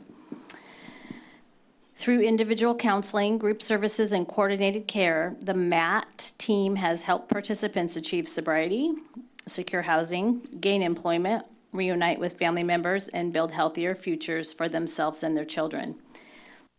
The team provides services across county campuses within homeless services programs and through direct outreach and encampments on the streets, meeting individuals where they are in a non-judgmental harm reduction approach that fosters trust, engagement, and lasting change. The MAT team's innovative and compassionate approach has strengthened the county's behavioral health system and saved countless lives, in more ways than one, their lives, and helps to actually improve their lives, right? And is widely recognized as a model for other clinics locally and beyond. The work of the MAT team exemplifies excellence in public service and demonstrates the profound impact of meeting people with dignity, respect, and unwavering support. We thank you all of you for your dedication to our community, and congratulations.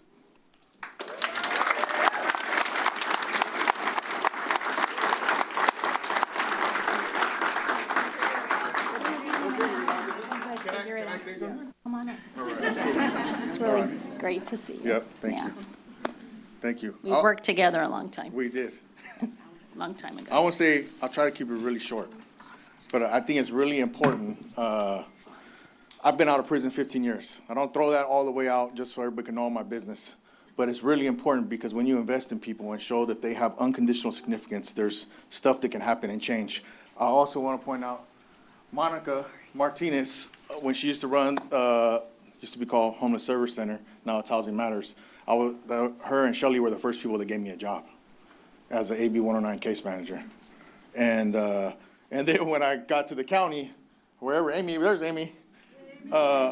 When she took, you got to worry about your background check. She's like, we already know everything about you. We want you. And so when people, and my boss Raquel right there, when people show that investment in people, it gives them the opportunity to do the work that they need to do. And because of that, we've been able to build a team. We got two other people, I'm going to say their names because they're sick right now, Cindy Garibay and Jimmy Rodriguez, who are able to go out into the streets, into the clinics, and to teach people or reach people that sometimes other people won't be able to reach, right? And then, I don't know, you guys know what unconditional significance is, right? Okay. When people kind of understand that, it changes their lives, When somebody comes in, I got a letter last week from a lady that came in through the needle exchange in 2017. And I don't know what impact I was going to have on her. Just and same thing, all of them have these stories. She wrote me a letter the other day. Now she's working as a counselor, as a case manager. She's about to get a degree. And she put in there, she said, this guy's been my hero because he's seen something in me when I couldn't see it in myself. And so to me, not to toot my horn, it's something beautiful, to watch somebody come from the streets or wherever they're at in the life circumstances and situations to be thriving and doing well. And I feel like our team is able to do that. So I thank you guys for recognizing us this year.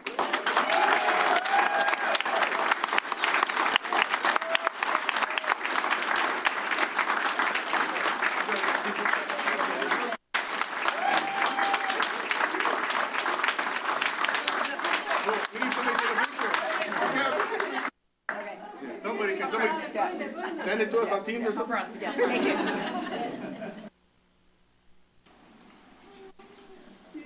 Got us all? I know. We got to look at one picture. My eyes are twisted. Sorry. Here we go. 1, 2, look at me. So proud of you.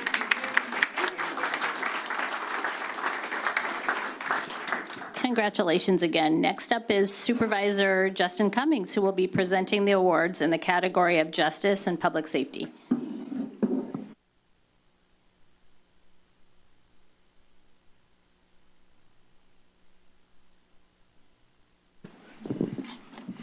All right, good afternoon, everyone.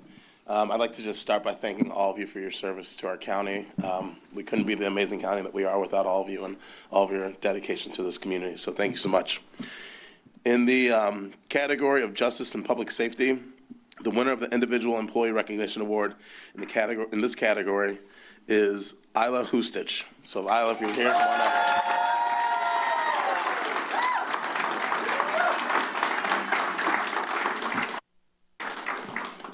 Isla serves as the lead immigration attorney for the Santa Cruz County Public Defender's Office, and she's receiving this award today in recognition of her commitment to advancing social equity and justice for all members of our community. Isla established and leads a Padilla unit at the Public Defender's Office that provides timely immigration guidance to attorneys representing non-citizen clients facing criminal charges, helping ensure that every person receives informed and fair representation. Her specialized efforts on post-conviction relief under Penal Code Section 1473.7 have helped individuals obtain relief from convictions that could otherwise create severe immigration consequences, offering them an opportunity to move forward. Isla also co-leads a removal defense working group that hosts workshops and provides direct support to community members at risk of deportation, offering critical information during uncertain times. Drawing on her lived experience as a refugee, Isla brings deep compassion and perspective to her work, strengthening trust and expanding access to meaningful support. Through both direct client assistance and system advocacy, she advances fairness and inclusion while helping individuals navigate some of life's most challenging circumstances. For these reasons, we are proud to recognize Isla for dedication and service. And so thank you, Isla, for making a lasting difference in our community. And congratulations.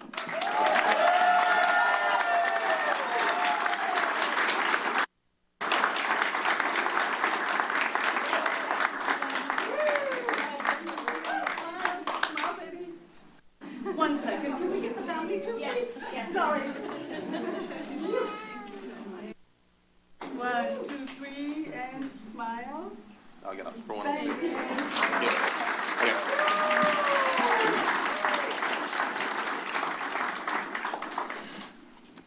All right. The winner of the Team Award in the Justice and Public Safety category is the Sheriff's Office Sexual Assault Investigation Unit, which is comprised of, and as I say your names, please come up, Jack Calhoun, Detective Jack Calhoun, Detective Jessica Ross, Detective A.J. Waltrip, Detective Elizabeth Engelhardt, and Sergeant Marquise Booth. So if you can all come up here.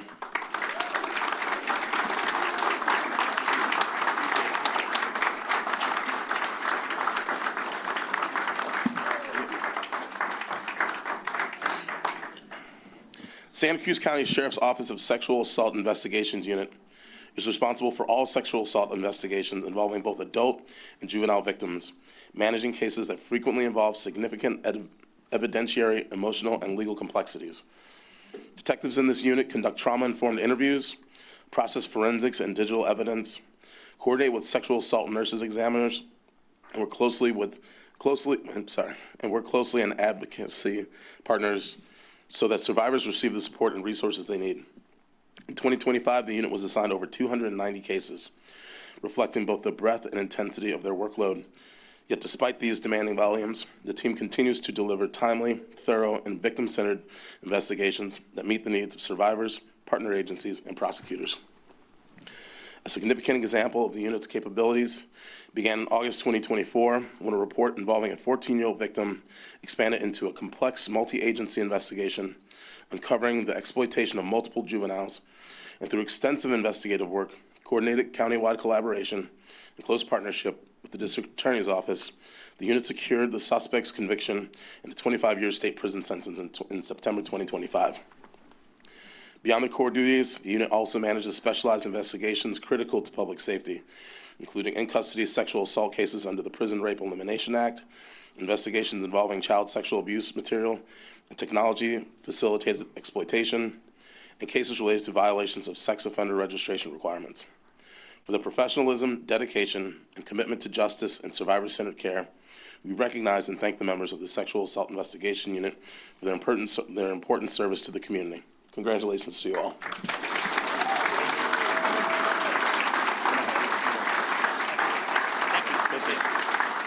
Wait.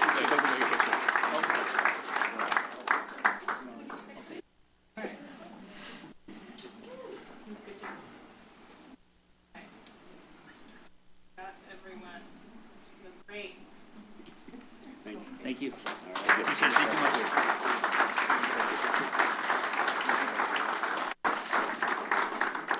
All right, and so next up, we have Supervisor Hernandez, who will be presenting awards in the land use and regulatory category.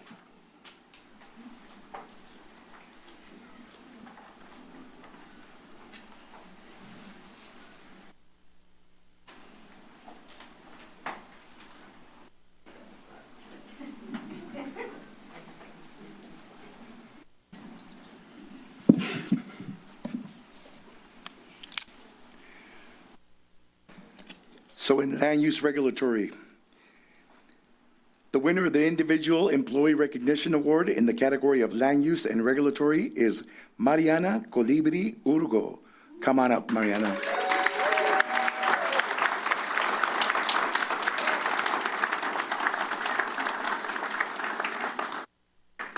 Mariana Colibri Urgo is a park planner number 3 in the Parks Department, and she is receiving this award today because she demonstrates exceptional leadership, technical skills, and commitment to equity through the delivery of multiple high-impact park projects over the past year. Most notably, Mariana led the design and opening of the Valle de Pájaro County Park, the first new county park in over 20 years, providing South County residents access to 38 acres of open space under a tight budget and schedule constraints. Mariana also delivered major park upgrades, including an accessible artist-integrated playground at Floral County Park and a long-delayed permanent restroom at Hidden Beach County Park.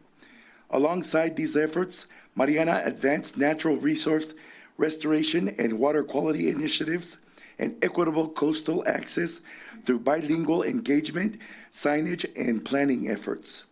Through her perseverance, mentorship, and commitment to inclusive public service, Mariana has advanced meaningful improvements in the county parks that have enhanced quality of life through the county, especially to residents in historically underserved communities. Thank you, Mariana, for your leadership, your project management excellence. Congratulations.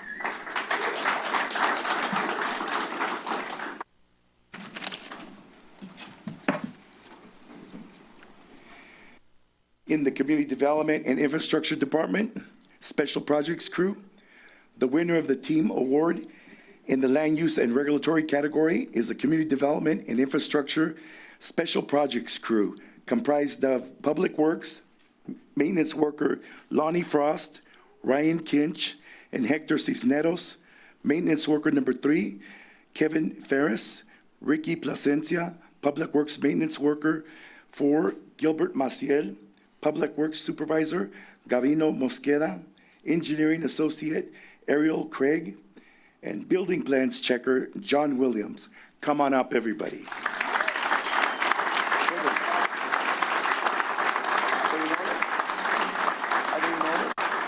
Are they in order?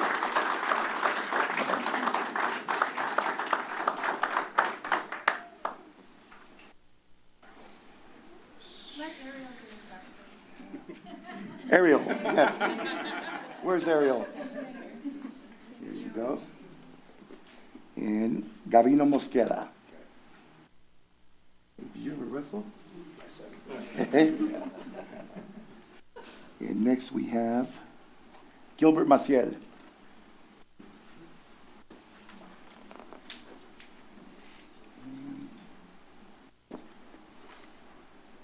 Hector Cisneros.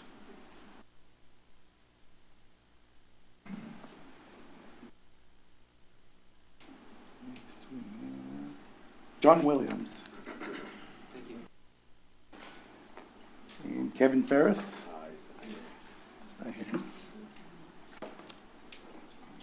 Lonnie Forst. Thank you. Ricky Placencia. And last but not least, Ryan Kinch. Hey, appreciate it.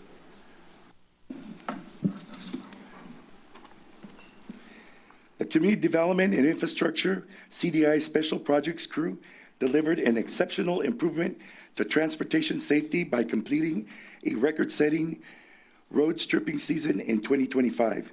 Facing long-standing backlogs, limited staffing, aging equipment, and the absence of their most experienced operator, the team shifted from reactive approach to a coordinated high-output strategy across all 5 supervisorial districts.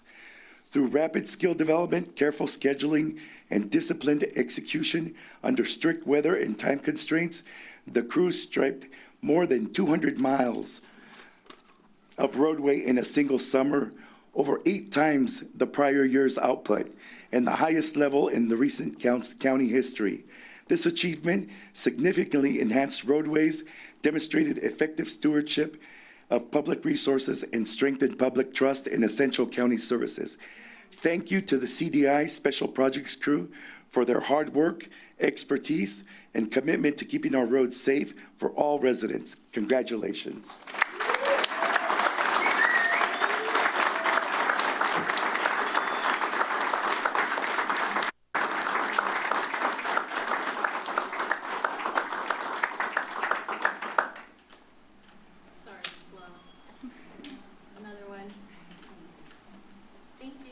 Okay.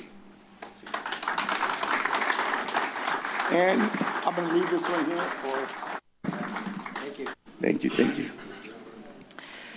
Thank you. I want to extend one more deep gratitude to every single one of you. It's a true accomplishment, and we're so honored to have you work on behalf of the County of Santa Cruz, serving our residents. So one more round of applause for everybody.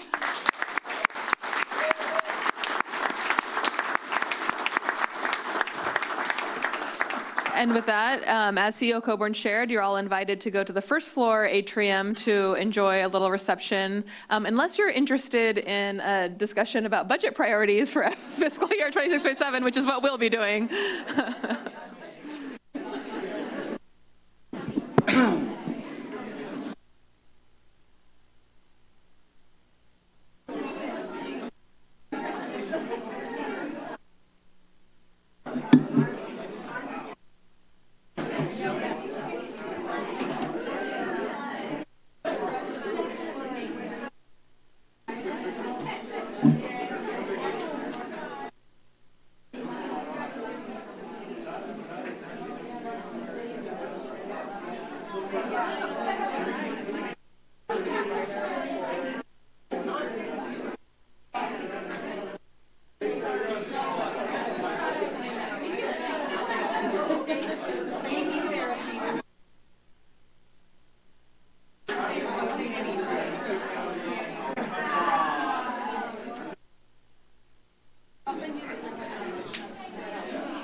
Lost these two.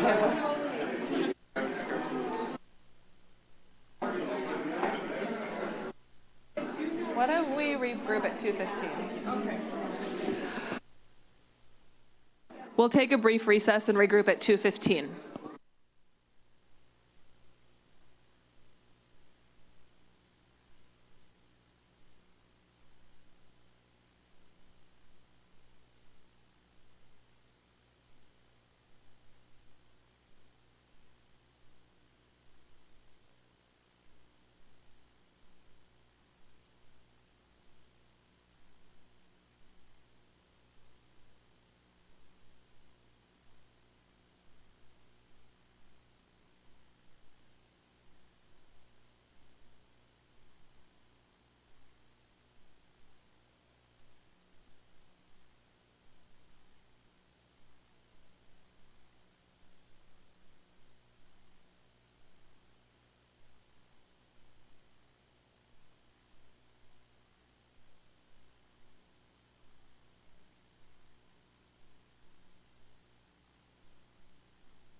Yeah.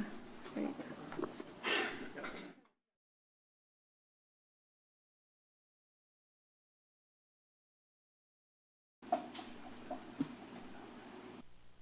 This is gone. I've been talking too much since Friday.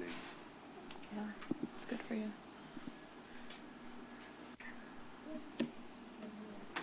We're ready? There, he's ready. Let's do it.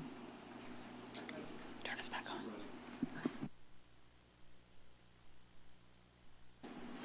Everyone put their Calm application, or, app on and just meditate. Just take some deep breaths.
All right.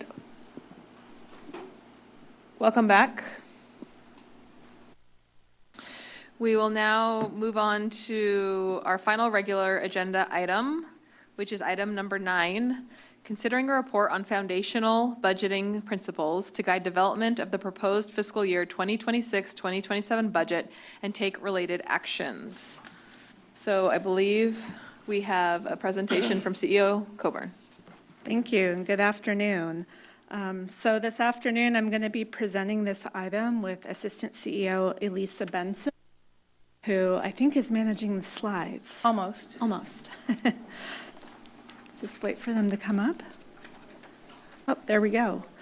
So next slide.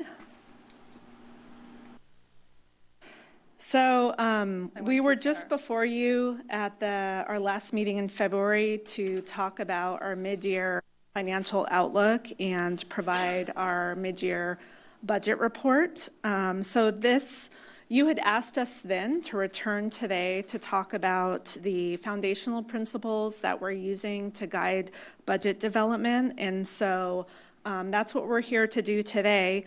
Today, the purpose is to seek board alignment on those principle budgeting, the budgeting principles that we outlined, really to start a dialogue on strategic budget priorities that the board and the CEO have, and to use all of these to guide development of the proposed budget for fiscal year 2026 through 2027.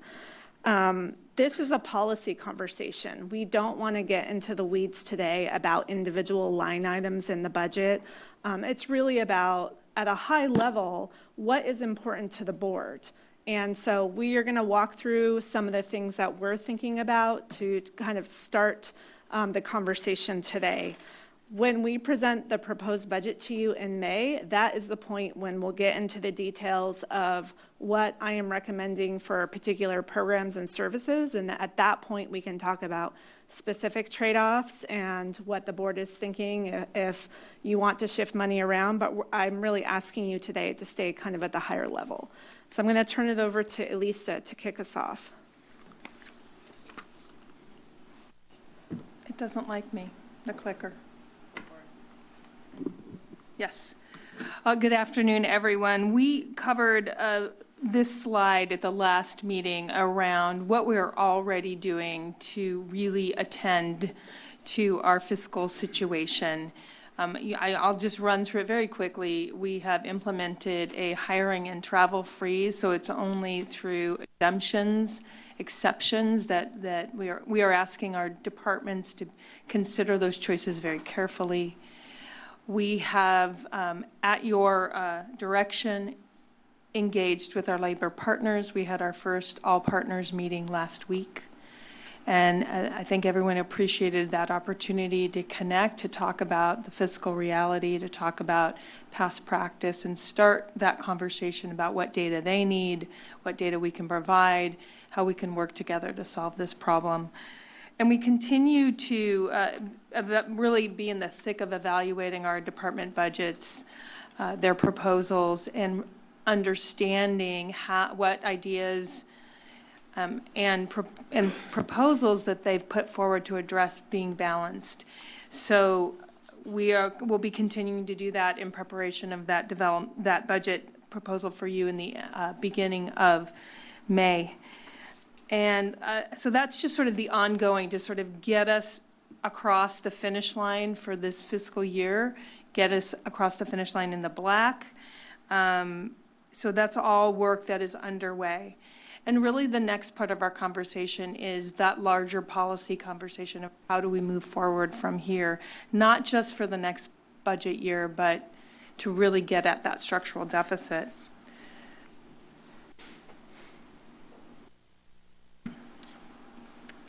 I'll try it again.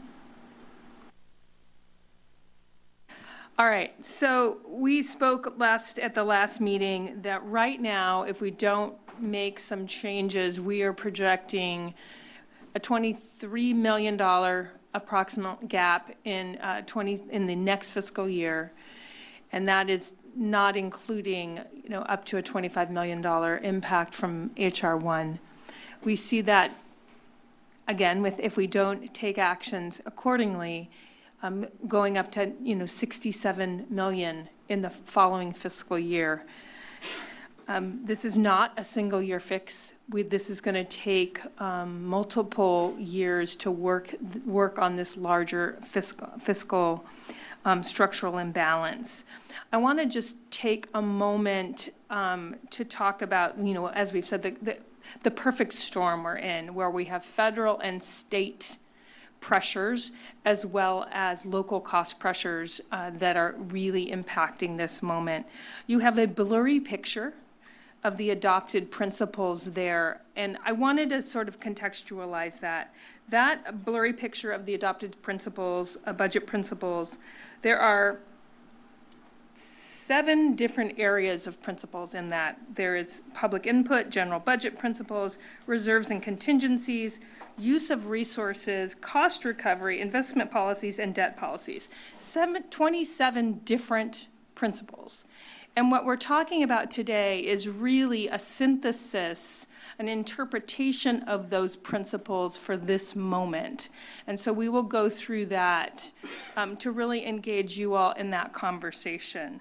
And I will say, as we get to the pillar principles that we introduced, can you please switch it for me? At the last meeting, a lot of these really focus on the principles within the use of resources category. So we are going to go one by one through these, and really we hope you will want to encourage discussion about these principles and what they mean to you as a board.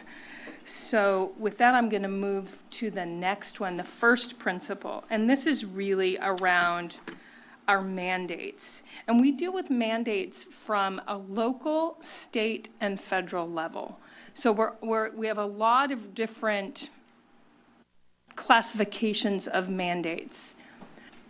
This particular principle we want to focus on, yes, are legally required services, but we also want to talk about where there are revenue generating components of those programs, and how do we address that as we navigate level of service choices within those mandates. because frequently that is where we have choices.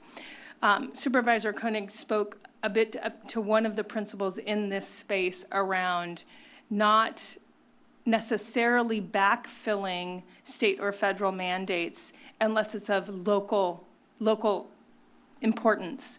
So that's one of the things we want to start speaking to.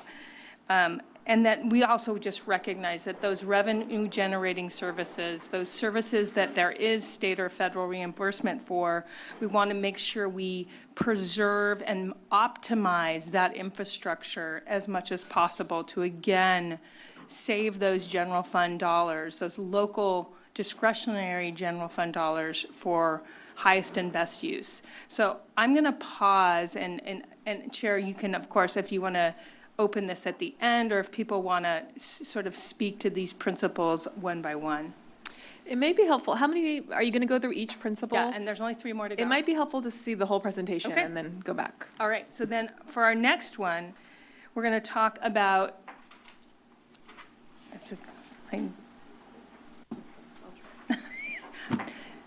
it doesn't like me, it likes Juliet. This next principle is really where the embedded principles around the safety net and the prioritization of the safety net comes to the forefront.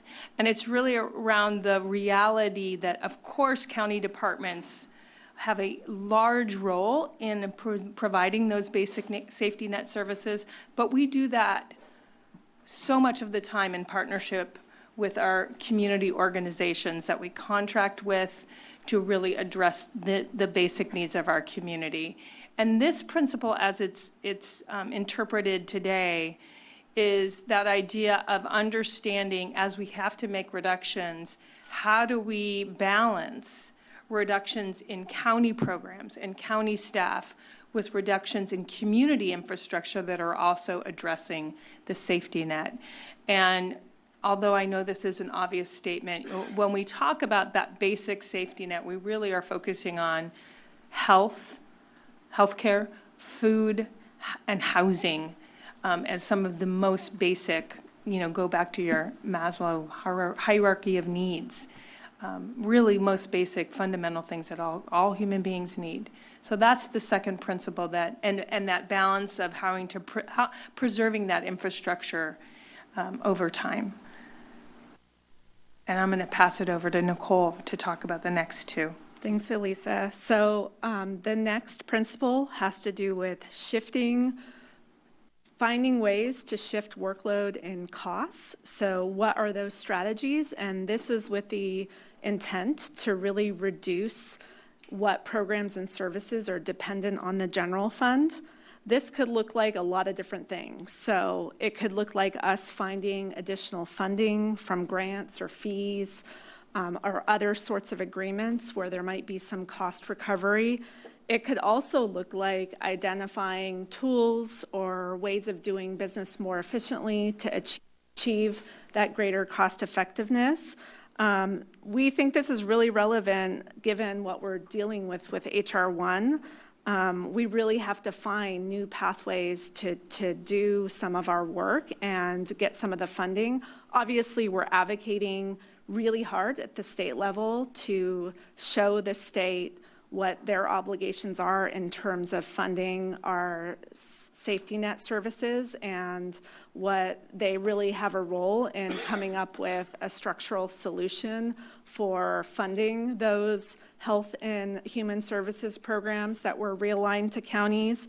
But it also provides an incentive for departments to be entrepreneurial, to look for new and different ways of providing services. We're already talking with HSD and HSA about how Housing for Health and behavioral health can make better use of funding that they're receiving and potentially shift funding to maximize what the general fund dollars are going towards. So that's just one example. And then, there are some of the things in this area, whether they're fee studies or applications, might have greater lead times where we might not see the benefit immediately, but they might have a more medium or long-term benefit. all in all, that work needs to start now to figure out where we need to go and not in the future. So we're starting that work today. So for the last and fourth principle, it has to do with building our fiscal capacity and resilience. We know that reductions alone are not going to solve our structural gap, which is building up to $67 million in the out years. In this current upcoming budget year, like Elisa mentioned, it's about $23 million, not accounting for HR1. We're going to have to pair both expense management with deliberate revenue strategies and, looking at that long-term horizon about how we fix this structural problem. Building that capacity in terms of revenue strategies, it can be everything from what Supervisor Koenig has brought up previously, property and sales tax reform. We are also looking at potentially an emergency sales tax, like we're pursuing that legislation, SB 1078 with Senator Laird.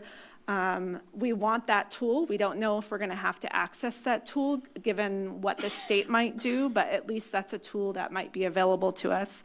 It could also look like pursuing an increase in our parks parcel tax to raise more funds for the Parks Department that would make them less reliant on the general fund. We're also in conversation with our CDI director about various roads measures and funding that we might want to pursue to specifically fund roads, which would then place less pressure on the general fund. In addition, I think it gets oftentimes lost, but strengthening our local economy, really looking at economic development and what that means and how we can pursue that here in our unincorporated areas. That is something that I am prioritizing with staff that I know the board is also supportive of. So how do we expand the base and build on what we already have and grow, whether it's our existing sales tax revenues and property taxes, to bring in something more to the county? These are things, compared to the previous principles and examples we gave, these are things that are going to take some time to develop and have mature. So they're not going to be immediate, but they could be something that 2 to 3 years from now will help us with the structure of our budget and what we bring. This principle also supports the case for potentially declaring a fiscal emergency, which we're evaluating currently in coordination with County Council. We're looking at what it means to do that and whether it makes sense to do that. So with that, if you could forward to the next slide, Elisa, we just want to remind you we already are pursuing a number of short-term, medium-term, and long-term solutions for addressing the structural imbalance and our multi-year deficits. Short-term, we have that freeze that's been implemented. We're already looking at different reductions, consolidation shifts within county departments and what that looks like. It could look like deferring capital investments in the short term. I've described to you some of the more medium term through advocacy efforts related to HR1, through organizational restructurings, revenue enhancements. So there's a lot here, and it just is a way to kind of get you thinking as we start this discussion today. So if you could go to the last slide. Oh, second to last slide. So what's missing here? If there are priorities that the board has, if there are trade-offs that you want us to consider or questions that you want to pose to us, we are here to answer them today. And today's ask really is to affirm the principles we've presented to you to help us in developing the budget. So if you could go to the last slide, Elisa or Juliet, there you go.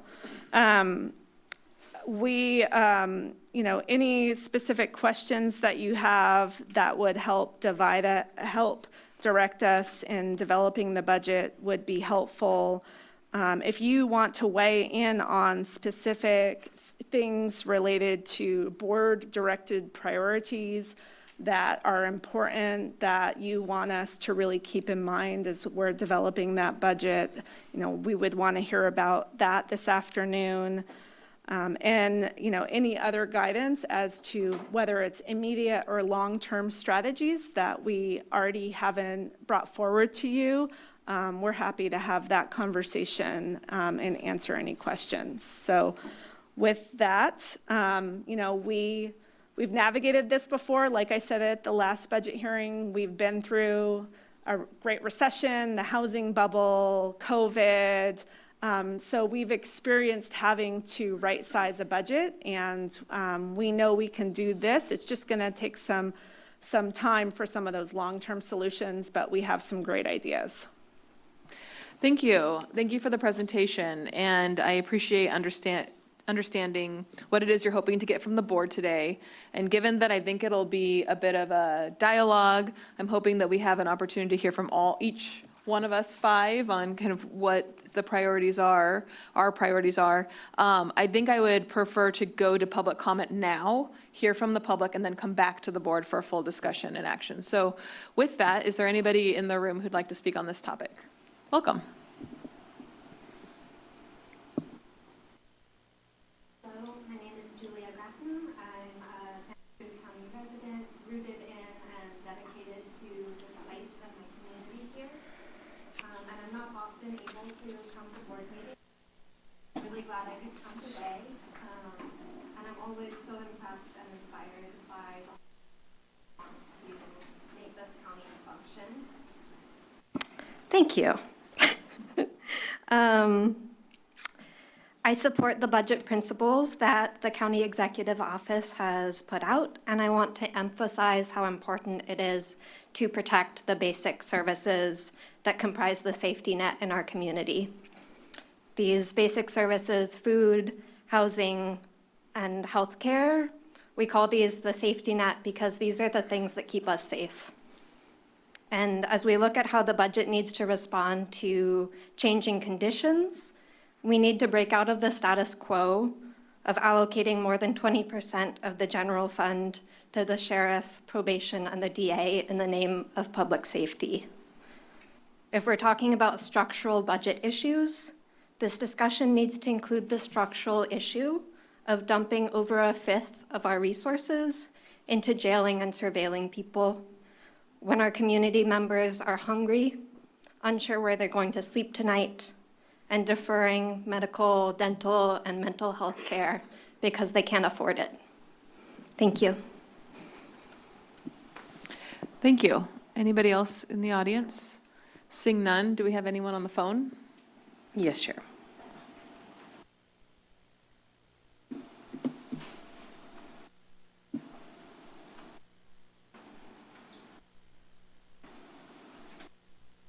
Crystal, your microphone is now available. Hi, everybody. My name is Cristal Gonzalez. I am the Semitas Director at Ventures. As you know, Semitas is the Santa Cruz County College Savings Account program for every newborn in our county. But Semitas is about much more than accounts, and it's much more than the dollars we're investing together. It's about the message we send to our children and families that we believe in them, that they deserve access to higher education, and they deserve equitable access to opportunities for wealth building from the very beginning of life. I understand these are difficult times. Budgets are being cut at the federal, state, and local levels, and I agree that basic needs programs must be protected. But when funding decisions are made in times like these, it is too often our most vulnerable communities who are asked to carry the burden once again.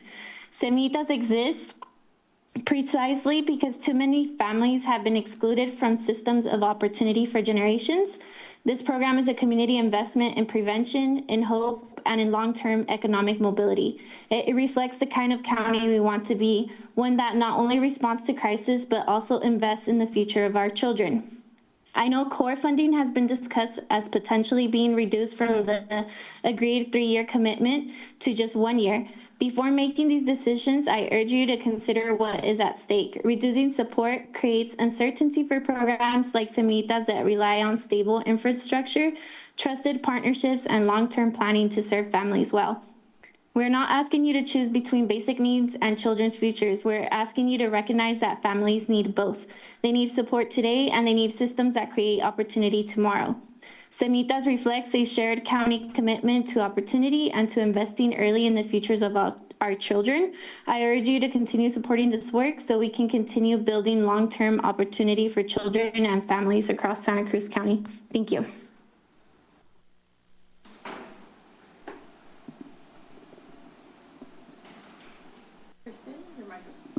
Kristen, your microphone is now available.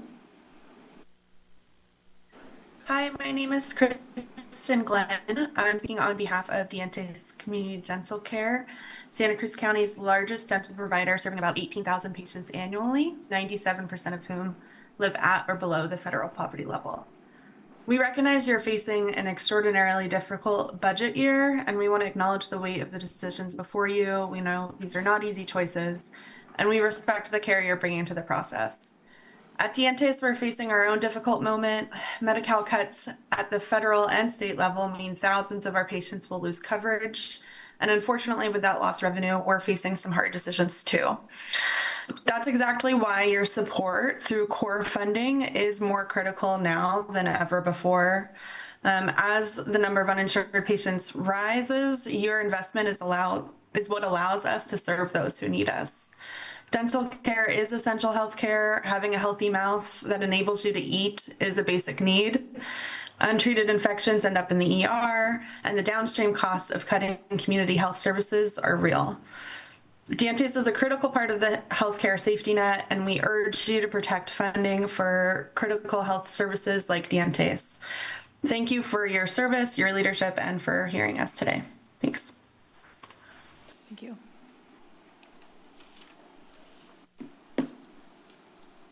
Yesenia, your microphone is now available.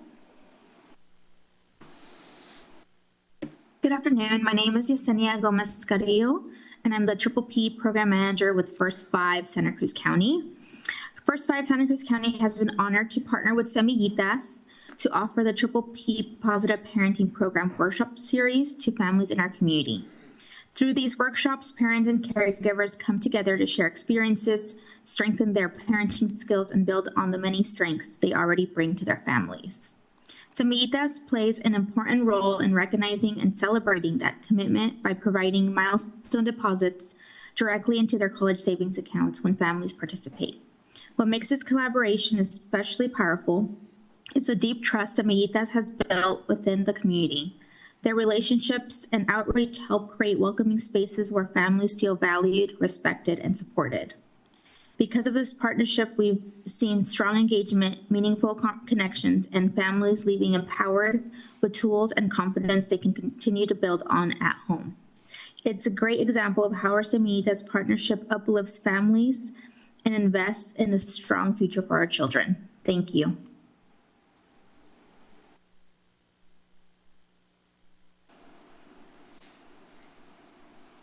Lorraine, your microphone is now available.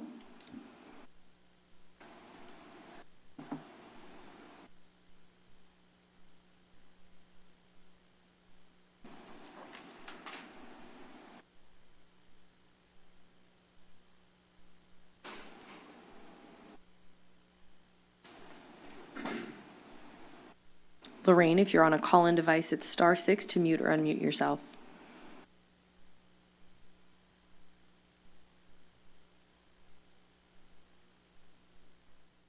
Hello, can you hear me now? Yes, we can. Yes, we can.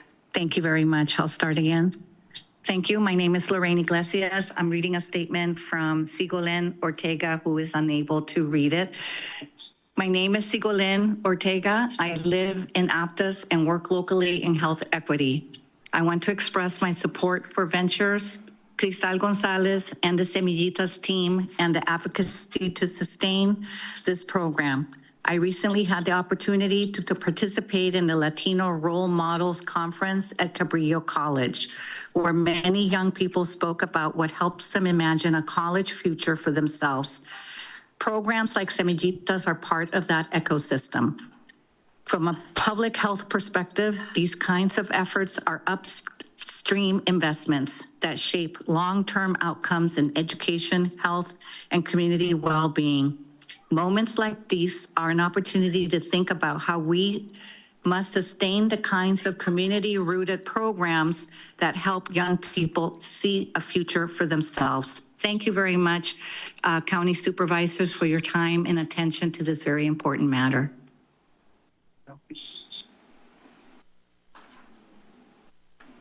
Chair, we have no further speakers online.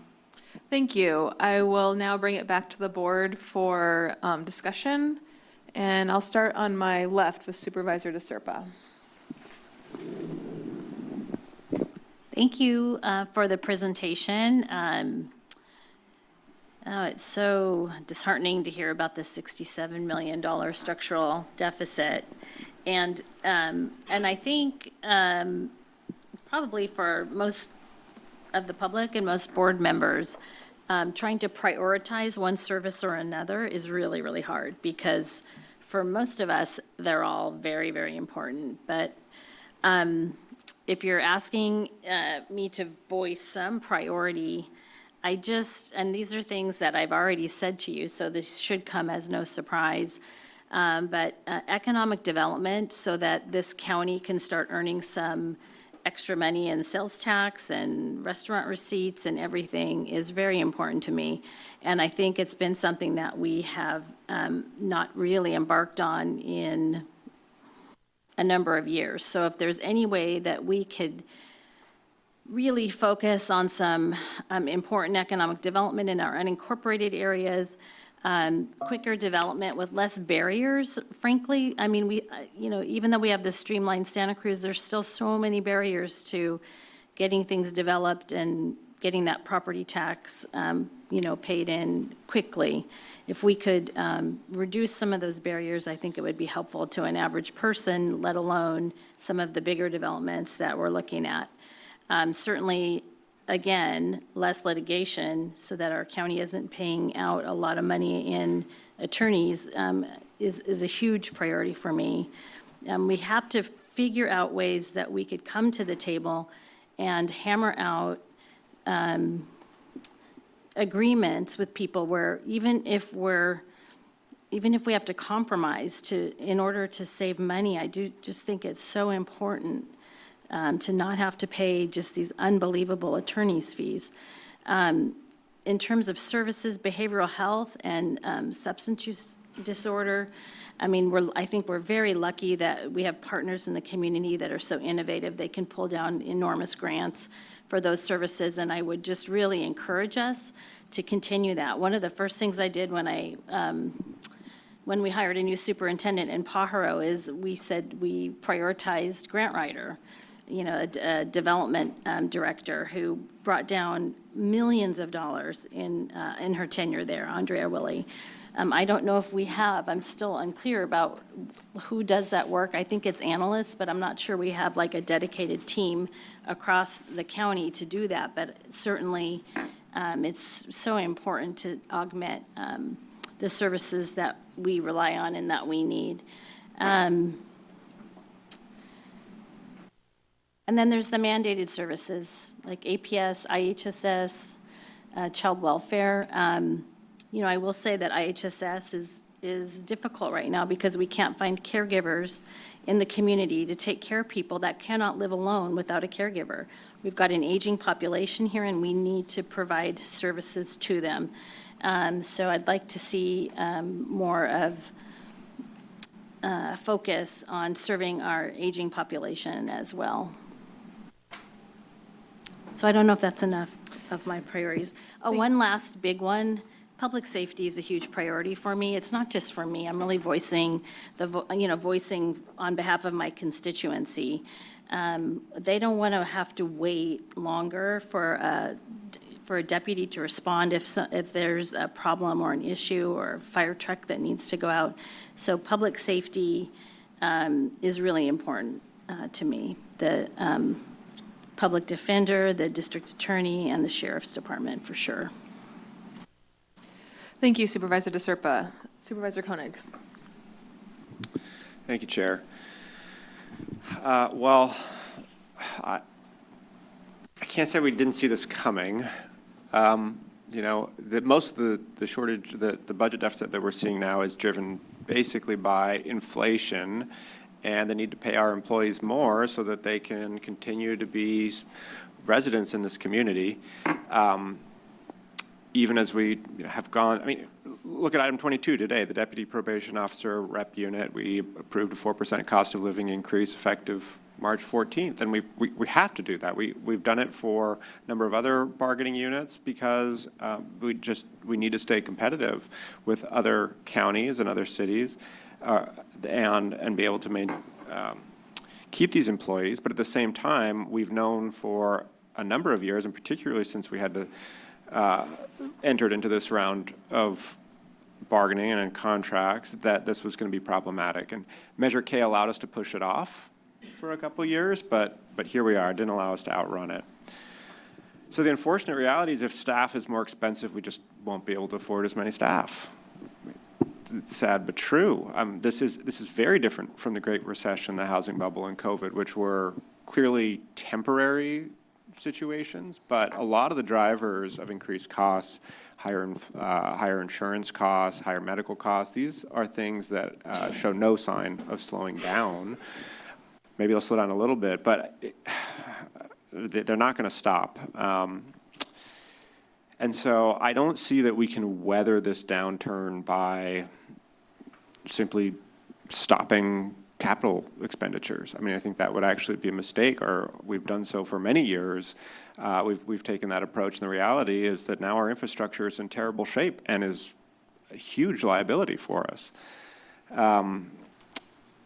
So, I mean, in fact, it's one of our budget principles is that long-term structural budget issues require permanent restructuring of services and operations, which may be phased in over an appropriate interval of time and based on the magnitude of the imbalance. So we have to deal with the personnel issue alone, sort of in its own region, and then also look at how we're going to approach the deferred maintenance on capital expenditures. I mean, where you stand depends, or how you stand depends on where you sit. And my position is basically as mayor of the largest part of the unincorporated area. I mean, a third of the unincorporated population lives in the first district. And so for me, it is roads and parks, the services that the majority of my constituents use every day.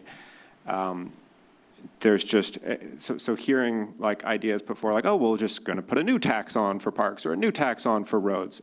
It's sort of like, excuse me? Those are the primary services that most of my constituents expect they're paying for with their property taxes, not redistribution to a social safety net. That's really what income taxes are for, because we're able to tax the wealthiest and redistribute that to those who are in most need. But we have to look at our core business model here, which is property taxes. And if we're going to support, we have to support property values with the municipal services. That's what cities do, and that's what we have to do as effectively the largest city in the county.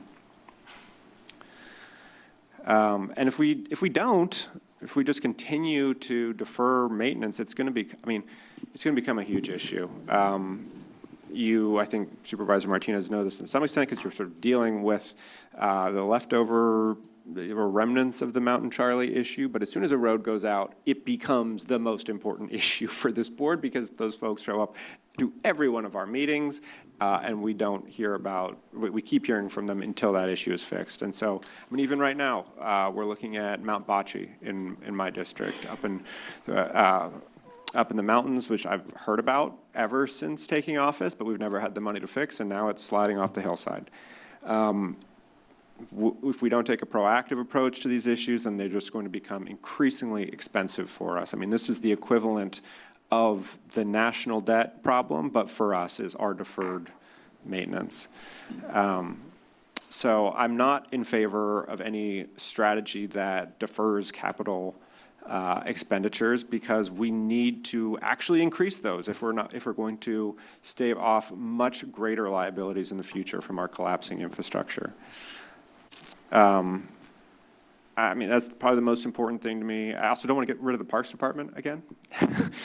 I think that was, tragic outcome of the trying to balance the budget back in 2008. We've done a lot to rebuild it, and it's extremely important that we maintain those services. A couple small things. I mean, I think our budget sort of policy document talks about limiting consultants. I think that it says the county shall limit the use of consultants where possible and train county staff to perform those tasks. I think we should do that for any situation where we're looking at spending $10 to hundreds of thousands of dollars on consultants. That's what we have highly capable, highly trained county staff to do, is those kinds of projects. I know it's a constant refrain I hear is like, why are you guys doing another study? Why are you hiring consultants again? And I mean, I understand like that everyone's busy with their day job, but the situation has fundamentally changed with the availability of AI to help do that kind of work. And we should be engaging consultants to check our work, the work of county staff working with AI to put together those kinds of reports and studies and plans. But I don't think that we should be turning to consultants first. Because I'll tell you what, if I was a consultant, I would be gleefully charging governments hundreds of thousands of dollars to do work that I could do over the course of a week or two with the help of AI and maybe a little bit of effort. I also think we need to maintain board discretionary funds. I'm sure that'll be recommended for the chopping block, and I just couldn't support that. Those funds are a relatively small part of our overall budget, and yet allow, I know in my own case, me to fund some of the highest priority projects in the district and really some of the most visible projects. So I'll end my comments there. Thanks. Thank you. Supervisor Hernandez. You never think you're going to say that your priority is to try to remain status quo.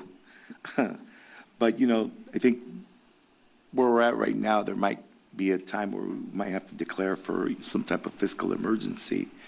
But I think that we do really, we've talked about this before, I think, when we're doing the hiring process, is really to go out to the halls of DC, go out to the halls of Sacramento, and engage our legislators in providing some sort of funds for, the impacts of H.R. 1. And of course, the money that's still owed to us through FEMA as well. I know it makes it difficult in the time of when budget constraints and we're saying there's going to be no travel, but I think it's really imperative that we go out to Sacramento and to DC to try to see if there's any kind of funding we can get from our local legislators. In terms of priorities, I think the basics, right? Public safety. And I still believe that, we got to make sure we keep up our roads and continue the work we do with parks. I think one of the most important ones is our workforce, making sure we maintain healthy workforce, especially in the H's. I think they're really the front line to the safety net. So we have to continue making sure that we keep our workforce happy. That's about it, I'd say. Thank you. Supervisor Cummings. Thank you, Chair. Thank you, staff, for the presentation. And just, want to thank the community for being patient with us and hopefully patient with us as we move through what's going to be a really challenging budget. I like the priorities and the way that they've been laid out. I do want to just make a couple points around some things that I think are really critical for us to be focusing on. Housing and homelessness, I think it goes without saying that when people are unhoused, we end up spending more money on trying to get people off the streets than we could with just keeping them housed. We're very fortunate that our county has funded tenant legal services now for, this will be the 4th year. And based on some engagement with the folks who provide that service, they tell us that they need more and that it's not enough. And I think that when we think about keeping people housed, maintaining legal protections, I think is extremely important, along with a lot of the, whether it's rental assistance or deposit assistance, these things that can actually get people into housing and hopefully keep people in housing is going to be really critical, because when they're unhoused, we know that it's a bigger expense on our general fund. I agree with many of the comments that have been made around public safety.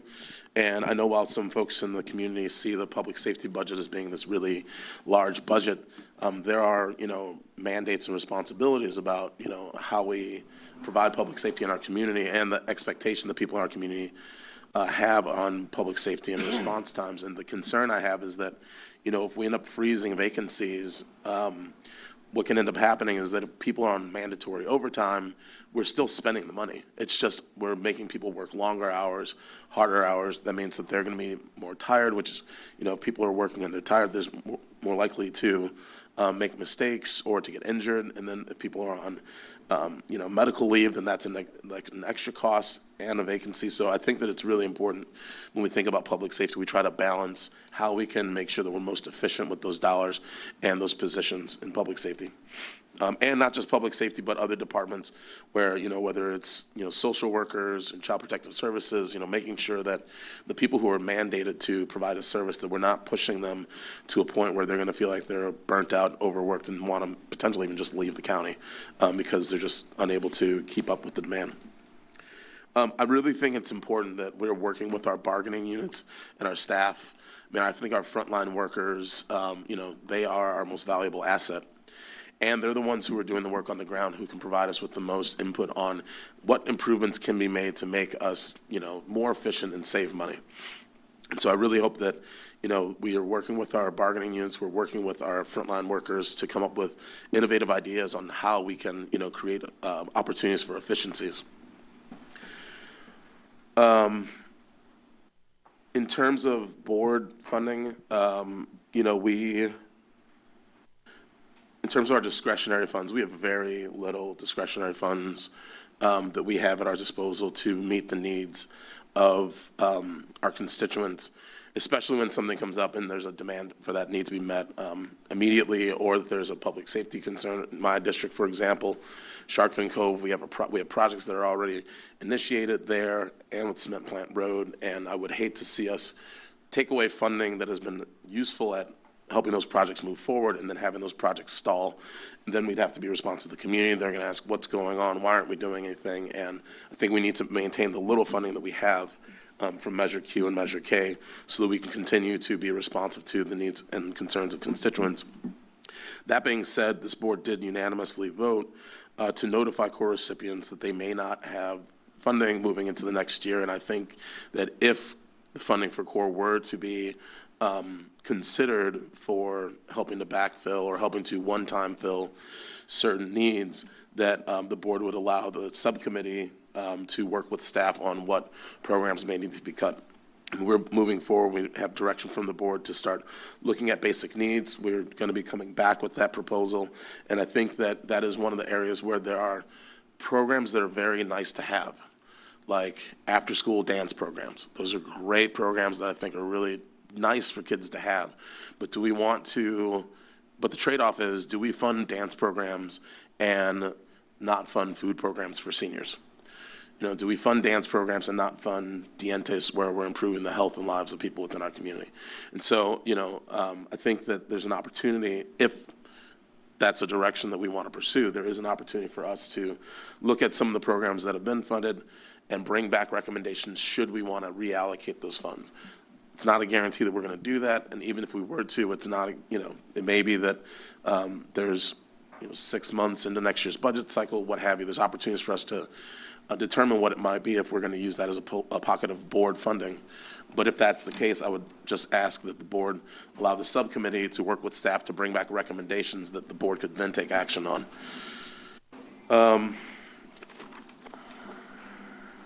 I think it is important moving forward that we're continuing to work with CSAC and NACO to advocate and to share with not just those groups, but also with our federal representatives, where we're being impacted and how we're being impacted, with the hopes that they can work with some of their colleagues across the aisle to, advocate for saving some of the programs. We've seen, there's been a few opportunities where that's happened. I think FEMA, there was a lot of bipartisan support in DC to help support, people getting reimbursed from FEMA. So continuing that advocacy, I think, is going to really help benefit us as we're trying to find sources of funding or prevent funding from being cut. And then in terms of revenue generating opportunities, I agree with some of the comments that have been stated around that. I mean, my office has been working with staff and the other cities throughout the community on how we can prepare for the World Cup, with the hopes that we can attract some people over, which potentially could help increase sales tax revenues. But I know some people out there might not like, a lot of people who come over from other places as tourists, but trying to do what we can to advertise Santa Cruz and encourage people to come to Santa Cruz to spend money, I think will potentially help us address some of these issues. I know being on Visit Santa Cruz, it was indicated that last year with the Trump administration, we did see a decline in visitation, and a lot of it is people who are maybe Latino or undocumented, not wanting to leave their communities and not wanting to travel. International travel, for example, from Canada was almost to zero. So, when we think about why we are seeing reductions in our sales tax revenue, in part it's because of the administration that took office and has made coming to the United States or even like traveling just, something that people don't want to do. So I think as we're thinking about the solutions, let's not forget that Santa Cruz we were doing well before this administration, and what we've done in the past has been successful at attracting people and at raising our revenues. But, because of the circumstances that we're in, we just find ourselves in a very different place. And then finally, I just hope that there's an opportunity for us to think about what these potential funding reductions may mean, with just keeping in mind that, there may be opportunities to go out to the voters for a sales tax initiative. There may be opportunities, and it sounds like there's some funding that may have come through with AI and tech companies that the state's sitting on, trying to tap into that and advocating for those funds. And also the fact that in November we're going to have an election, and just based on the trend, my hope is that we continue moving in the direction of flipping the House and the Senate, and then thinking about what that may mean for our revenues. And so I think that while people are concerned out there about the fact that we're going to be making some difficult decisions in this budget cycle, my hope is that it's a one-off or maybe a 2-year off, and that moving forward we will be able to make ourselves whole in the not so distant future. And so I just want to recognize all the hard work and the difficult decisions we're going to need to make, but I'll end my comments there. Thank you.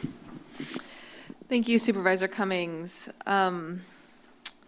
Thank you for the presentation and for just really giving us this opportunity to provide guidance early in the budgeting cycle. I think it's a really strong reflection of your proactive work to engage us and listening to what priorities are coming from the 5 of us.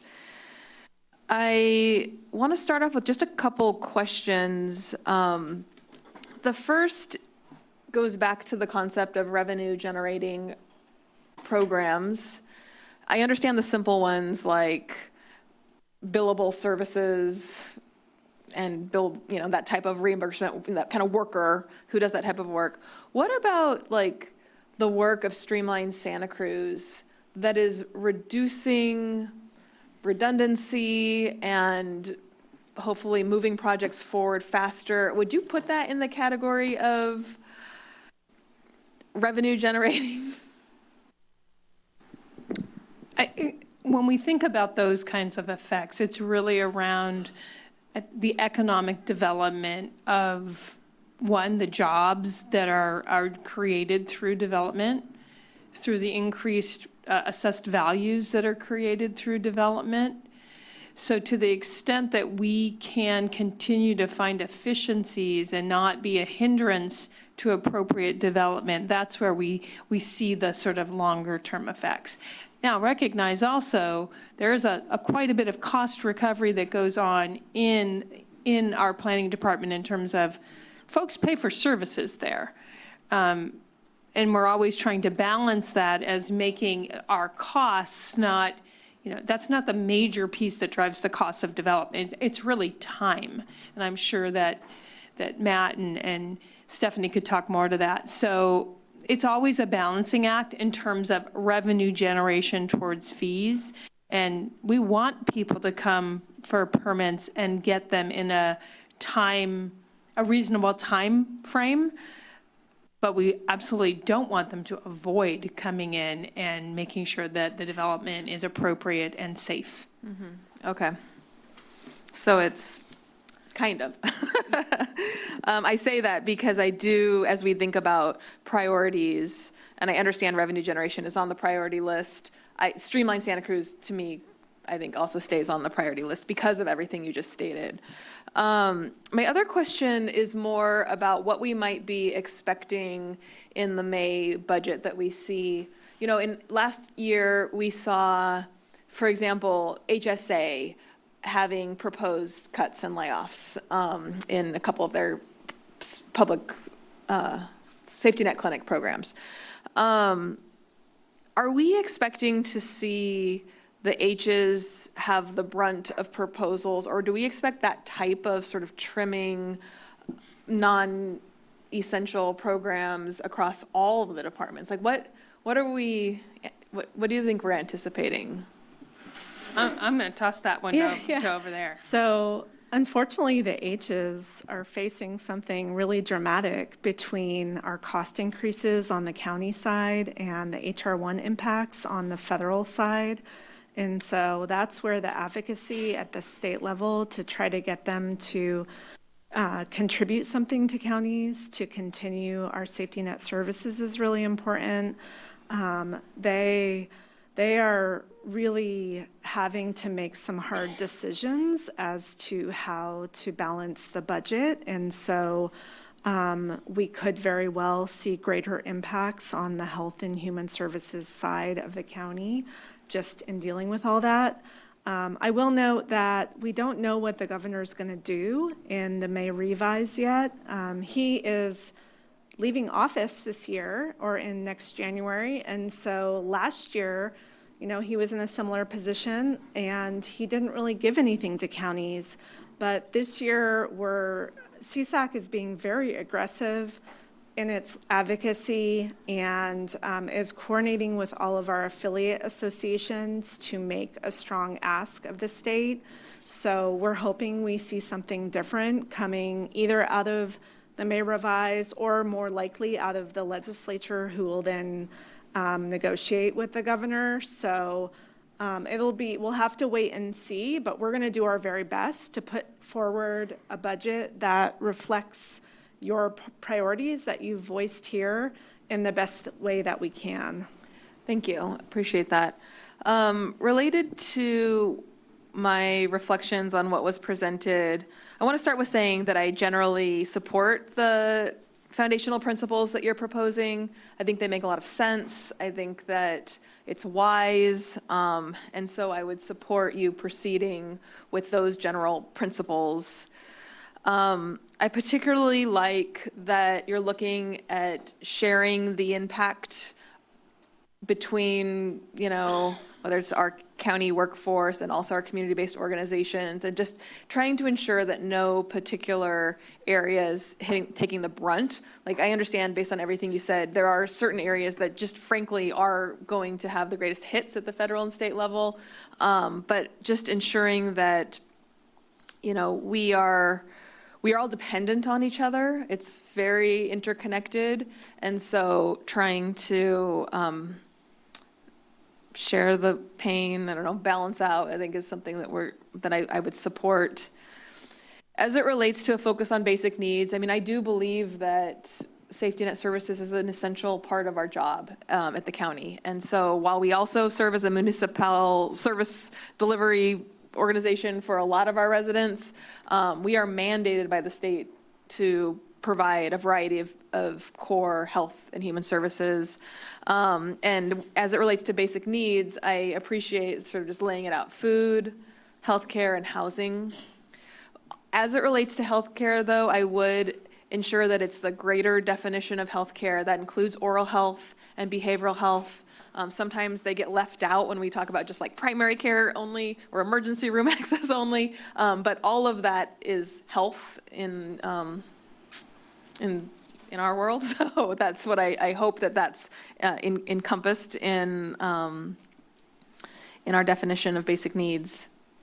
And I do think that, I know you'll do this, but you'll bring us a proposal that's grounded in our values and, our equity values, our health and all policies approach, really looking at the downstream impact of the decisions that we're making and ensuring that we're not unintentionally creating greater health disparities based on the tough choices that we need to make. As it relates to revenue generation, I think that what I'm hearing and what I hope I can ask from my colleagues is that really it's time for us to roll up our sleeves. Each of us needs to exercise our political capital at the state and at the federal level with our associations to bring as much support and relief to our county as possible, whether that's, tackling sales tax and property tax, or, the hospital, the distressed hospital approaches, or, with CSAC or NACO. I think we all need to be out there telling the story of the impacts and trying to advocate on behalf of our residents. I also think that as it relates to cuts or reductions in services, we each need to roll up our sleeves and work with our community partners to see where we can find the alignment, right? We know when there's a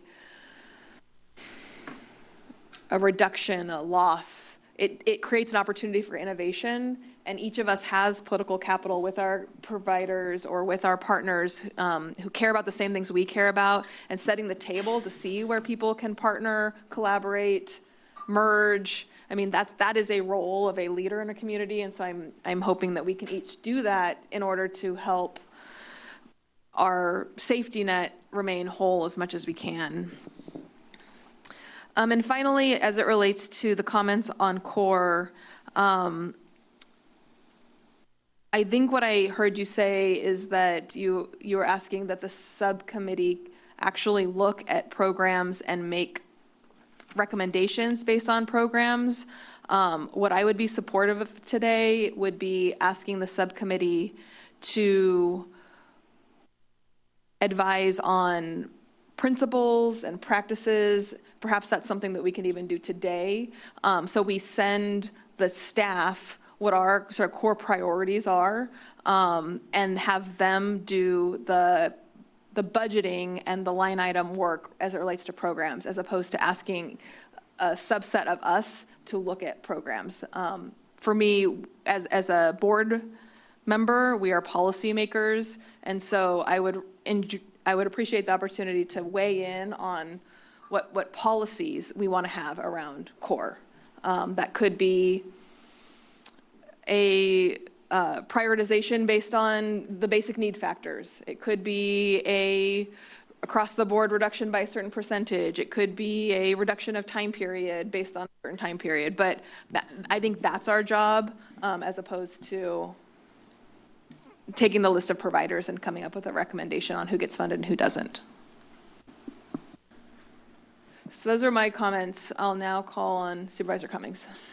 Yeah, thanks for that input. So as it relates to, I did just want to make one more comment for staff, because I didn't hear this come up, but we've been talking about it a lot today, is that I do think it's important that we find somewhere in the budget to make sure that we're providing immigration assistance and support. We had an entire conversation about that as relates to SHIELD this morning. I know that we had allocated $100,000 last year from our contingencies, I believe, and also to the LGBTQ plus community to provide support for those individuals. And it's worth us trying to reassess how that funding was used and opportunities for providing more funding, because if the federal government is, through HR 1, investing more into ICE and border security, there's a higher likelihood that we may start seeing more activity here. And I think that's important that we budget for that just in case it should happen. As it relates to core, I think that what we're really discussing, and we can bring it to the board. I mean, we don't have to make this decision on today at all, because Supervisor DeSerpa and I have been working on, what are the, as we come back with another process for core, what do we feel based on the conversations that we have are the basic needs, and what are the programs that really we would want to be funding? And then that would come to the board for their recommendations. I think what we're trying to say with this is that if we're putting in all this work on that with staff already, then, and staff makes the recommendation that we should use funding from core, which we have not actually said we would do. If we're already working on trying to change those values, would it make sense for us to work in tandem with the staff on, if we're going to make reductions, then are the reductions going to be aligned with the subcommittee, and if and what the timing would be. And then that would be a discussion for us to have. But what may be more appropriate is that we continue doing our work and we bring back an item that's on core, and then we can make a decision on that rather than trying to debate core today, which is actually not really on our agenda. But I was just putting it out there for thought, since the board took action at the last meeting, and in terms of us being able to work with the budget process, and as the budget process is moving along, getting that direction will be helpful for us to just start doing that work, rather than, us bringing back something, maybe it's the first meeting in April, the second meeting in April. Then after that, if we got direction to work with staff, we'd have to do that through May. And, it would be a compressed timeline versus being able to start doing some of the work now. And, last week when Supervisor Koenig said we need to let, these groups know sooner than later, I mean, this is similar to that direction. It's that, okay, if that's going to be an area where we're going to make cuts, then we should start working on that sooner than later. And since we have a subcommittee, it's an opportunity for us to at least be able to start looking at this with staff, and given the sentiment of the board, to see, are there certain programs that are going to, that we would want to cut, and what's the timeline for that, and how does that fit in terms of how it fills the gaps? I mean, there's just a lot of discussion, and given that this has been a moving target, it's just trying to figure out if we're going to go down this route based on the direction last week, then we should be thinking about, as the subcommittee, what are we going to do here? So, it's really trying to be efficient with our time, and given the compressed timeline of the staff with budgeting. But I mean, if that's the case, I'm happy to just move the recommended action, and we can bring an item back, next couple weeks. CEO Coburn, looks like you have something. Yeah, so I'm curious, so for our timing in developing the budget, we are working with departments right now in March to actively come up with some sort of proposal that we would finalize, and because of production of the budget, we intend to release it to the world by the end of April, beginning of May. So I don't know if it's possible for the subcommittee to come back at the March 24th meeting with a report on where they stand. I believe, in Supervisor Cummings, you can correct me if I'm wrong, the subcommittee started out talking about the process and how to improve the core funding process and what that looks like. And it's expanded a little bit to also look at, as part of that, what should core be funding at, at a high level. But going into looking more specifically at core contracts, that obviously might take some time.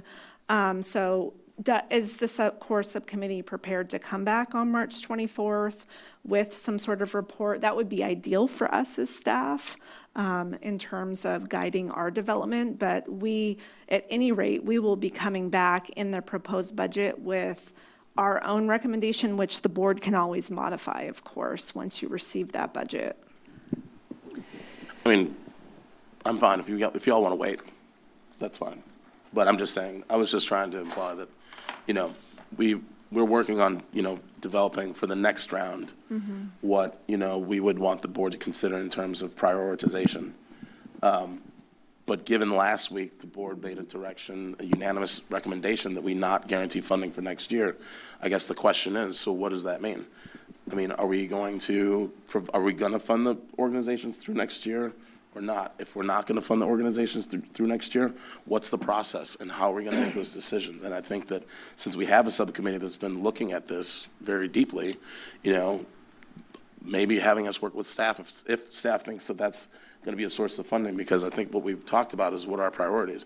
If we're not going to cut board funding and we're going to fund all those programs through next year, so be it. But that means staff's going to have to come back with another source of funding, how we're going to have to backfill some of this 23 million. But if you're looking to the board for where we might be willing to make sacrifices, and given the direction that was made at the last meeting, I'm just suggesting that since we already have a subcommittee, we can have conversations about, based on our priorities, here's when we might be comfortable with these cuts being made. And then that could come as a recommendation to the board. The board could say, I don't want to cut this, I don't want to cut this, I don't want to cut this, and it's fine. But, you know, it's an opportunity for staff to get some input from an established subcommittee that's doing a lot of work on this already. I see. Yeah, two things. So the board created an ad hoc subcommittee for a specific reason, and it was to be in place for a specific time and to do a specific thing. If the board was interested in expanding the duties of the subcommittee, it is possible to do that. I would recommend that you do that on the next agenda. If you want to put something on somebody wants to put a letter on and put it down in writing so the public can be notified about what's being suggested, agendize it, and then have a fuller conversation. Yeah, and that's fine. And I'll just say that, you know, when the board made the decision on, you know, funding programs, when it did, like HR1 wasn't a thing. And when we made the subcommittee, HR1 wasn't a thing. And so just because of the dynamics and how things have been changing, you know, we're trying to be adaptive and figure out how we can help this process of, you know, finding out where is there going to be the funding to fill this gap. And so, you know, in terms of rolling up our sleeves, that's what I'm offering here. And to your point, Jason, if we need to bring something back to the next meeting, you know, the subcommittee can discuss that and we can determine whether that's the direction we want to go in based on the conversation here today. But I'm just trying to be responsive to the fact that we need to fill these gaps. You want us to roll up our sleeves, we're offering to potentially do so. But if we want to wait, then that's fine. Can I ask a question, Chair? One of the things that I've been hearing across the feedback is this idea of preserving basic safety net services. And there's a question as to where the core funding decisions, and probably quite frankly other contract decisions, align with that core, with the basic safety net expectations that you're speaking to. But implicit in that is that at least a portion of those dollars should continue to be placed in basic safety net services in community. And I think one of the things that is helpful for us to know right now from this board, if you can tell us, is yes, we expect that some portion of that general fund discretionary dollars to continue to be invested in that way and not used to fill other gaps. That is, I think, a help. If that is, or you can say, we're not ready to make that decision. We want, you know, Nicole and our team to make our best. I mean, we do this. We know how to do this work, make our best recommendation. But if there is clarity around that decision, that definitely narrowing the choices helps us solve problems. Thank you. And this is where I think hearing back from the subcommittee would be helpful. You know, my hope is that we hear back from the subcommittee about policy guidance, you know, like how much of this general fund goes to future basic needs services? How are we defining basic needs services? We got a little bit of that done today. That to me feels a lot more comfortable than tasking the subcommittee additional tasks to decide which nonprofits are funded or not funded. That to me feels outside of the scope of the subcommittee. Can I make a recommendation? And I don't know if this is possible, but in my former governance with the school district, and we had something that was like this, that we really wanted everyone's participation, but we were precluded from doing that because of Brown Act. We would schedule a special meeting for 3 hours. Like, can we do that? That way we can talk about this, not in the context of a greater board meeting. Yeah. And I know, some people might be cringing about that, Does it But- show that I'm cringing about that? Not you. I'm thinking more of these two. But I do think that would be a good use of time so that we could really discuss some of the things. Because like Supervisor Cummings and I have really, like, I think I can say this out loud because we're brown-acted here, but like food, healthcare, and housing, like we know that too. We understand what basic needs are, and we've been trying to figure out ways, but also we're dealing with an unknown situation. We don't know how much is going to be pulled back from our core funding. And I guess we really need to hear that from our administration, like what the planning is. I mean, Manu and I had $75,000 pulled back from us. Nobody ever once talked to me about that. It was just not there anymore. So I'm cautious about this because I don't want to lose our core funding. I think it's important for this board to have discretionary funding. And I'm totally willing to talk about this in an open way, but there's an unknown here, a question mark. I don't know how much you're hoping to pull back from us. So I don't know if you want to tell me now or later. We will take that back as feedback and think about how that fits in with our plan for bringing the budget to you. Thank you. And so Supervisor Cummings, I heard you suggest you would move the recommended actions. Based on this dialogue, does that still feel like the right fit? Yeah, I mean, it sounds like if we want to bring something back, we should just put something on the agenda. Great. And so I'm happy to do that. We can bring an update. And, to your point, yes, our intent with this was to bring back policy options and, recommendations. But the fact that the board voted to potentially cease funding, it's like, well, what is that? What do we want to do there? So happy to bring an item back, but I'll just move the recommended actions and, including the feedback that has been provided by the board today. Great. We have a motion from Supervisor Cummings. Second. Second from Supervisor Hernandez. Any further discussion? All right, Madam Clerk, will you please call the roll? Yep. Supervisor DeSerpa? Aye. Koenig? Aye. Hernandez? Aye. Cummings? Aye. And Martinez? Aye. Motion passes 5-0. We are now adjourning the meeting at 3:29. Our next meeting is March 24th at 9 a.m., and that will be located here. That'll be located here in the basement of 701 Ocean. Thank you so much, everybody. Recording stopped.